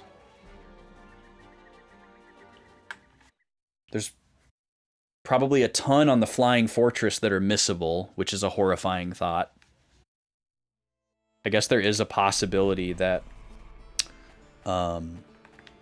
we have missed enough nothings in one-time visit areas where there's actually not enough left in the revisitable areas to get us to the total that we want. 200 is a lot of wiggle room, though. We haven't fought this enemy before? That's wild. Okay. Well, get whacked. Even Jiro can one-shot this guy.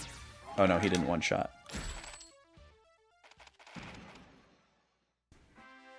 That's wild that we've never fought that enemy.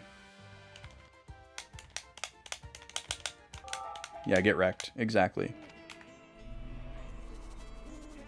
I guess another thing I could check that's probably worthwhile is to make sure that my theory about Primitive Cube is correct.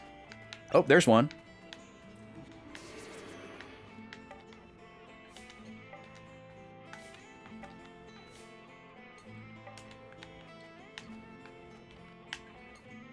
All right, 60. Because obviously if there are any nothings in Primitive Cube, then there's got to be a ton in there. Because that area is massive.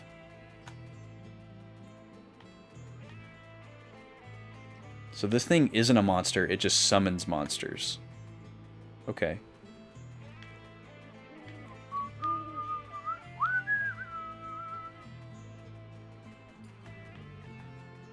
This is a good color palette for the stars to pop out, too. So at least we got that going for us. Now we can Zorb the blue skeletons. I can't believe I've never fought one of those before. That blew my mind.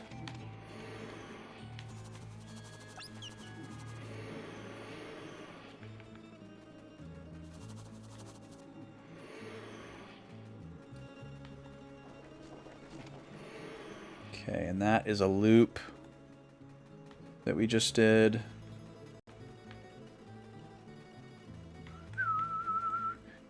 So there's this path to the north, and there's an eastern path right here. Let's check this one first. I guess they are pretty easy to walk past. God, there's so many little particle-y things, though. Okay, I think this is another loop here. Let's pay close attention.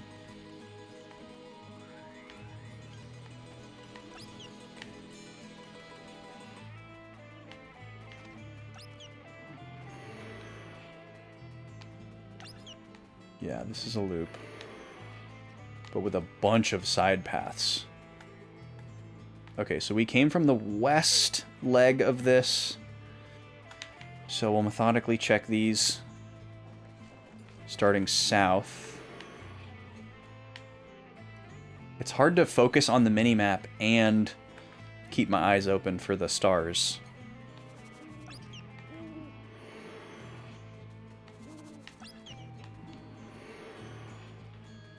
This is a dead end.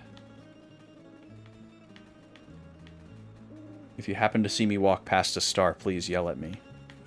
I will allow it. Okay, that's a one-way.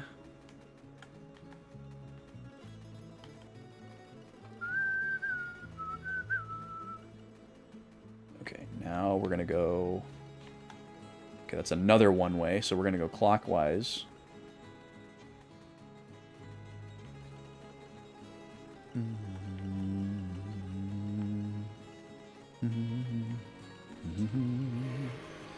We're gonna go this way.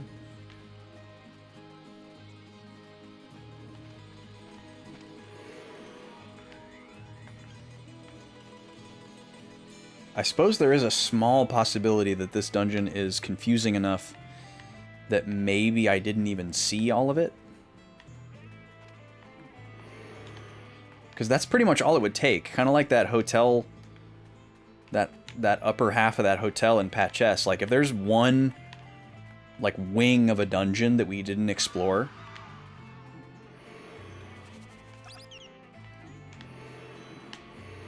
it could easily have a treasure trove of nothings.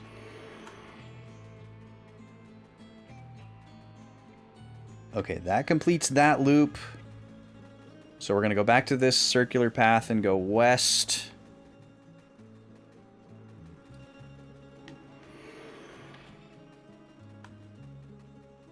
And then we're going to go north.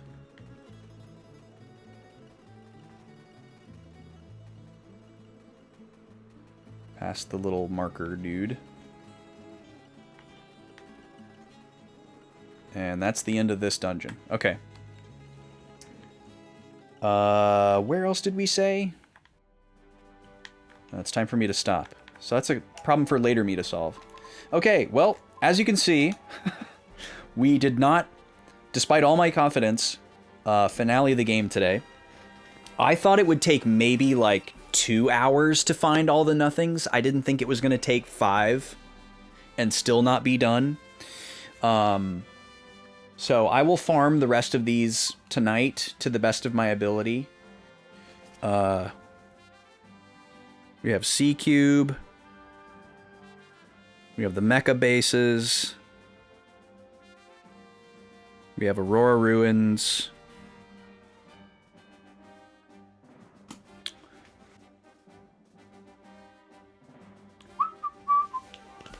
And then I need to check Primitive Cube as well. I've already checked Mecha Robo Cube. There's none there. I'll check it again just to be sure, but so far I haven't seen any beyond the void, except for the surface of Primitive Cube, which is worth checking again. I haven't been back there again. So yeah, game plan for tomorrow is I start the stream having already gotten 1,800 nothings and my ribbon, and we're immediately fighting the super boss. Hopefully we can kill it in short order with water spells Hopefully my theory is correct. Otherwise, I will limit myself to a certain number of attempts, and then we will go freaking fight Nene, stick it to him, take a lot of notes, and watch the credits. And then hopefully have a decent chunk of time left over to play some Legend of Zelda Sealed Palace. There will still be a full filler arc of streams next Thursday and Friday. Whether it's Zelda or Pokemon remains yet to be seen. Maybe a mix of both, maybe one, maybe the other. Whenever we roll credits on this game, the new RPG poll will open up. I had it locked and loaded for today because I was very confident. But you're going to have to wait one more day, I guess. And no stream next Tuesday.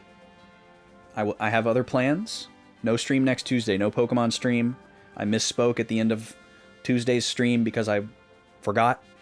And then special stream coming at you the evening of Easter Sunday. April 5th is the 10-year anniversary of Backlog Boys. Vaughn will be joining me, 7 p.m. Central. We're going to be going through a doc that we're making that is some of our favorite moments from our YouTube days. We're going to be watching some old clips, reacting to them, doing director's commentary, backstory, lore context, swapping stories, and all that kind of stuff. It's going to be really fun and silly, maybe a little bit emotional, and I hope you can be there. We're going to have a hard out this time. 7 to 10 Easter Sunday, Central Time. Be there. It's going to be fun. Vaughn will be on camera virtually, and we're just going to be watching some of our old YouTube stuff together and goofing. I'm very excited about it. He's very excited about it. Those are the only updates I have for now. Let's find someone to raid. Thank you for being here, Broken Quest. Hope you're doing well. I hope everyone enjoyed the anticlimactic stream today, where we just wandered around and searched for green stars. Ooh. Okay, I've never gotten the chance... Well, maybe I have, but I rarely get the chance to raid Lita, because Lita's usually streaming during the day. So we're going to raid Lita Lunaria. Lita is an owl VTuber. She's very funny and does incredible voice work. Absolutely incredible. Mind-blowing. So we're going to head over there. She's playing DKC 2 for the first time. I'm going to have to ask her if she finished Final Fantasy V or if she's just playing a different game for a little bit. She's been playing Chrono Cross. I think she did finish Final Fantasy V and started Chrono Cross afterwards. I doubt she's finished Chrono Cross. Maybe I'll ask about Chrono Cross instead of Final Fantasy V. But she's got great taste, great vibes. Give her a follow. I'm going to go hang out there while I check in on my duties and maybe grind a little bit more Blue Dragon. But y'all be good. I'll see you tomorrow for the true finale. I swear. And then who knows what after that. Well, Zelda after that is the answer. But spiritually, who knows what. Yep, that's all I got for you. Stay well, be good. Let's go say hi to Lita.